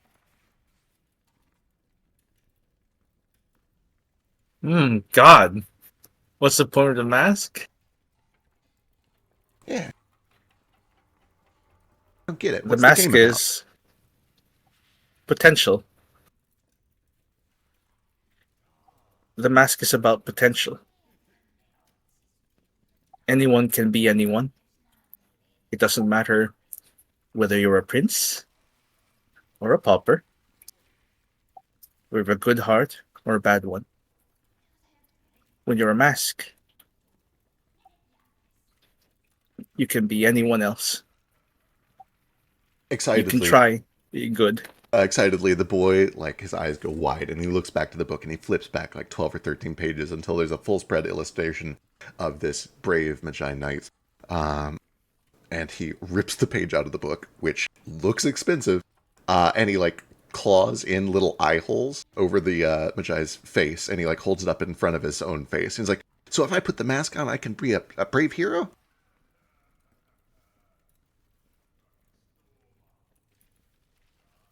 Of course you can. Wow. Okay, can I make a mask?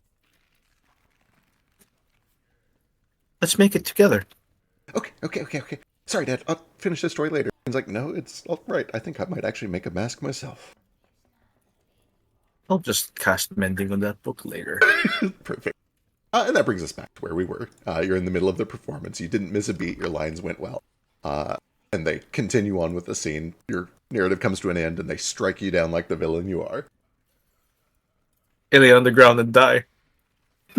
Very Tongue dramatic. lolling out. Applause from the entire audience. Everybody gives a standing ovation. A lot of the people particularly come over to Ruko and shake hands. That was such good music. Where'd you learn to play like that?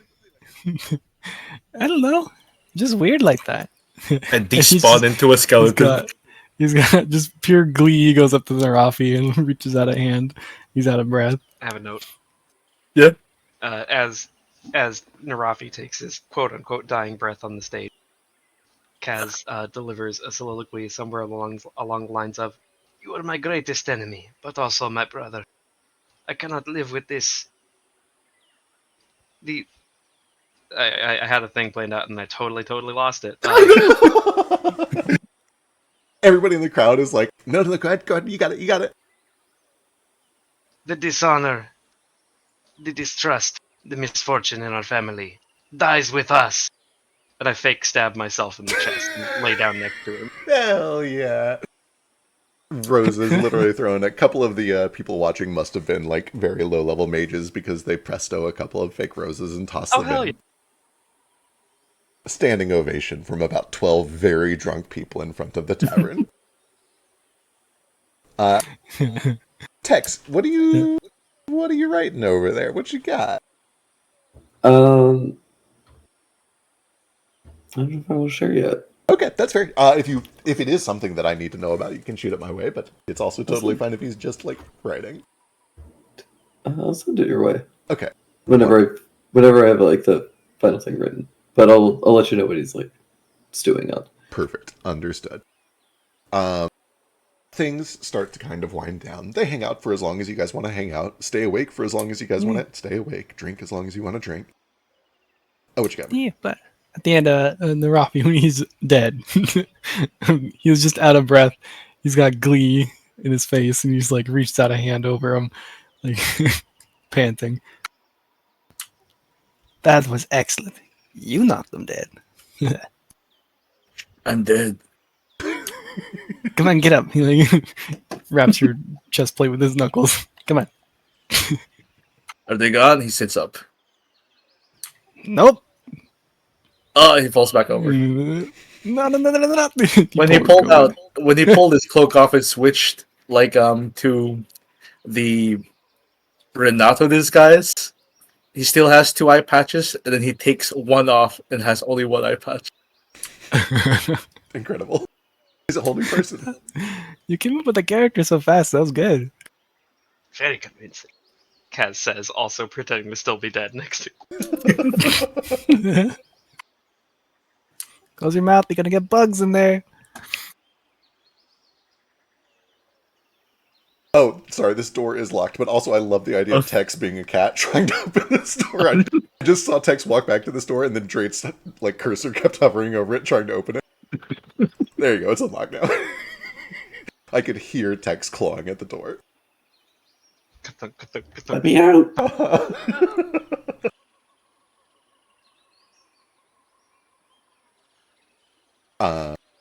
Anybody have anything you do before you settle in for bed? Yes. What you got?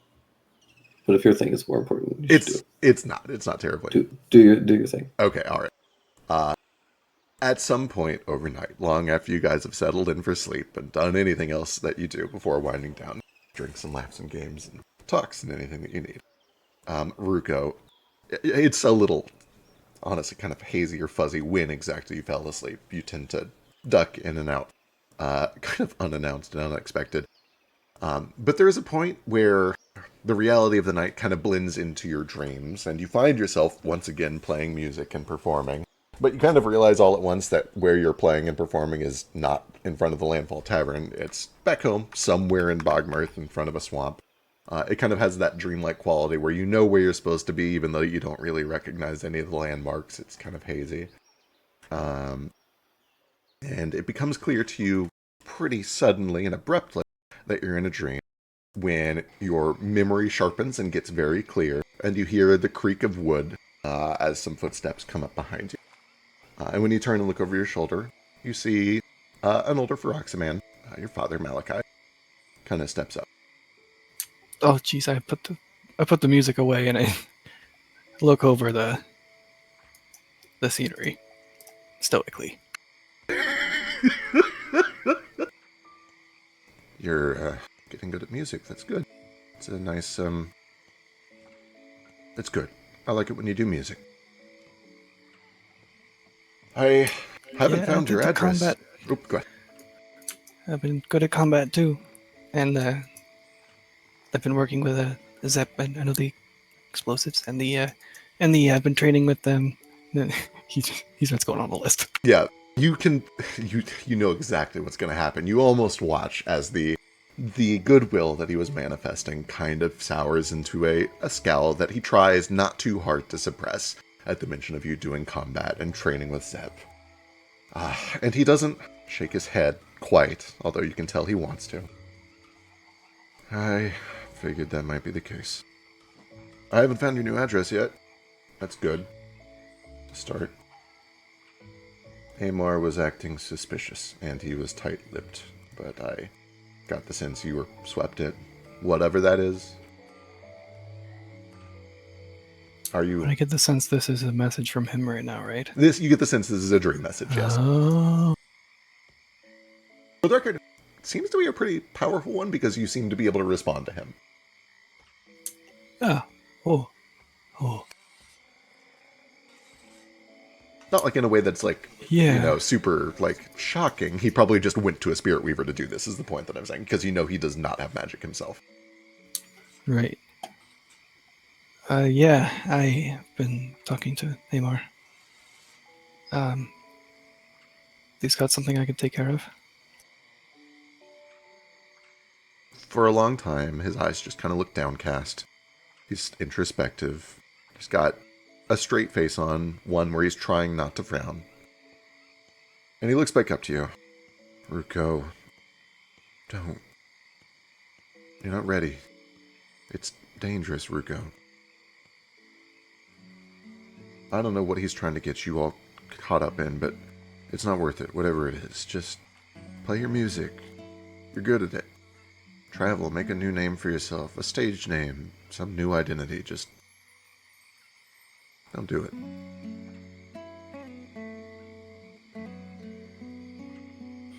Be easy, huh?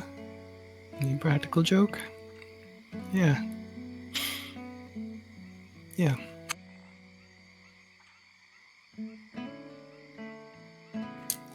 I...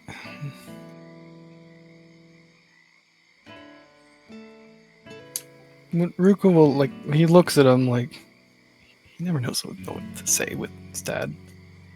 But when he looks at him, he can tell, like, there's still a bond there. He's just so, like, he doesn't know what to say. But he's glad that he's here.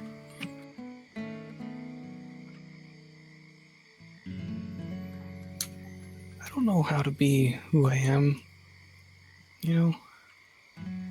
What do you mean? You just gotta be, right? Well, Neymar has you. You know how to teach him. I couldn't teach Amar if I was trying. I've been trying to get him to quit for years.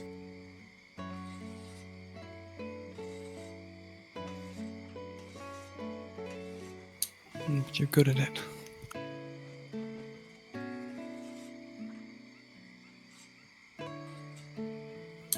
Are you doing okay?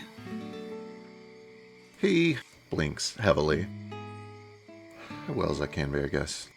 Always on the move. We gotta be, but they haven't tracked us down in a while, I guess. It's been alright. It's been the normal. Being who I am, you know. Although I'm about to have a heart attack, I know Neymar is up to something, and I can't help but worry that he's got you tied up in it somehow, too. Apparently he went to the council to try to get something approved. I told him not to do it, but I don't think that's going to stop him, and by extension, I don't think that's going to stop you. You can't be you if you're dead. You know that, right? Sometimes you just gotta survive.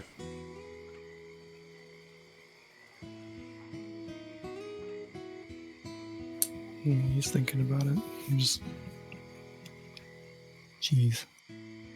I know you think you have a lot to live up to. Your mom, your brother. You got a big name, and you don't have to live up to anything. You can just live. You can just be something else. You don't have to fight. You can run. You can survive. I know you think you're destined for greatness. You're strong and ready, and you're not. He's not. She wasn't. How could any of us be? It's too big for us.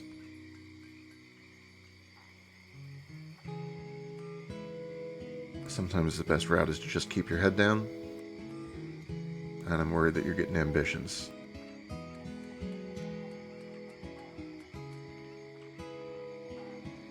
Those will get you killed, Ruko.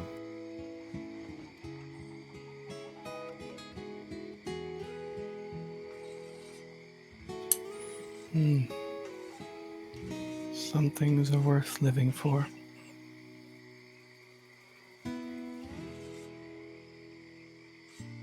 You see he visibly kind of like, there's a big frown and then a big smile, and then you see he like starts to tear up a little. Son of a bitch. You take after her, Ruko you know smiles too. Ruko smiles too. He's like,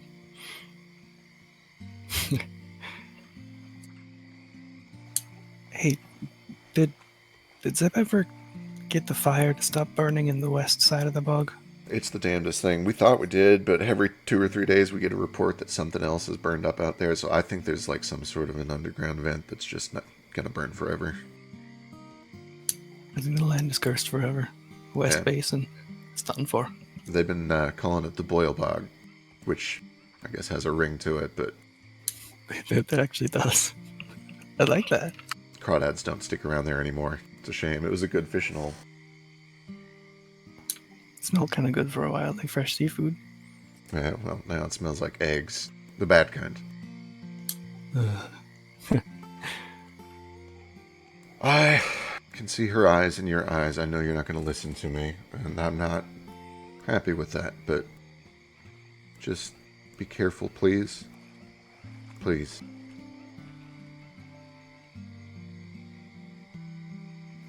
And you'll look at him and That meek sort of smile.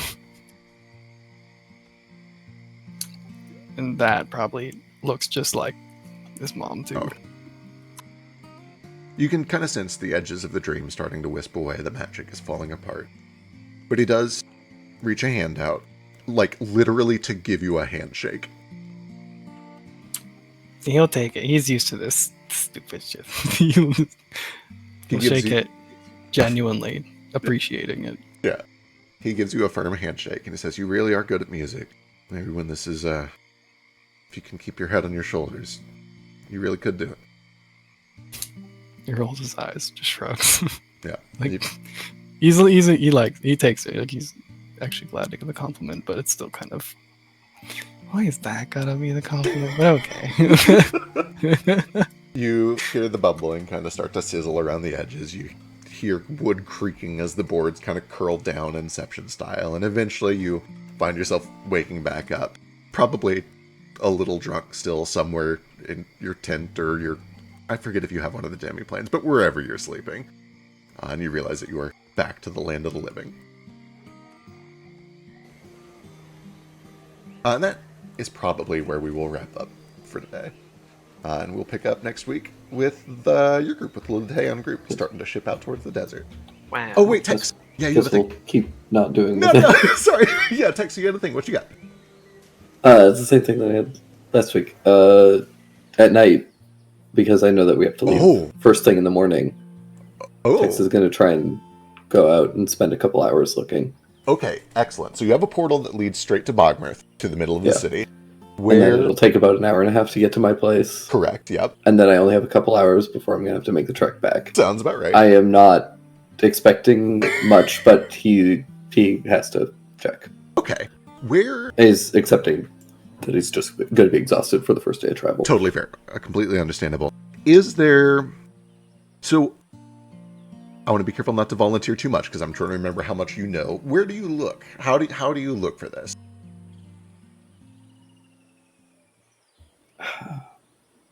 I don't think he really has a ton of, a huge plan. He's just, feels obsessively compelled to just kind of go and wander. Based on what Prospero had mentioned, he'll try and, retrace Prospero's steps and then try and figure out, hey, what areas of the swamp can you see the sky? Where would he have potentially seen this thing? Love this. And just try and narrow something down. Okay, I love it. Give me your choice of a perception check as investigation or survival, if you kind of want to. Either one is applicable here, or if you have anything else you can pitch me on it. Is either meaningfully better than the other? They're both going to kind of get you the same results. I'm mostly, it would be an investigation check, but because it's such a natural environment, survival is also kind of applicable, specifically because you're trying to figure out what places are visible from here. Right. Let me see if I have anything for this. I'm sure that I don't, but just in case.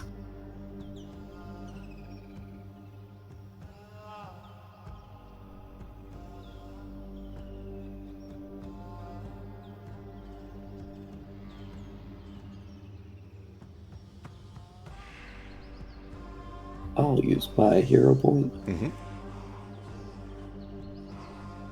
Fuck. I'll use my other hero point. Classic text. You know what? I'll let you have it. Third one. Here we go. Full spectrum. We did it. So Let me see if I can get a 14. If I get a 14, will you let me succeed at everything from now on? You would also still need a 13 for a straight. Oh, we're dancing around it. So 12 is not incredible, but it is still enough to be able to tell what parts of the sky are visible. And thankfully, it's kind of obvious here. The swamp is kind of on this, little plateau's too strong of a word for it. It's level, and then it goes down to a hillside into a forest. And essentially, the result of that is that it's very hard to see anything in any direction except towards the south, but you have a pretty open view of the southern sky. I don't think on a 12 you really get much else that is super helpful for... Actually, well, hang on. 12. Let me roll a thing.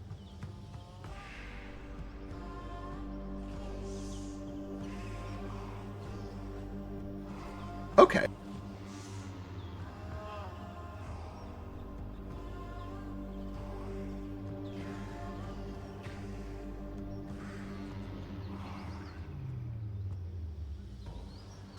As you're kind of trying to retrace steps a little bit, it's been years. It's a muddy swamp environment. It's very wet and marshy. It's not like there are fresh footprints here or anything like that. But there is a well-traveled road, and you know that Prospero probably was traveling by road as much as he could, and so you kind of like try to recreate the steps that he took, or likely would have taken.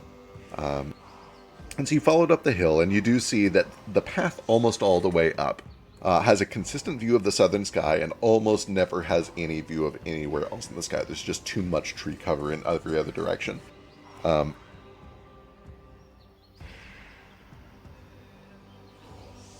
I think that's all you get. I think that's all I can justify on a 12. Yeah, that's fair.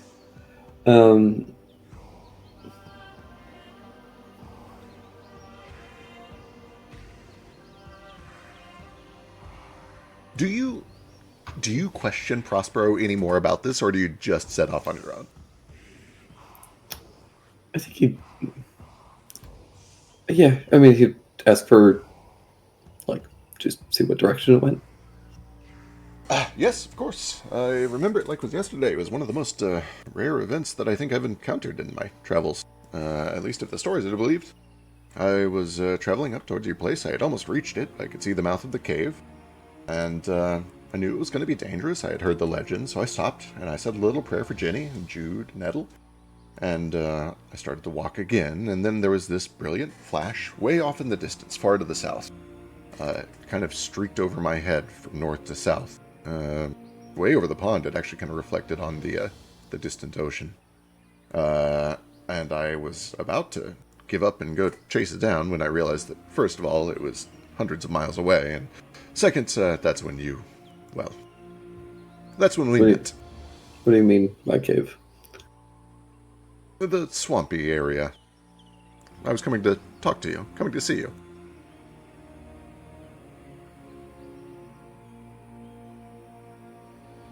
Wow, glad this ruse held up. Oh! You're right, he does not know it's you yet. A cave. I was going to see a terrible monster, and then the monster that killed me interrupted. Okay. Thank you for the reminder. Sorry. Keeping track of a bajillion things.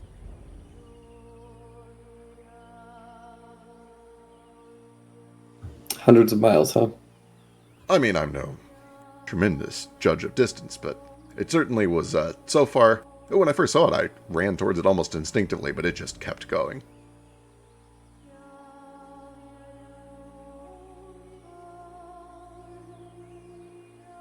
And did he say what direction it went? He said it was going north to south. North to south. Yep. Okay.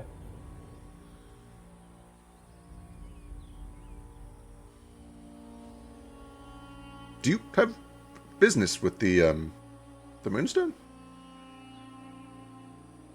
I mean, I know they're valuable. I know everybody wants Moonstone, but...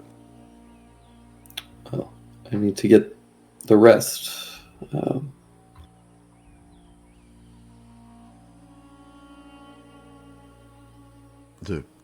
The rest?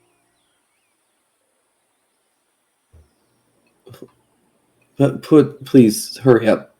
Catch up. Oh, sorry, coming on. I gave you part of one. We need the rest. Finish this. You're gathering more for... Even just this is plenty more than enough, surely. I'm not asking for a life back. I had a life. I had a very long and fulfilling life. Listen, you're a wonderful creature, and I know that you want to help me. I guess I just don't fully understand why yet.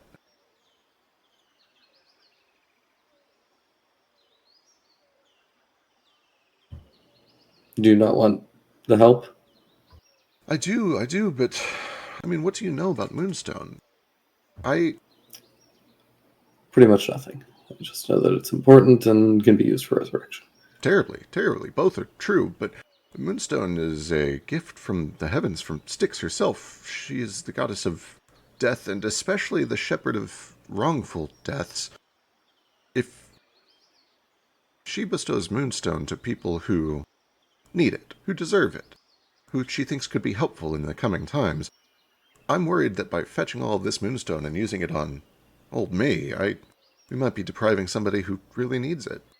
Surely I'm not that important, right? It's an omen. Feels like I'm stealing from the gods almost.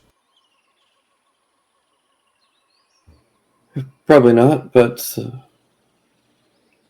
think you're important to somebody very important. There is no eye that could twinkle, but there's a little glimmer of necromantic energy that does spark when you mention that. It feels almost selfish, but I'm sure they would appreciate it. If you're doing it for them, then who am I to say no? Can I help? Is there anything I can do?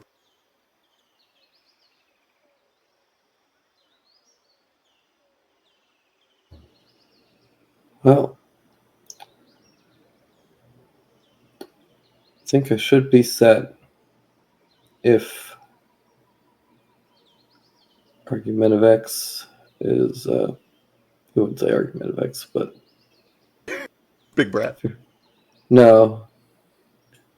I don't know what he would call them.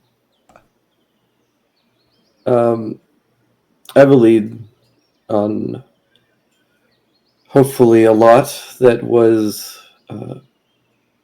to put your mind at ease, was already long since stolen from whoever was originally intended to be used for, so... Well, if it won't be missed. Oh, it will certainly be missed, but not by anybody that has any right to complain. Ah, I see. Well, a little righteous skullduggery never hurt anybody that didn't deserve it. You're not a normal cat, I figured that out, but do you have family? Is that how that works? Do you have a litter? Do you have a mother kitten? Not really.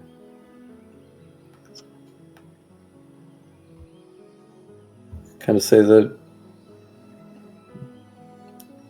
I don't know if I would even say that. I think I've been alone. Well, we can't have that, can we? Would you care for company while you travel up there? I don't really sleep in this form. And frankly, I haven't been back since I died. I suppose I could use a guide. Right on. Let me go get my loot and a couple of tankards of beer and be right with you. He eventually kind of like throws a backpack over it. His biggest, most obnoxious hat. And he'll accompany you up if you let him. Yeah. And with that, he kind of like goes up and essentially shows you the path that he took as best as he can remember it. And he says, oh yeah, it went out that way and it fell that way. And you can see he's just kind of pointing towards the southern sky. He's pointing probably even a little farther out than you may have expected. He's pointing way the fuck out towards the horizon, even down past the bit of the gulf that is visible along the southern coast. From pretty high up here. And then that is where the beastie that got me came from. And he points over to your cave, which he does not know is your cave. Yeah. I woke up here sometime later. Truth, I don't really even remember it super well. I just know that it was peaceful. The waking up or the dying part? Oh no, the dying part was incredibly violent. You should have seen the bastard that got me. It was brutal. Big, ugly thing. Vicious. Wouldn't listen to reason. Beautiful.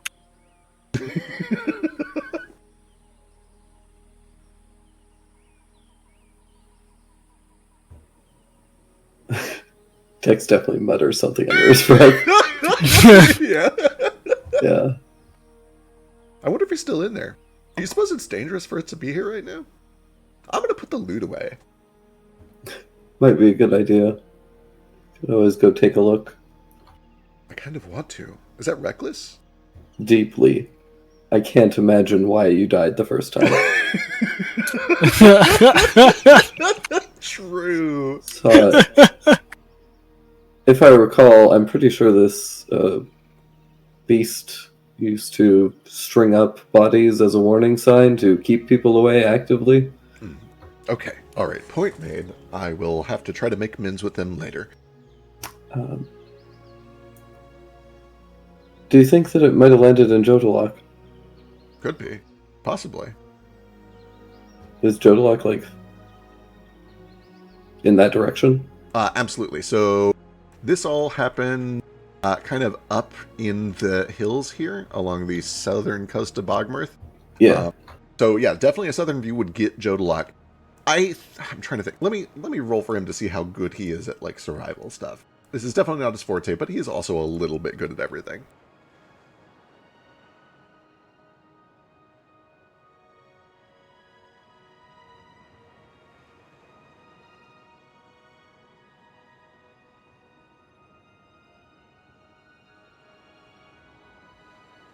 Oh, he's not as good as I thought. Okay. That's decent. It's fine, I took all the bad rolls. True. Maybe, but I think it went further than that. I saw it go all the way out over the horizon, and I could still just barely see the shore looking out towards Abelbin. Huh. Probably fell in the ocean somewhere. Probably. Might explain why nobody ever reported it. Those things are normally a big deal, and, frankly, if I hadn't died hours later, I probably would have chased it down. Been a rich man. Or been killed for it, you never know. So it depends on how big it was. Yeah, hard to tell. It was certainly very bright. I took it as a bit of a bad omen. I kind of feel like Styx only really sends them when the world's in danger, or when somebody has died that really shouldn't have died. They say she's correcting mistakes. At least that's what I've heard.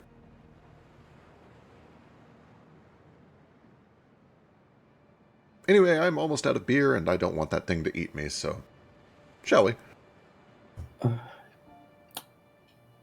Yeah. I'm gonna head towards the cave.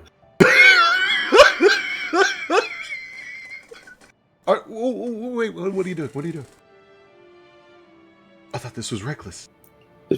Of course it is, but I'm a cat. Curiosity killed me.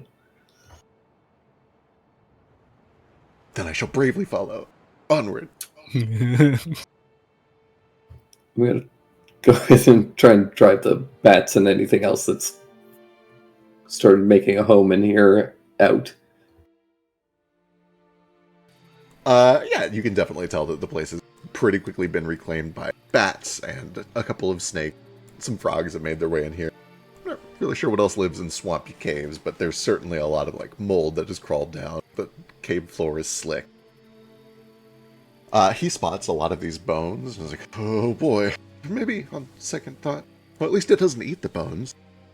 I guess that's a good sign, right? But I would lose the loot.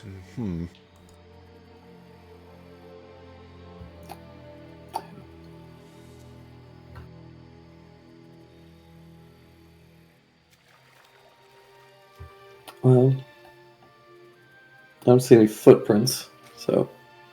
True. Well, there's a couple of booted footprints. Doesn't look like any big beastie has been through here for a while. Maybe it's sleeping?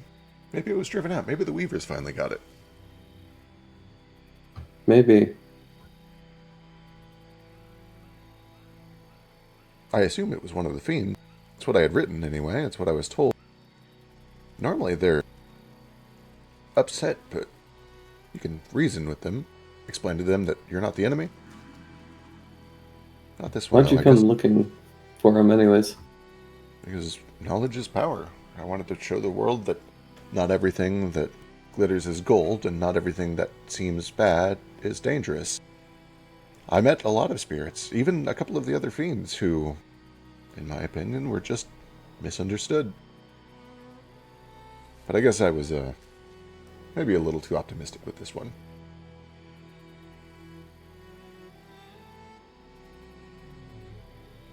Probably were. You can see he's like very timidly kind of poking his head around the corner here.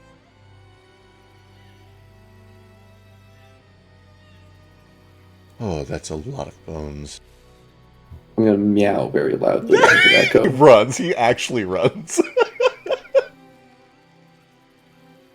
Okay, I'm going. He gets to the cave and he stops and he listens. I don't hear anything. What'd you do that for? I told you, there's no footprints. Alright. Okay. You're right. It's probably empty in there. Alright, okay. One more time? Sure. You wanted knowledge, right? Yes. I guess, after the first one, I've kind of... I mean, for a while, I just told myself that I had a little extra time to fuck around with, but then I remember Ginny and Edel and Jude, and now all of a sudden I've got that pesky desire to not die again.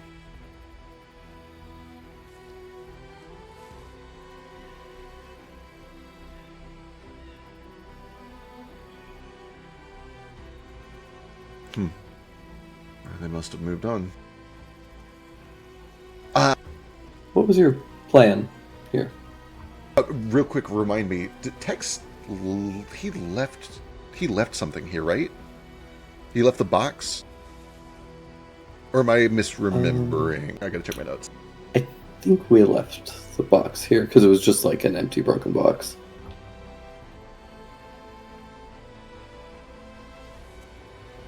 You ask him what his plan was, and he takes a look around, and he does spot that box. And he kind of comes over to it and kneels. Huh. The Weavers must have got him. I hope they treat him right. Truthfully, I don't know. In all honesty, I never took it as a personal responsibility to do anything other than learn and then educate. I figured that braver men than I would actually do something with that knowledge. Although, I admit, I did talk to a few who seemed to walk away with a more positive experience of their relationship with mortals. Sometimes. Sometimes they attacked me and tried to kill me, but it was a mixed bag, really. I'm just a learner and a teacher.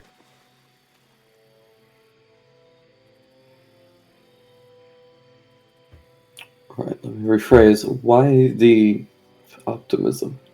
Why the optimism? You know what they are, right? Of course. Anger, vengeance, sorrow, regret, pain, suffering. But that's part of life. That's normal for anything that's been hurt. And those things don't go away on their own. Time doesn't heal all wounds. Sometimes those things are justified. They just have to be processed. There are some things that we can't pull ourselves out of, some swamps that we can't unstuck ourselves from.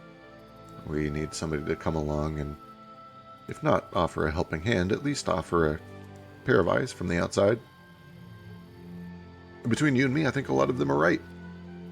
I think that what those Seer little bastards did was fucking awful. I think they deserve what's coming to them. But anger has a tendency to be angry at everything. It's infectious. It's virulent.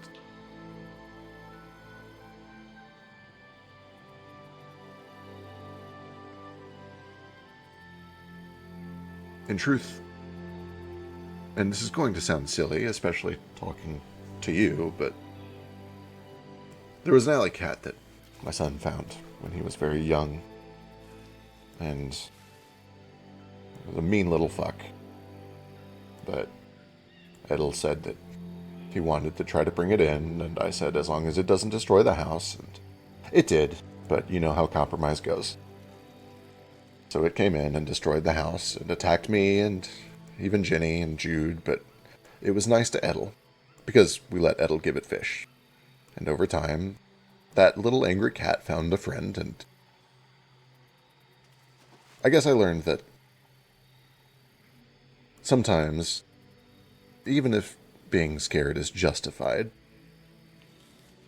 it takes unjustified help to break it. That if everybody always got what they deserved, we'd be stuck forever.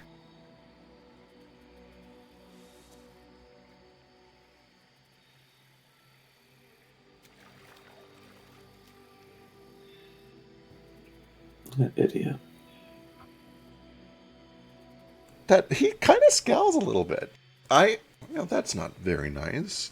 He was a a child. And I think there may have been some wisdom in it. They say kids are smarter than all of us.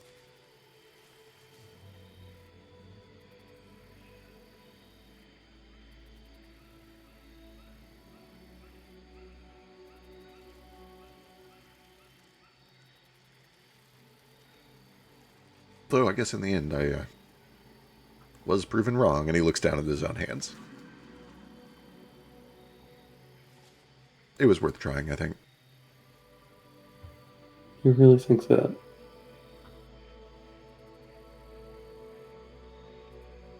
He pauses. If I change my mind now, it means I've wasted my whole life, right? I don't think changing your opinion means wasting your life. Maybe. This means growing up.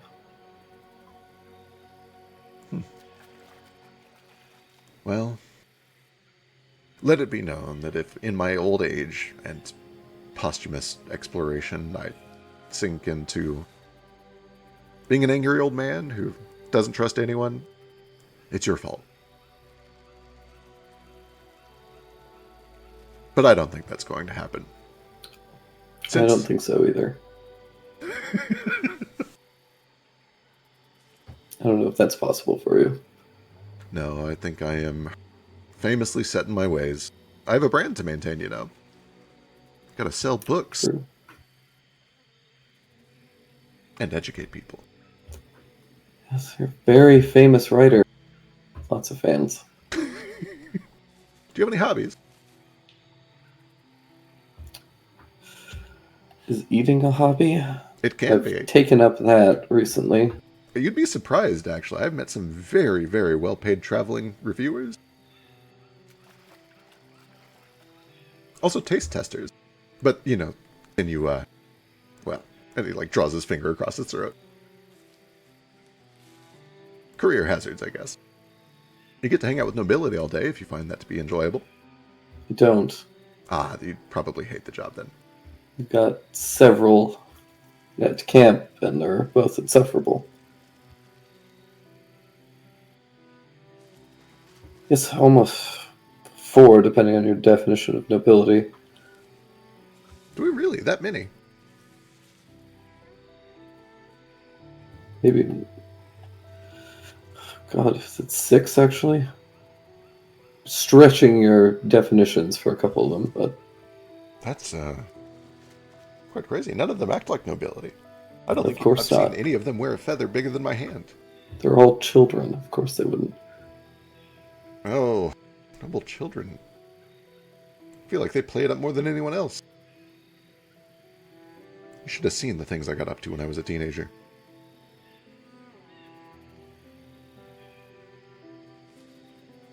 What would you ask? What would you say to him now?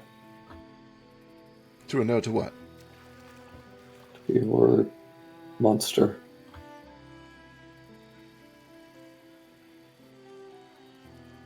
I suppose I would have to just learn and move on.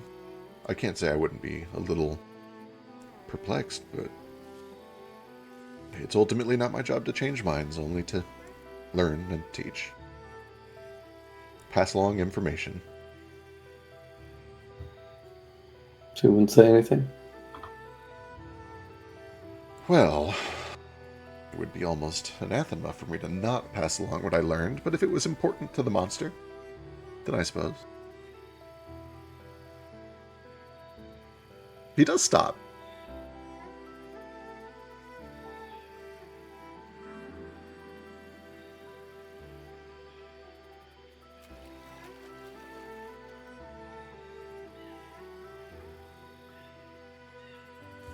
What? Why do you ask? Just making conversation. Ah. You seem to like to talk. Oh, I sure do. There's a lot of money in that, too, if you know how to play it. I don't. People say I'm abrasive. You're a cat. It comes with the territory. Some people learn to love it.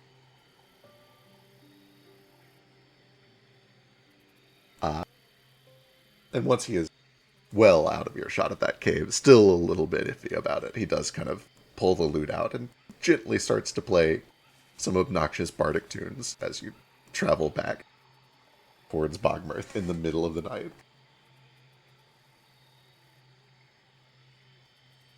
And unless you have anything else that you would like to do with him before you settle in, or anything that you would like to do before settling in for the night, I think that is where we'll wrap it. That's fair. I've dragged this session up far longer than I No, intended I'm real glad you reminded me because this was important and I'm real glad it happened. You probably walk past the stinking West March. I'm so tempted to tell him it's me. Did Prospero... That's why I rolled the will save, and I told myself that I would tell him, but I couldn't figure out how to even word it. Well, he'll be there in the morning. Do you think Prospero looked at the spot where Tex dipped his son down?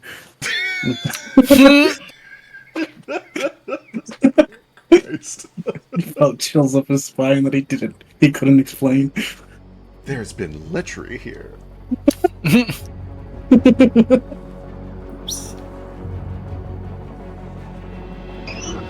What's Cricket Boy's name again? What was that? What's I just had it. The Cricket. What's his name? Oh, Hopper. Yeah, Hopper. I find Hopper. Introduce myself as Captain Eldermore. The Rockets for me.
Eastward of Eden, where the clouds meet the dirt, we left our poor mother and seeded the earth.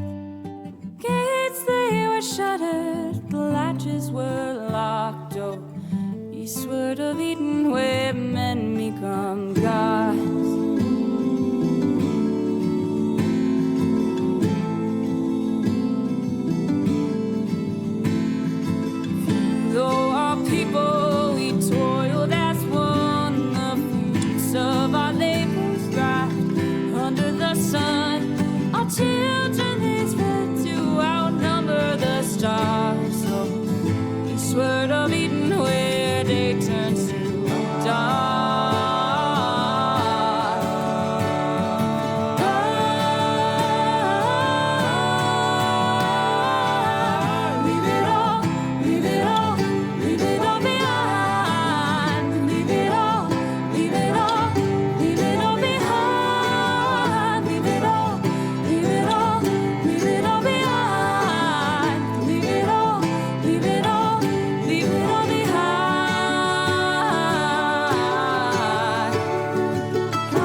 with fire and flood, and fed our own egos with our brother's blood.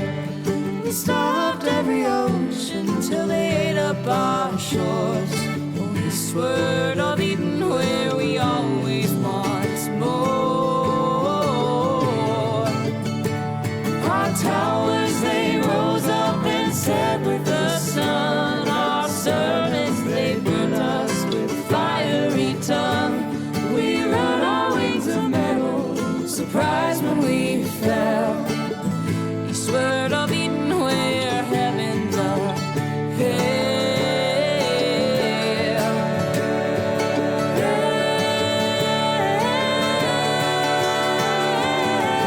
Leave it all, leave it all, leave it all behind. Leave it all, leave it all, leave it all behind. Leave it all, leave it all, leave it all behind. Leave it all, leave it all, leave it all